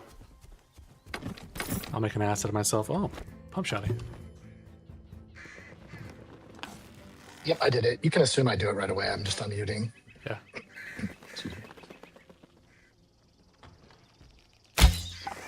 Oops, missed that shot. Oh, sniper saw me.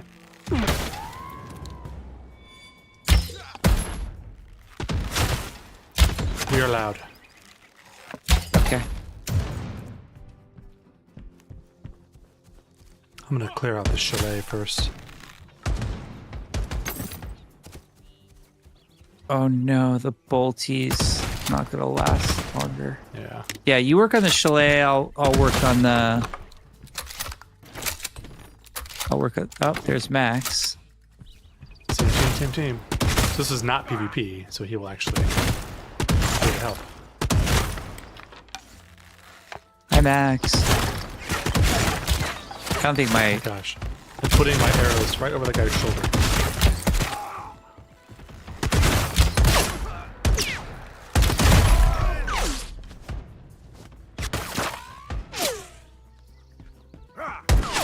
Okay, looking for. It's not a lot of stuff. There's Max over here by me. Hey, buddy. Shoot, I keep missing this guy. Willing to call a truce.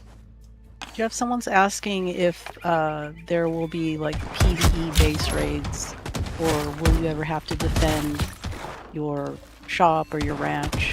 And will it... Yeah, we really want to do like the ranch defense. We think would be awesome. Figuring out the mechanics where it doesn't feel cheap, it doesn't happen too often when you don't want it to happen, what the consequences are. But like I think 7 Days to Die had one of the best versions of that in any of these games. It was really, really good in that game. And I think it'd be super fun in this game to defend against attackers on your ranch. It happens sometimes with random rolling sort of posses of bad guys will sometimes kind of come towards your ranch just accidentally, but it feels amazing. It's really cool. So yeah, we want to do stuff like that. And there are holdouts right now, like that caravan, like if we went over, oh, that's not the caravan. Where is the caravan? Oh, it's up here. This caravan defense. If we went and defended that right now, that's like a PvE big holdout event, which is actually pretty cool. Okay, we are far and separated. Head to you. Okay.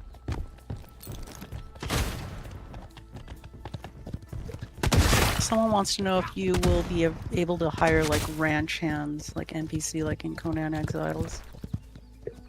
We have already, like, when you build that trading post on your ranch, we give you an NPC with like a name and all that. We want to do more with that as a system. We think it could be really cool to have to like hire them. You could hire different ones. We want to let you dress them up, all that kind of stuff. Maybe they have stats and attributes that make some better than others. So that would be really cool. As far as like a ranch hand that does stuff on your ranch, we don't have anything like that right now, but it's a really cool idea.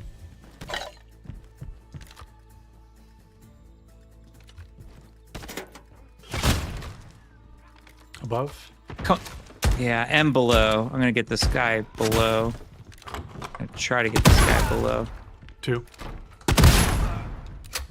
Just got the dead guy door slam on me. The dead guys, their favorite thing to do is just slam the door shut on you.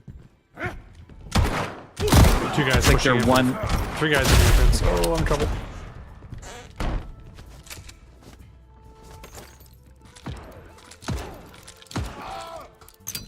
I'm on the shitty bullets, unfortunately. Oh. They went upstairs. Okay, yeah, he's moonwalking on the stairs right now. Oh shoot! Behind? Backing. Yeah. Oh! Ow, ow, ow, ow. Serpentine.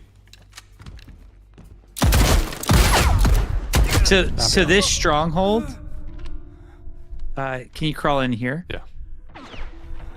Here it is. Here we go. This corner is safe for like 2 seconds, then back up immediately. So this point of interest, this stronghold. Whoa! Somebody shot just you? blasted Through the window? Somebody just cheap shot at me. Yeah, up top. I My got him. goodness. Wanna go upstairs? Yeah. If you guys have any interest in looking it up, there was a resort built in the mountains above Pasadena, which is a city in Southern California, called Mount Low. And this resort was inspired by Mount Low. Oh no! Oh, I'm gonna die. I'm gonna die. Come on, I'm buddy. healing. 1 down. This actually isn't safe because they can hit us from up top. Yep. Closing doors. Yeah.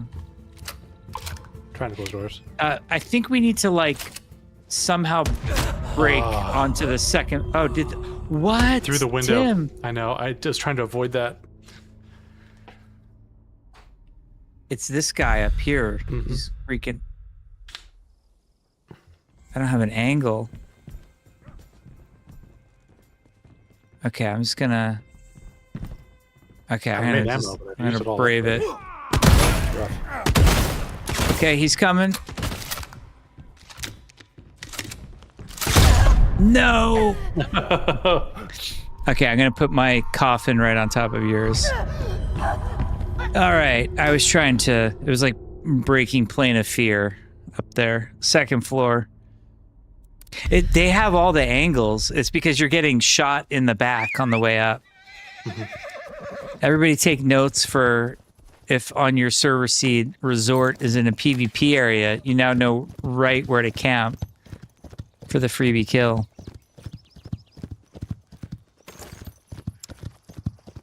We got a stealth string recipe.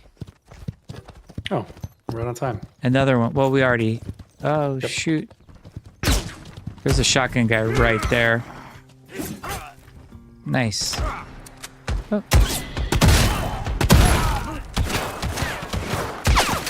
I don't know what I was thinking with this approach.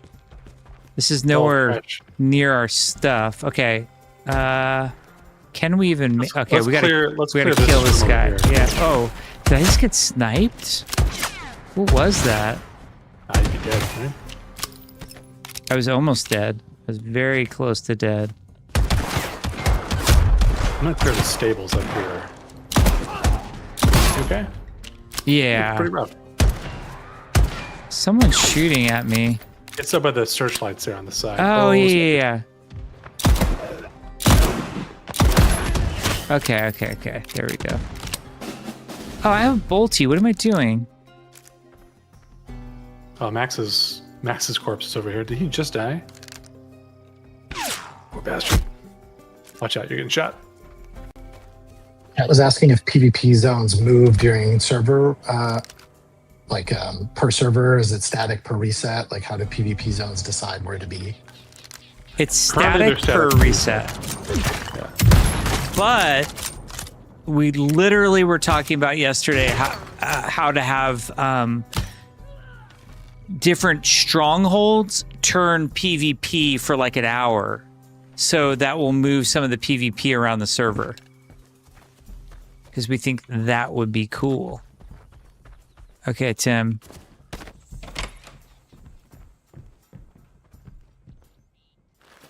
I'm getting my stuff. I hear running right above me. I'm just going for it.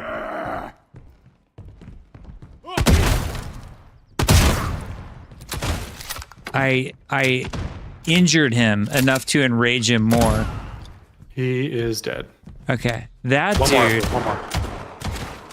That dude is full esports. The amount of kills he got.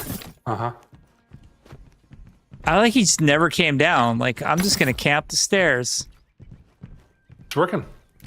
If this were Quake, he would have been kicked from the server for that behavior.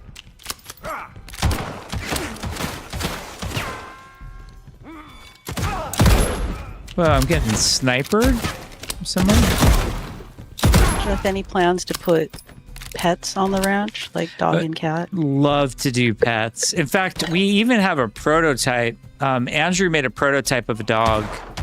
He just used the wolf model. We no immediate plans for that.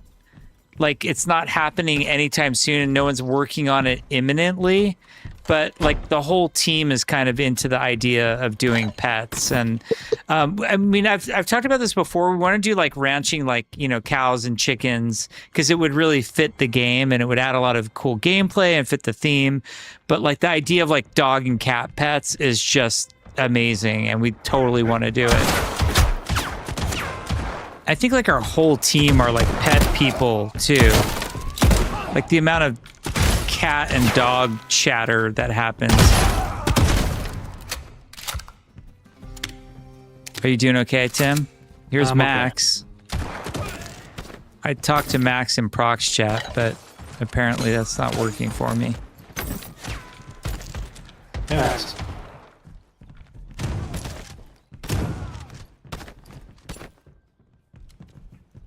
Okay, do you want to check this wing, or do you want to just go up? Oh, fuck it. Third floor. Let's go to the third floor, yeah. I'm going to go all the way up. Oh, it's up here. It is kind of cool.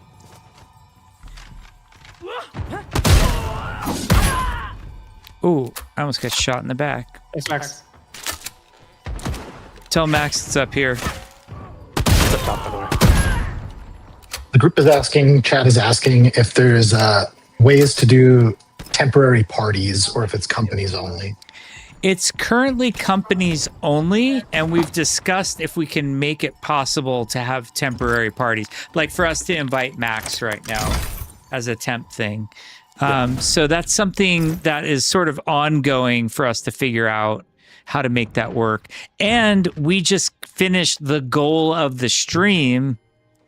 I want everybody to know that that has happened. If you remember, our goal was to do all of the strongholds. We discovered them all, and we did them all, albeit it was probably painful for you because we did them all way under geared. But you can see, like, this is an example. This interface I have on my screen is temp. Our friends over in Prague at Virtuous have done a beautiful job of this. And then me working with Layshock, we're going to do the design and the back end to make this really cool. But someday you'll have all these personal challenges. It doesn't work like this yet, but the intention is that, like what Tim and I just did, see how I unlocked this outlaw hat skin and a duster coat?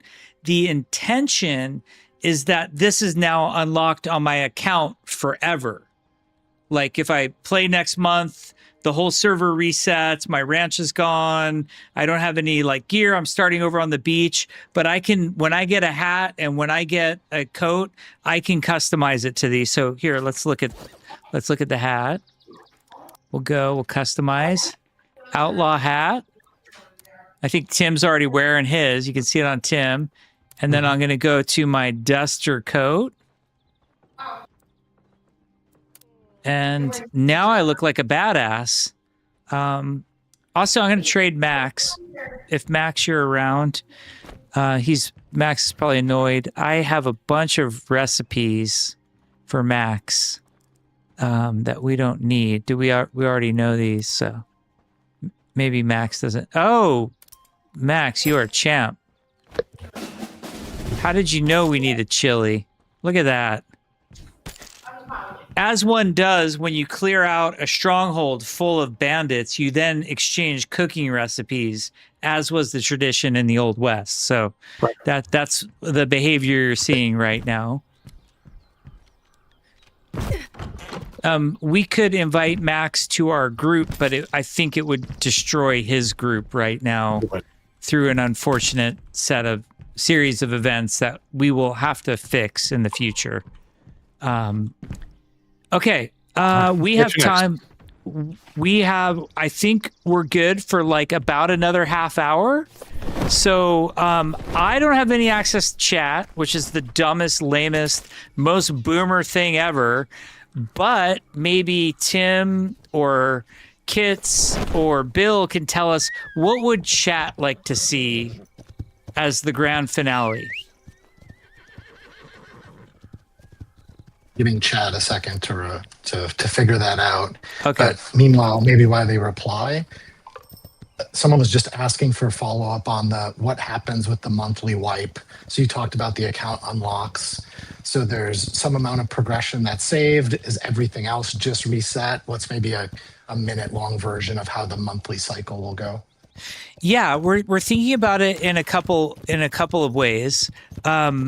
There will be some things that are going to be bound to your account. And when I say that, I mean that it means a couple things. One, like let's just take that hat that I unlocked right there. That means that if this server that we're playing on right now like gets reset in August, I will still have that hat. I don't have to go back and unlock all that stuff again like Tim and I did this afternoon. I'll still have that hat. Temporarily, internally, I don't know if this name will stick. We're calling those legacy rewards, meaning like they'll last, they'll persist. The other example of that is if we had multiple servers up. So let's say Tim and I were playing on the Wolf server right now, and then we just unlocked that hat skin, and then we went over to the Bobcat server on the same day. Like we logged out of this and we started brand new characters over on Bobcat. We would also have that hat unlocked. So we think that's cool. So that's like the idea of legacy. The stuff that doesn't carry through seeds is like your company, like this progression, the company stuff. That's sort of like the core progression of the game per reset or per seed. Every server has what's called a seed. It's kind of a technical thing. It's usually some garbled number. I think this seed is literally 82. Don't ask why I know that. But there's a lot about the game that's meant to reset. Like all of your ranch progress, it's very fast to progress right now. Like Tim and I just started playing this week, and you can see we're already almost tier 4. This isn't a game about like taking months and months to get to max level or whatever. This is more of a sandbox game where we want you to get through the progression fast, and then we want to have cool end game sandboxy stuff for you to do. Or if you're into customization or role play or PvP, like you're kind of doing that stuff, and maybe you hop around to multiple servers. in a month or so. I guess I'm swimming in a month, and I guess my swimming is very broken. Look at that. Okay, let's try again. The ranch is an interesting one because I know a lot of players put a lot of time into building out their masterpiece of like, this is the ranch house, and I want it to look a certain, like I want to do like a Santa Barbara inspired Spanish style, like, you know, amazing looking house. It's going to be 2 stories, and they spend all this time designing it. For those, this isn't in yet, but what our plan is to someday let you save the blueprint of that house that you designed, save it off on your account, and then when you play on another server, or if this server gets reset, I should put a mark down. I'm kind of blindly swimming as I'm trying to ramble on. Then you could put that exact design of that house down without having to like replace all the pieces and whatever. And for those of you who have played the game before or seen, looks like I'm broken. Are you in that death spiral of swimming? Yeah. Yeah, the death. Go down the shore a bit. There we go. I had to. Wow, that was interesting. I lost the tomahawk to that I think is just rip. Oh, I got it. There we go. That's how cheap I am. Like, I'm going to spend 4 hours to get that tomahawk back when I could buy like 50 of them, but whatever. But we want you to be able to put that house design back down, and like, sure, you have to like go get the lumber and the logs and stuff again. But like, the hard part isn't actually gathering those materials. The hard part is designing it to be perfect and look really cool. So we know that the reset is like oftentimes a controversial thing that, you know, people are worried about. We want to make it a cool part of the game that you're looking forward to. Like, I can't wait to start over again and see what happens next time. That's the goal of the reset, is to make it kind of fresh and new every time. And then we also want to have certain things that are like really hard, big achievement like things where you get a reward that we allow to perpetuate on and we don't take away from you. Perfect. There's more follow-up to that stuff and lots of good discussion. I would encourage everyone who cares about this from chat to hop over to Discord. We hang out there and talk about this stuff in depth, so you can ask more questions on things that maybe we didn't cover. And people like Weezus, who have been around for every stream, will also answer all of your questions. So Our it's kind of a cool ambassadors. place to share info. Yeah. So for the last 20 minutes or whatever we do, 30 minutes, there's a few things people have asked for. The 2 big ones I've seen are, have you killed the great bison or great deer yet? And that would be one option to do to wrap this up. Or the second one was, people just wanted to see extremely, like, whatever you would consider the hardest stronghold or thing to do in the game. There was a third one of you 2 dueling, like you 2 just PvPing each other. That one didn't get as many votes, but I thought it was pretty funny. So I just nice. it on there. Well, the hardest stronghold, that's literally what we just did for 4.5 hours or whatever. Like, I would say, what do you think is the hardest one? It was probably Dread Rock. Yeah, probably Dead Rock. Actually, rewind the VOD. Actually, have a harder time might at be Wrights. Wright's Landing might be the hardest stronghold. I think that wrecked us more than anything. There's one stronghold that they didn't see, which is Grand Dominion Mine, but Tim and I did it while we were leveling up.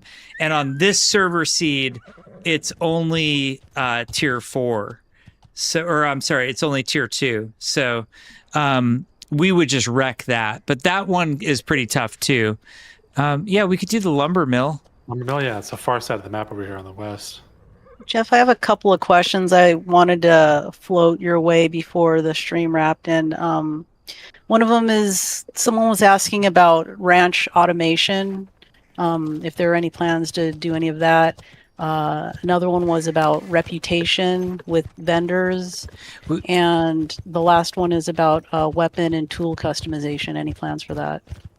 Yeah, well, we actually have a really cool weapon and tool customization system in the game already. Tim, you start writing it. I'm going to follow you so I can talk. Yeah. Okay. Oh, Yellow Pine. Oh no. Yeah, go to Yellow Pine. Yeah, we'll go to where's- Yellow Pine. I just told you guys about the snipers, so we can see it in action. Max, if you could, please don't clear anything, if you don't mind. 11. L11. Okay. Okay, so weapon customization. I don't know if you're talking about like effect customization. We have a whole weapon modification You're talking system. about skins. Skins. We have a bunch of concept art of what weapon and tool skins would look like, and we want to do it. Like that's something we think is cool, and we really want to do. And we actually have concept art already of what it look like. We just haven't tackled that part. Like so far, it's furniture, it's building pieces, it's clothes. What else is customizable? Ranch fence, gate. Yeah. The tent is now tent's coming soon. customizable. Yeah. The tent's going to be custom. But we totally want to do like tools and stuff. So we think that's awesome. Then, I'm sorry, kids. Could you. Reputation system. Reputation. So Eric is one of the other game designers. We are totally down to do a reputation system, and we have a bunch of ideas. Goodman and Branian, the two other designers, they're very excited about like a reputation style system on the vendors too. And weirdly, I'm going to give you the weirdest inspiration that I have personally for it. You might be thinking like, oh, wow, or something like that. It's actually more like the Harvest Moon Story of Seasons. Like you kind of like learn what they really like and have to bring them different stuff every day. And then, anyway, I love those games. So I think that there's a cool version that fits this game. That is the type of system that is unlikely to land anytime in the next 3 or 4 months. Nobody's scheduled to work on it. And then what was the last one? Ranch automation, like Factorio, Satisfactory. Yes. Back before the game even existed, and I was like pitching the game to like Tim and, eventually these 30 plus wonderful people that, I get to work with every day and I'm so appreciative towards.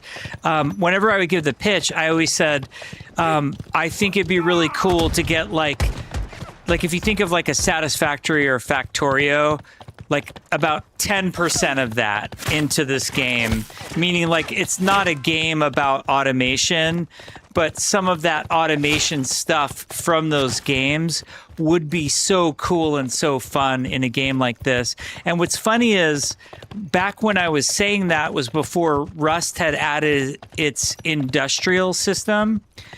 And, now Rust has this amazing industrial system. I highly recommend you go and check it out.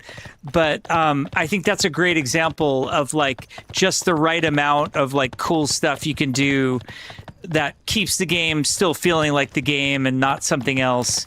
Because games like Satisfactory and Factorio, they're that's kind of what the entire game is about, is just automating stuff.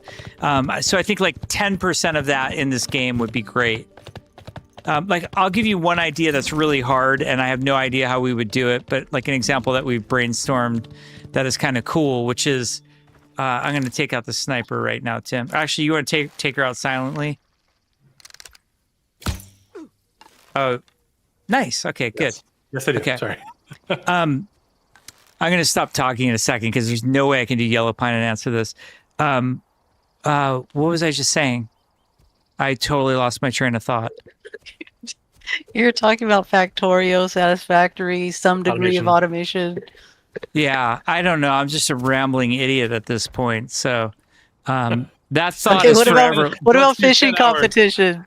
Yeah, Eric. So fun story. Myself, Eric, Goodman, and Branian all worked on WoW at different points. Will, also our world builder, worked on WoW. Weirdly, we all barely overlapped in our time on WoW. So it's funny that we all represent different eras. but every one of us wants to add a fishing contest. A fishing contest on WoW was designed by one of WoW's most influential designers who doesn't get enough credit. There's a guy named Eric Dodds. And Eric Dodds went on to, he was the one who dreamed up Hearthstone, and he was the original game director on Hearthstone. And he worked like Ben Brode was the other designer on Hearthstone, who eventually became the game director. But Eric Dodds was that brilliant guy. And he designed the fishing contest on WoW. And yes, we would love to take inspiration and do the fishing contest. We're still kind of quiet here, so I'm gonna sit back. I'm looking for snipers because I know this is Yellow Pine. This is a town Will built. There's a guy right below you on the street. He might be alert. Oh, we're loud.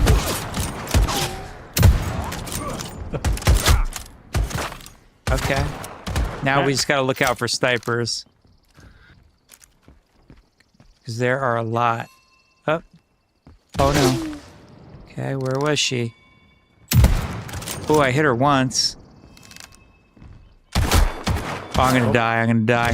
There's one like down and to the left. I don't know if that. Yeah. You know. Yeah. And it's through a bunch of bushes, unfortunately. Okay, we're going bolty. We're going bolty time. Let's close this out. Oh, don't clean. Oh, there she is. Nope. Okay, I'll try the window. I'll try to drop down over here.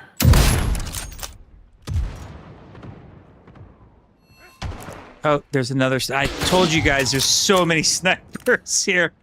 Below one. She's dead. Okay, Saloon doors. here we go. Yes. I took another one out. How many have we taken out so far? 4, How many? 5, maybe? 4. I wonder if did we over nerf the snipers? It was like literally every high point on the map had snipers. It was so glorious. We also had one alpha. No, it wasn't even alpha. It was like an internal milestone play test where the snipers were broken and they just instantly respawn, but in a random place every time. So you'd like kill one, run for it, then it would respawn behind you really quick. Yeah, whack-a-mole. Did that guy just close the door? Oh, buddy. Okay.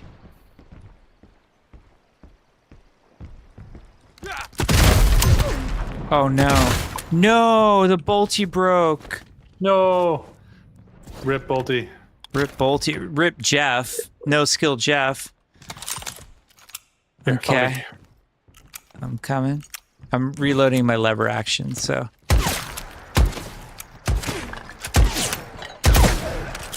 Oh, that's a bug. If you ADS shoot the lever action while reloading, apparently you break the weapon model. But all of you hardcore TF2 people will love that because it makes your weapon model go away. Now you know how to do it. There's a question in chat that I think is interesting. And I have my own opinion on this, but I'm curious what you two think. Someone asked if we see Rust as competition. And for me, I don't know. Everyone who works for the company is a gamer. Like, we all play games and love games.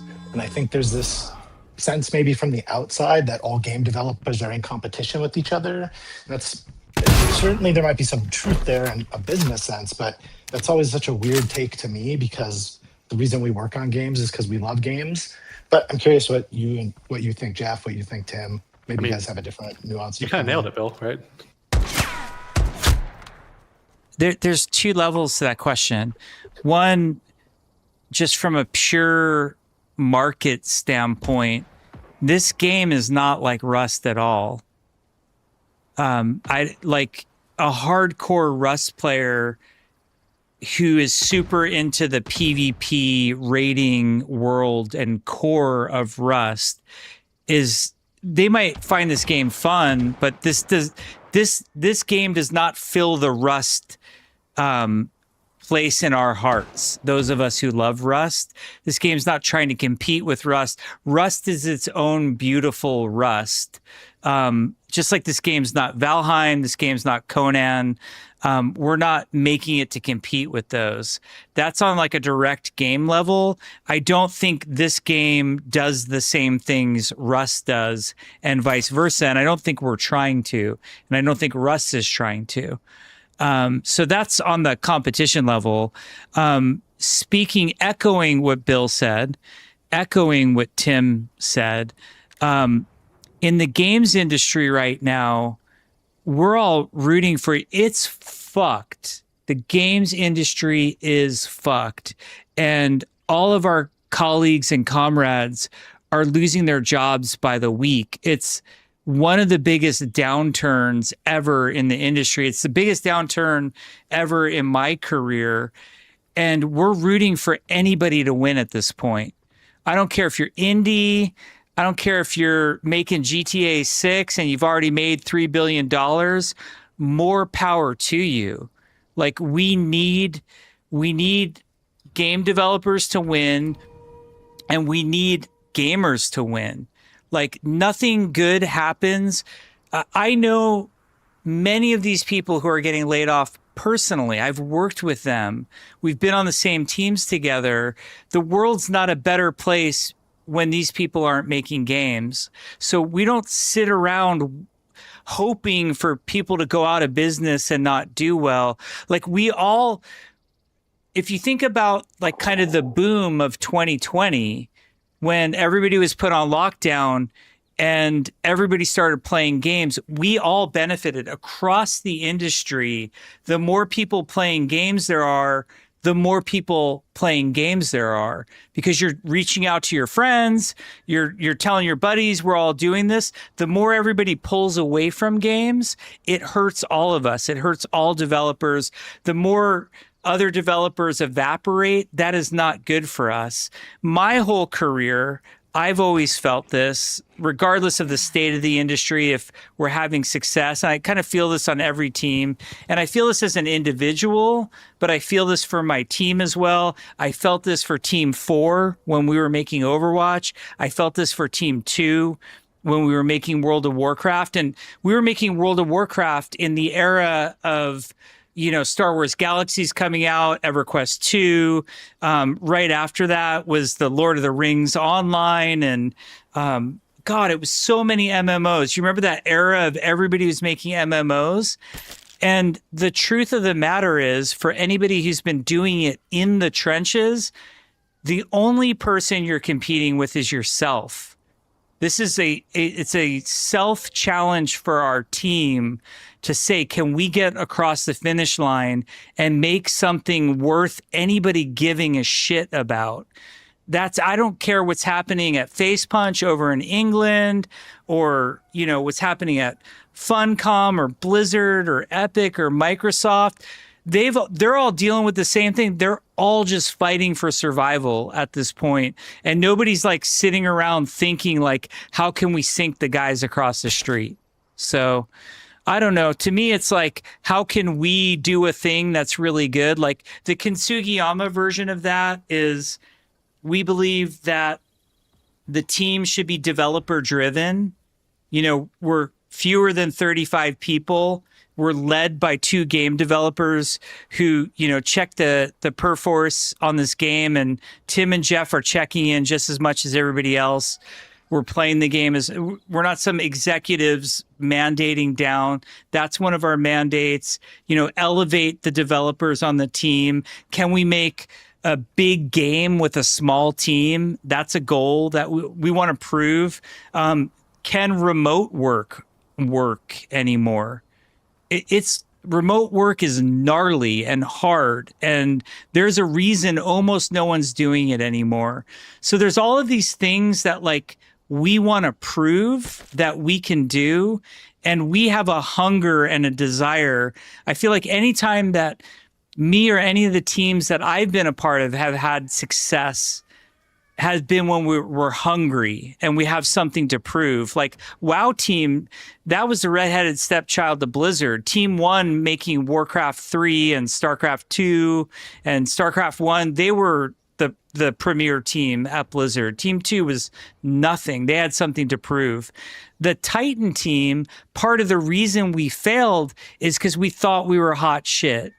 And we thought we couldn't fail, and we had the best of the best, and we had the coolest idea, and we had all of Blizzard's best developers. How could we possibly fail? And the reason Overwatch came together so fast is because we were hungry, and we had something to prove. But, like, no one sat around saying, like, how's Riot doing, or League of Legends, or Valorant, or whatever. It's like, whatever. I don't have time to think about Epic or Riot or Face Punch or except as a fan. Like, I like those guys.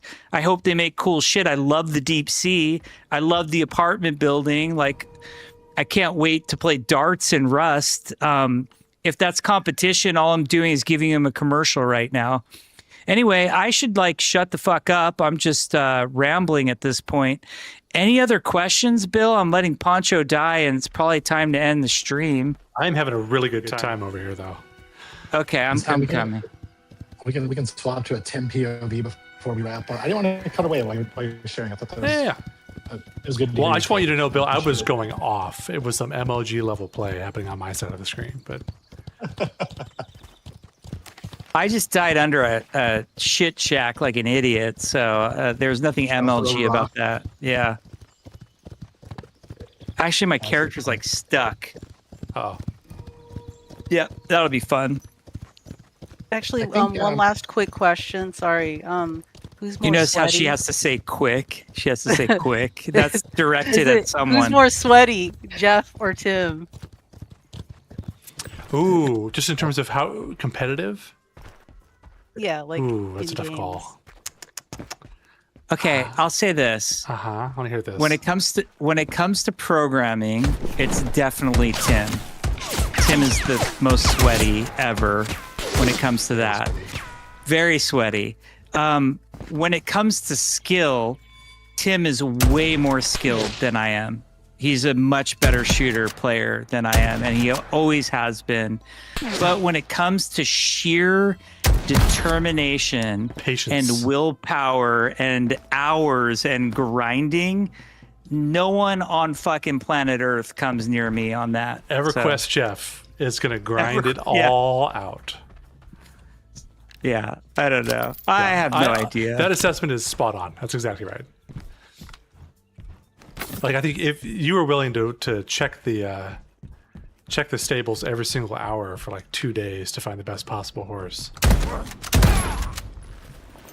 I'm actually really disappointed in my horse. See, this is more evidence of that. Yeah, I kind of want to show off the chit horse, which is great.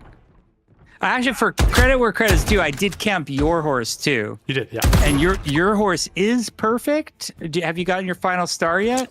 I am about a third of the way through to get the final star. Not quite there yet. So Tim's horse will be a perfect horse if he can level it up all the way. Oh, and that's gonna. Oh, there my pants broke. Okay, I'm gonna get this coffin back, and then we're gonna sign off. Are you in a good sign-off spot? I am, yeah.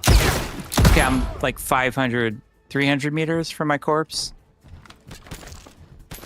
This was so much fun. I know that we're not always great about streaming. Like, we do dumb things because, you know, we don't really know what we're doing, and we don't always answer all the questions. We're happy, like, anybody who wants to hang out in Discord with us, we do. I feel like our team's pretty good about answering questions and just being present there. We'd love to see you on Instagram, X, Twitter, that's the same thing, TikTok, YouTube, Twitch. We'd love it if you wishlisted us and hung out on Steam. Any support is greatly appreciated. I also want to say an extra special thanks to Bill and Kits for really supporting making this live stream happen today. And Bill like is working on our technical setup. It will get better. And Bill has been amazing about like kind of pushing us and challenging us to do a better job. And then lastly, I also want to thank everybody from the team who hung out on the server today. Amazing Mustache, Max, Brannian. We appreciate you guys and everybody on the Kensugiyama team. Let's grab our corpse and loot it, and then we're gonna sign off. I'm gonna get out in just a second. Okay, I'm running for my life now. But yeah, we hope the game is cool. We hope you realize it is in alpha. It's going to be in alpha for a little bit longer. We know you want the alpha date for when the next alpha test is going to happen. We will release that as soon as we can. It's not that we're trying to keep it from you. We're trying to not tell you until we believe it as a whole honest date that we're actually going to hit. But when we get there, I think it's going to be an awesome update. We're gonna probably do 1 or 2 more alpha tests, and then we will segue eventually into beta, where far more people will be let into the game, and then we'll do an early access launch. But we deeply appreciate everything that you all have done so far in terms of support. The community has been absolutely wonderful. All of you on YouTube with the questions, everybody in Twitch with the questions, everybody from Discord. We deeply appreciate all of you, and we really appreciate the support. Tim, any last words on the way out? No, I appreciate everyone hanging in there and watching us play for 5 more hours. We will try to get, like you mentioned, we're on Discord. We're very active there. So if you have other detailed questions or just want to interact with the devs, that's where you can find us. Until the next one. Okay, thank you all. Cheers. Bye-bye. Thanks, everyone. Bye. Bye.